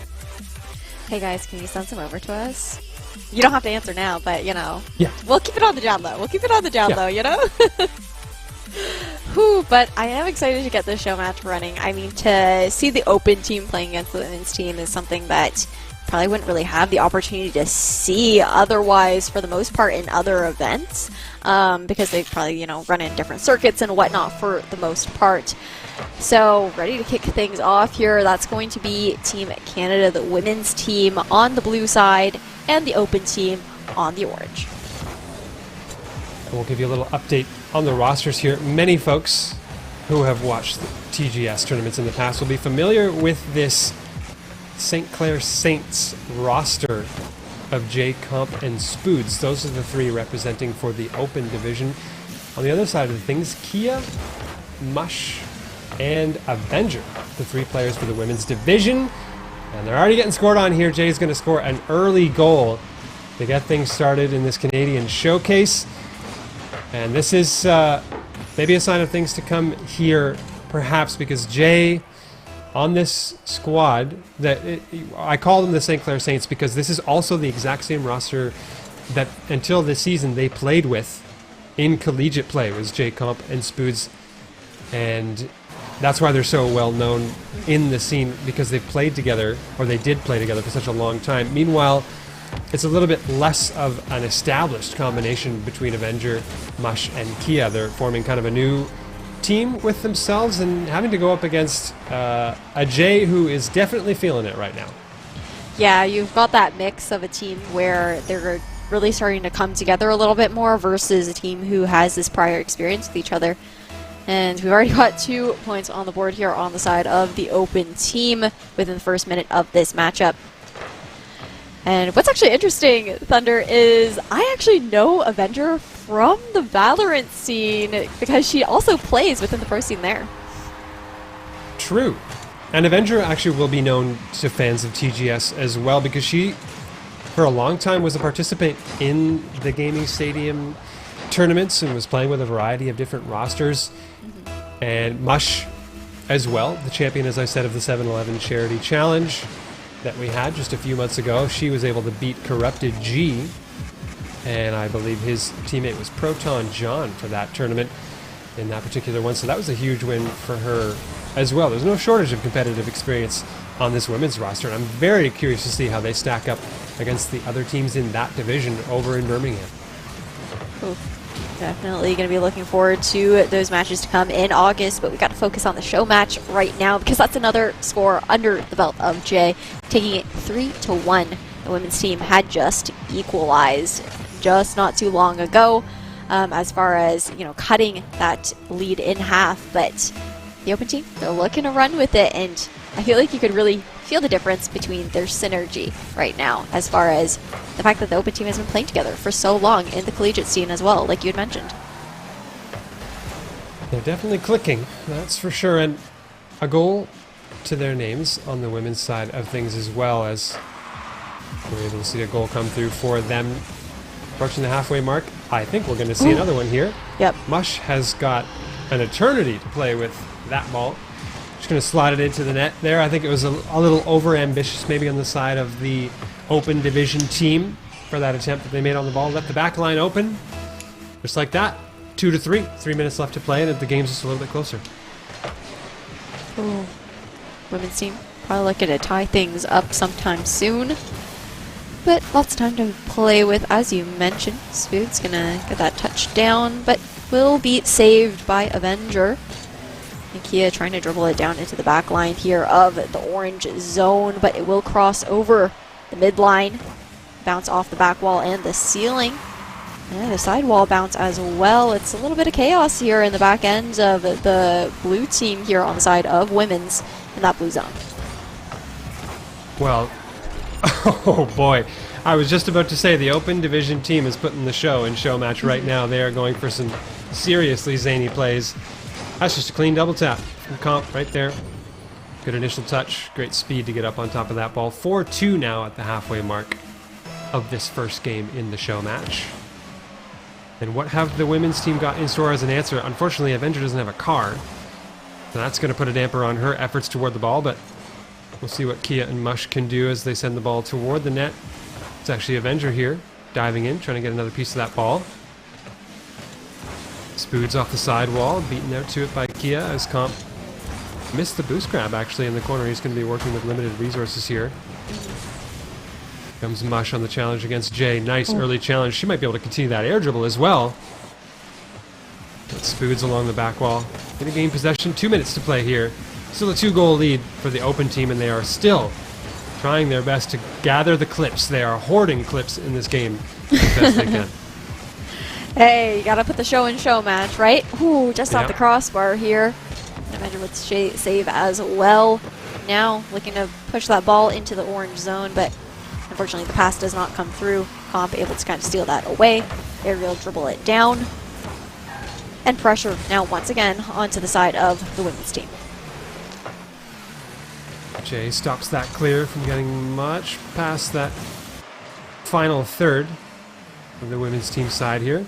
Oop, bit of confusion there between Kia and Avenger. Almost leads to a goal, actually. Comp came streaking in. Jay looks for the double tap. Goes opposite side. Good save there from Avenger. Ooh, Now Kia. Ooh, that was close. That was a shot on target. Jay had to dive in at the last second to get that save. Yeah, we just got 1 minute remaining now. So, I mean, the women's team, they do want to take it to an overtime. Now is the time to get that goal down. Jay will be taken off the pitch by Mush with that demo. Gives Avenger a chance to try and dribble the ball down, but Comp there to answer with that touch. And it's been reset back towards the midline here. I think one interesting thing that I want to do some digging on is about the esports championships themselves for the Commonwealth and what type of competition these Canadian squads are going to be stacking up against. I've got some curiosity around that, and I've got my mouse furiously working away on my other screen to see. I'm genuinely curious because I know some of the countries that are in the Commonwealth. I don't think I could name them all off the top of my head, but it's also a question of which countries are sending teams, which ones are sending maybe only an open team and not a women's team. So I'll be curious to see if you look at maybe some of the rosters that are showing up, who that might be. We saw game one just ending here with the open division team taking the win there. But I think they're less concerned, these two teams, about how this result goes. Obviously, as we said, just a show match between the two to show off our Canadian prowess heading into the Commonwealth. But I wonder about who it is that they're going to be squaring off against in Birmingham in a couple of weeks. Ooh, well, we better get type and try and do that research fast. Maybe get a little bit of that backstory in for the viewers here, but quick little highlight reel to kick things off as we get the next match started. But I mean, this is the time to get those clips in, try out those wacky plays, maybe test some things out before the championships does come through. True. Yeah, it's this is kind of like the laboratory, because on one hand, as I mentioned, there's a lot of play experience between Comp J and Spoods. They are not really going to have to hammer too many things home, but on the other side, Kia, Mush, and Avenger, this is actually a really good opportunity to get some play in against some compatriots who are also happen to be a really high-level team and can kind of put the spurs to you and figure out how you're going to structure your game and that kind of thing. I'm really curious to see, maybe we'll see some changes in game two come through, a little bit of a different approach possibly from at least the women's team. Maybe both teams will try their hand at a few different things in this game, but engines are going for game number two. I think we're just about to get underway here for the second game of this best of 7 show match. and it's the Commonwealth Esports Primer. The 7-Eleven Commonwealth Esports Primer presented by Jack Links. Ooh. Possession in the hands of Team Canada Open this time around, but touch will come through from Mush, trying to take that down the line. The goal is seemingly open. The shot missed, though. Not quite having the angle there for Avenger. And possession back into the hands of the Open team as they pressure on towards the blue zone. So India is one. As I do my background research here on the side, I can say I'm not sure if they have a women's division team. It looks like they just have an open division team going to that tournament. So Canada can expect to play at the very least the likes of India. And I'm taking a look here. Oh, there's actually a Wikipedia page. My goodness. I just came across that as well. Okay, fair enough. Synchronized research here. So it looks like England, Team World Connected, which I think is an amalgam of a few different African countries. South Africa mainly is the word I'm getting in my ear on that one. Then we've got Kenya, Canada, India, Jamaica, Wales, and Australia, all participating in these Commonwealth Games. So those are going to be the teams, or the countries rather, that are sending a variety of teams. Obviously, some of them will have representation in the Open Division. Some of them will have representation in one game and not the other, because it's also worth noting that it is it's Rocket League and Dota 2. Oh, and eFootball as well. There are actually 3 esports that are going on in that particular tournament. So we'll see what countries send what teams, but that's the pool that we're going to be working with as far as opponents you might see on August 6th and 7th for these 2 Canadian teams. Ooh, going to be super exciting. It's going to be really nice to see. We've got, in that particular lineup, faces from all around the world, and I think it's going to be really fun to have this international event come down. It's nice for these 2 teams. I mean, they'll be seeing each other down in Birmingham as well, so to kind of connect in this situation as well, playing during this show match, just kind of ground that team energy, even though they're not necessarily playing together, but kind of have that support system throughout while they are overseas at an international event. Absolutely. It'll be, in a manner of speaking, a family affair. And I think it'll be a pretty fun experience for all these Canadian players to be heading over there. Because I know that this Open Division team do have LAN experience. And you could even say international LAN experience, because they played at the CRL World Championship as well. But I don't think they've ever played, any of the players, or certainly together, at an overseas LAN before. So that'll be a new notch in their belt for sure. Oh, what a save there from Keon, that double tap from Jay. Avenger's coming back the other way, looking for the dribble play, and not going to quite make it work. But yeah, as I was saying, I think regardless of whether these teams have a lot of competitive experience together or very little, it's still going to be a new experience for both of them, and it's got to be certainly pretty exciting. I think that's the other thing to make note of too, is just the difference between maybe teams who have had that opportunity to have that LAN experience together versus teams who haven't done that, because LAN's a whole different kind of beast than playing within online tournaments. There's a different set of kind of nerves that can really get to a team on a LAN experience if you're not used to playing next to each other, because in the world of COVID, a lot of teams that you see out here now who have been competing over the past couple of years have been doing so from the comfort of their own home, which is a completely different environment. Yeah, it's worlds apart, that's for sure, but I think almost unanimously you hear the sentiment from the players that it's just better. It's a more fun environment in which to play. Jay, speaking of having fun, look at this air dribble flip reset. Starting off the side wall, reset, change direction, keep the air dribble going, send it home. I've never done any one of the number of things that Jay chained together to make that play happen, and I'm sad about it. Hey, Jay's got the Wombo combo. We can't all be as mechanically gifted, unfortunately. But nice touch there from Avenger to send it over the midline. Spoods will answer though, and Jay to hit it off the backboard, trying to get that double touch down as well. But it didn't manage to come to fruition here. But again, I mean, you can tell these teams, they're having fun with it, not taking things too seriously, trying to go for some wackier plays and whatnot, as we just, chat about just both the game and the opportunity that they have coming up. And that's a big one. I actually wondered to myself what the travel date would be, how much of a lead time that the teams might get to head out to Birmingham and get prepped, that kind of thing. I'm hearing August 1st will actually be the time that they'll be traveling out to that one. So that's quite an amount of lead time, actually, that they'll have to get situated,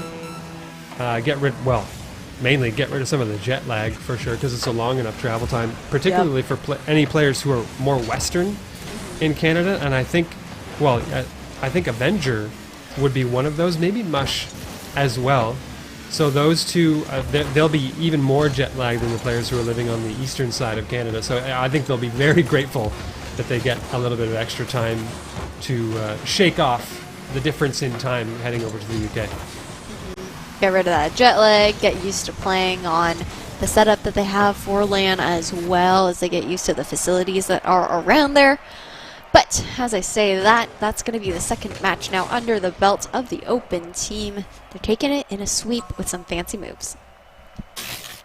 That they are. I expected nothing less after knowing the usual exploits of this Open Division team and how they like to play, what they like to do. I want to see, I don't know, just more, I guess. More of that. That's pretty fun to watch. And I want to see the women's team come through here and catch the Open team off guard. Genuinely catch them off guard, because I think they have the capacity to do so. And they're not going to get opportunities like that all game long, but let's see at least one here. Avenger, Kia, and Mush get this Open team, Open Division team sweating a little bit, and take it by surprise. Show them why you're both representatives for Canada heading overseas in a couple of weeks' time. 100%. I mean, I feel like so far from what we've seen, you see on the side of the Open team, they're definitely having a bit more fun with it, I would say. On the side of the women's team, maybe playing a little bit more kind of like standard Rocket League style, but I really want to see them try to pull out those stylistic points, try to get those clips in, get that good vibe rolling before they do head over towards that CEC championship. But we do have more games underway. It is, of course, a best-of-7 series, and I mean, these teams just seem to be having a good time so far. The Open team definitely is. I'm excited to see how the women's team maybe shakes it up in this next one.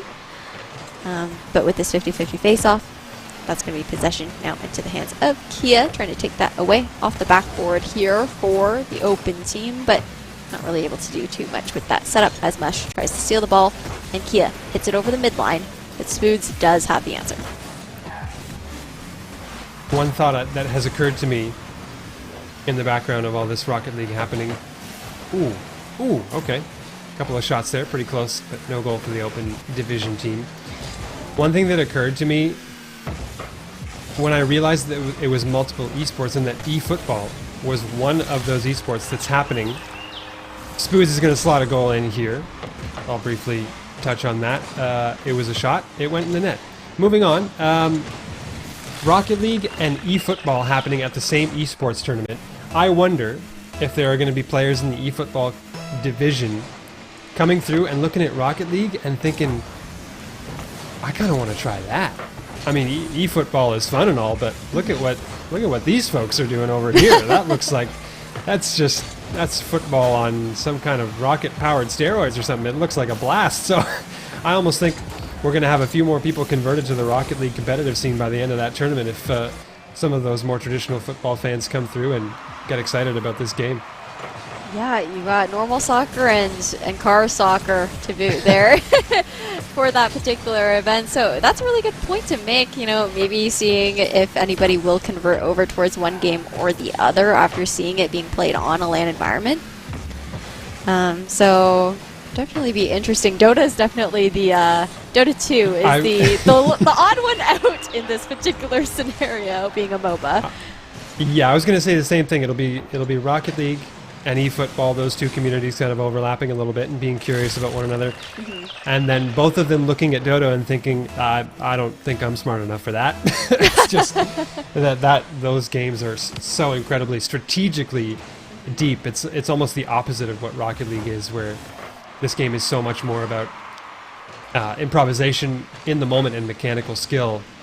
And Dota, not so much, but obviously an equal share of skill on both sides of things. And I would imagine Canada probably sending a roster for Dota and eFootball as well. So you'll also get to see these Canadian teams in Rocket League meeting their fellow competitors who are competing alongside them in different esports as well, and that'll be a little cool moment. Speaking of cool moments, Kia's finding a goal here. It looks like an overextension again by the Open Division team, and she just finds an open lane right to the net. Ooh, nice little corner tuck there by Kia, but yeah, I mean, you know, while the eFootball and Rocket League players might be like, okay, you know, Dota seems like a bit much to manage, on the flip side, you could see the Dota 2 players maybe being like, what is going on in this game when they watch the Rocket League tournament, you know, happening on that LAN, in that LAN event. So it's a little bit different, you know, different kind of mechanics to kind of take note of. But speaking of mechanics, we do have, oh, I believe that was a quick reset there by Comp. And oops. Yeah. I was like, is he gonna go back for it? What is going on right now? I had to like take a second for myself. Yeah, I think the squad in blue there, the women's team, lost all 3 of their party members on different attempts on the ball, and Comp just had an easy ride toward the net there. Oh no, speaking of, oh boy, that was pretty close to being a kickoff pinch goal. Spood's not getting a touch on this one. Comp getting bumped off the ball, which also could be, I think, a good avenue into the women's team, surprising the Open Division squad a little bit here. Jay goes for the flip reset. Musty, but doesn't get much mustard on that flick. Comp here, trying the world's lowest flip reset. Also not working out for him. Still a 2-point lead, though, here for the Open team. And, I mean, it is a best of 7. They are sitting at prettily at 2-0 right now on the side of Team Canada Open. Avenger with that touch. Gonna hit it off the ceiling, but to no avail. No follow-up by a teammate. Will be stolen away by Jay. Gonna grab that little boost pad here, but look at the way that the Open team's just all clustered together in this moment here on the blue zone at the moment. Just very much so overextending, like you said previously, leaving their zoning pretty much open for the most part. Yeah, it's been a pretty good defensive stand, all things considered, for the women's team here. They've held the Open team to just 3 goals, have slotted 1 for themselves. Maybe looking to add another here with a good challenge from Mush. Kia with a chance to shoot. Near target, not quite on target there with the side flip shot. Comp looks towards Boots, who pops it up. Tries to get the flip reset there. Jay's going to collect on the back end. Avenger with good speed there, beating out Comp to that particular ball. Avenger to the mid. Kia with the shot attempt, but Spoots just barely saves that one away, and ooh, that could be trouble. Oh my! I'm not sure if Avenger got a touch there, but regardless, a great defensive effort to get that one away from the net. They have kept it to just 3-1 down here. Mush, again, trying to head downfield. This Open Division team finally finding a goal. It took them quite an effort there, a long time, where the women's team were able to hold them scoreless, and just at the very end there, they overwhelmed with a bit too much boost starvation and pressure. Yeah. The women's team definitely trying to give them a bit more of a run for their money as far as keeping that defense locked and loaded. And that was a... Okay. We saw the women's team. They did. Yeah. We were waiting. I was waiting. I waited for that. And we did actually get to see it come to fruition this time around in a 3v3 after I mentioned the fakes earlier. But, I mean, regardless, Boots still scoring now 5-1 here for the Open team. Had that one come to fruition here, Thunder. Spoods, that was nasty. The flip reset double tap. Yikes, that, Hey, Canada is all I can say. I think I like our chances at that tournament. I don't know who, mind you, I don't know who England is sending, because England is undoubtedly one of the highest level Rocket League countries in the world right now. But the thing is, they've got a whole lot of their Rocket League resources tied up in players that are playing in the RLCS World Championship that's happening in a couple of weeks. So I think they'll be sending a little bit of an unconventional roster, and I'm very curious to see actually who's going to represent England as well at that tournament. But I think if there's anyone that's going to be stiff competition for the Canadian teams, it'll probably be the English. Ooh, definitely possible. I actually could bring that up real quick for you as I just try and check to see. And it looks like... Right, because it'll show the roster. Yeah. Oh. So it's going to be Hibbs, Ixo, Cash, and Gregan. I don't know too much about Rocket League yet. I'm still studying up, but Thunder, you sounded excited. Well, CompJ and Spoods are going to have their hands full. Okay. Yeah, I think that would be maybe the understatement of the year. That is a nasty, nasty team showing up for England, and it shows the depth that country has too in Rocket League, because a lot of England's best players are going to be at that RLCS World Championship, and still they have the level of team of Hibbs, Ixo, and Cash that they can throw forward onto the field, and my goodness, that is that's something else. Ooh, so that's going to be an intense one, I guess, to come up. Looking forward to it. Definitely going to try and tune in if I can at the beginning of August there, but we do still have another match to go right now. Team Canada Open in this show match and best of 7 series up against the Team Canada women's team are sitting at series point right now, currently 3-0, just one more to secure the show match.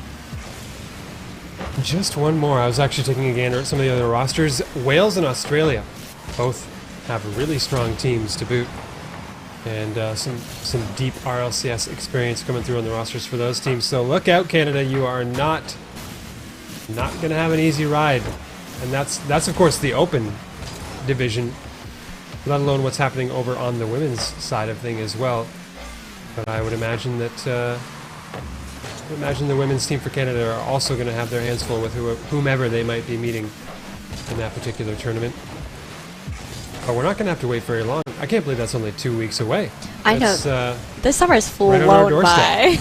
Yeah, that it has. And this show match, speaking of which, is also flying by. We're already, I think, what are we, 3 games into it at this point? Yep. On to game 4, yeah. Open division with that 3-0 lead. We might see a sweep just like we saw in the grand final of the Wild Side Rumble. We're seeing a wild attempt on net come through here. Comp can't get the goal. Jay tries to get the reset. Spoods, another shot on target, saved away by Avenger. What a defensive stand here coming through for the women's team. More resets being attempted. Comp can't find the back wall reset double. And somehow the women's team getting out unscathed there, despite an absolute onslaught coming from the open team. Ooh, a lot of pressure being put on by the open team right now. Comp is just dribbling the ball away, but now will be passed back here, trying to take possession for herself. Will touch that down towards the back end, but a bounce and a reset here for Comp. Will push it back over towards the midline into the blue zone. And once again, Team Canada Open, they're on the offense. Looking to gather themselves here in the offensive zone. Maybe find a ball toward the mid. Here's Jay now. Bit of boost in the tank, but it's a nice touch from Avenger to get past the squad of the open team here. Reset from Spoods, not quite on target, still in front of the net. Kia's going to get that one cleared.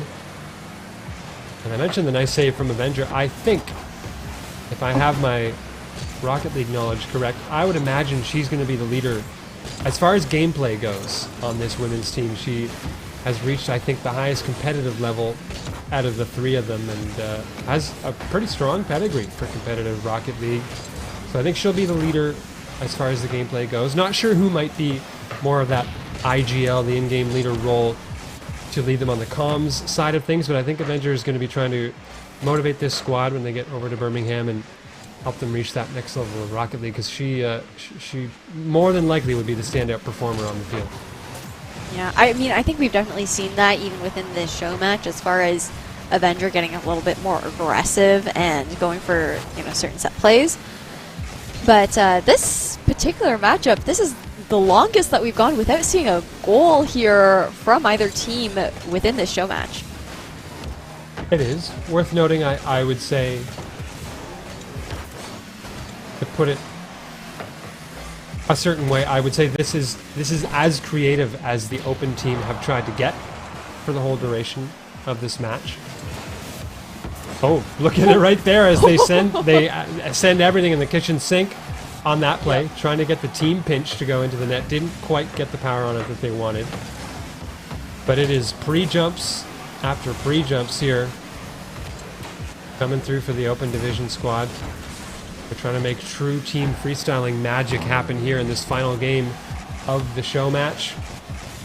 Meanwhile, the women's division trying to win their first game in the series here. Avenger almost got the dunk on that final defender. And I don't know if this would even be possible. I think you'd have to commit a considerable amount of resources to make it work, but I almost want to see a chain dash counter for Scuzz in particular in this match, because he's been practicing those wall dashes the entire match long and just spamming them basically for the whole thing. And I think it'd be hilarious to get an official count on just how many there are at any given moment. We'll have to get that for next time. Yeah, we should have set up a tracker. Yeah. Maybe next time, though. But I do wonder, we might hit an overtime at 0-0 this time around. There's 8 seconds left here, Thunder. Uh-oh. Ooh, good touch away, though, from Avenger. Oh, the corner pinch. Jay going for a bit of a modified astral pinch. Some kind of variation going on there in the corner. Doesn't work.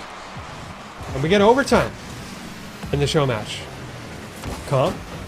Good dunk there. Jay's got an opportunity, tries to get it around the diving defense. Scuzz. Opportunity for an air dribble. Pretty well defended, I would say. Kia steers that one away, and now it's Comp's turn. Goes over top, off the ceiling, to Scuzz. Down low and touched away by the women's team just there in the nick of time on defense. But look at the creativity on display here from the open squad. Avenger, another save to her name. I think the women's team, at this point, they're just trying desperately to grab themselves a full tank of boost and get this ball out of the zone. That might finally be it here. No double tap, though, coming through for Kia. And it's going to mean it'll be left to Mush to get that clear out of the zone. Ooh, touch here from Comp. Going to be off the side wall. Just knocked away, though, and Mush, the post player. Scuzz, though, going to bring it back up and assist that goal there with Jay. That's going to be 1-0 here in overtime. The open team taking this 4-0. Well, thank you, I will say, to both teams for coming out and participating in the 7-Eleven Commonwealth Esports Primer, presented by Jack Links. I'm so glad we got to see both these teams compete on screen, and I think it's a great showcase of what we're going to get to see from both teams heading into those Commonwealth Esports Championships in Birmingham in a couple of weeks' time. I mean, regardless of what happens in the matches, surely Canada's got the best looking jerseys of any country. We have to. I mean, I just can't imagine a better looking jersey than that. They should hold a competition for that as well, actually. True. On LAN? Yep. It'd be like one of those cosplay competitions. You have like the teams walking out in their jerseys, like showing them off to the judges, but damn, we're gonna get a second look now at the jerseys that were teased earlier on. They're just so clean, and I like how like the color usage is really nice. The ombre effect as well, and just like the outline of the nation of the country. It's just it really came together nicely. Yeah, super well done. It's funny with just a two-tone flag, how you so often get shoehorned into being limited on designs because you've only got really 2 colors to work with. It's been a more recent trend actually in just athletic clothing in general for Canada, because you've got things like the World Athletics Championships going on right now, and a lot of the kit and the gear that they have has a lot more black in it than it would have had in days past. I think that's just a general design thing you see more often going into Canadian stuff, and you see it here on display with that sweet, sweet jersey that our Canadian teams are going to be wearing in just a couple weeks' time. 100%. But that does mark the end of today here, Thunder. We've been here for a wild ride of Rocket League. Again, GG's to the teams that did play out in the Wildside Rumble that happened just before this show match between both of the teams for Team Canada. And if you guys want to check out how Team Canada is showing up in the CEC down in Birmingham, stay tuned because that'll be going on August 6th and 7th. So keep those dates in mind. Yeah, we got a quick little graphic for you guys, so definitely head over to globalesports.org to get a little bit more information on that and check things out. But it's been a pleasure to cast with you today, Thunder. I feel like I've learned so much. Likewise. I mean, it's been a treat. We got a lot of really, really great games in that Wildside Rumble tournament between a lot of very deserving teams. Congrats again to Scuzz Esports for grabbing the victory on that one. I'm sure that we'll see them in future gaming stadium tournaments as well. And yeah, the jersey reveal, the show match, everything was just the cherry on top of a great day of Rocket League, that's for sure. 100%. Well, thank you guys so much to the viewers for tuning in and for also sticking around for the show match and whatnot. Stay tuned definitely for the CEC down in August. And a big thank you to Thunder for casting with me today on the desk. And a massive shout out to the TGS production peeps behind the scenes because we wouldn't be able to put the show on without them. So huge applause to them. Thank you guys so much. Hopefully Thunder and I will see you guys soon. But for tonight, it's good night. Peace out, have fun, maybe hop on some Rocket League after this stream.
Your summer just got way cooler.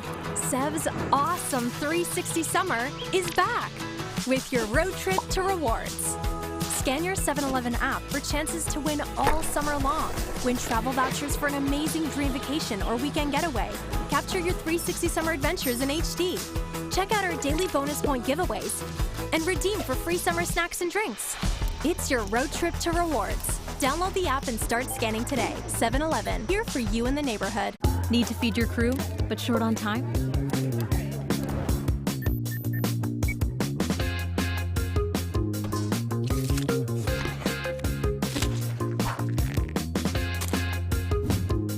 Whatever you need, get it delivered fast 24/7 from your neighborhood 7-Eleven. 7-Eleven! Get 7-Eleven delivered fast 24/7 or order ahead for pickup. 7-Eleven, here for you in the neighborhood.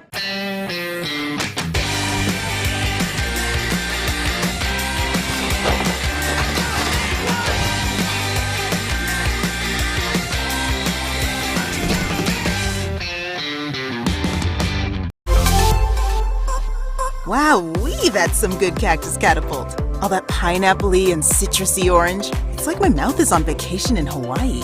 Cactus Catapult Slurpee, only at 7-Eleven. Try it now and earn 7 rewards.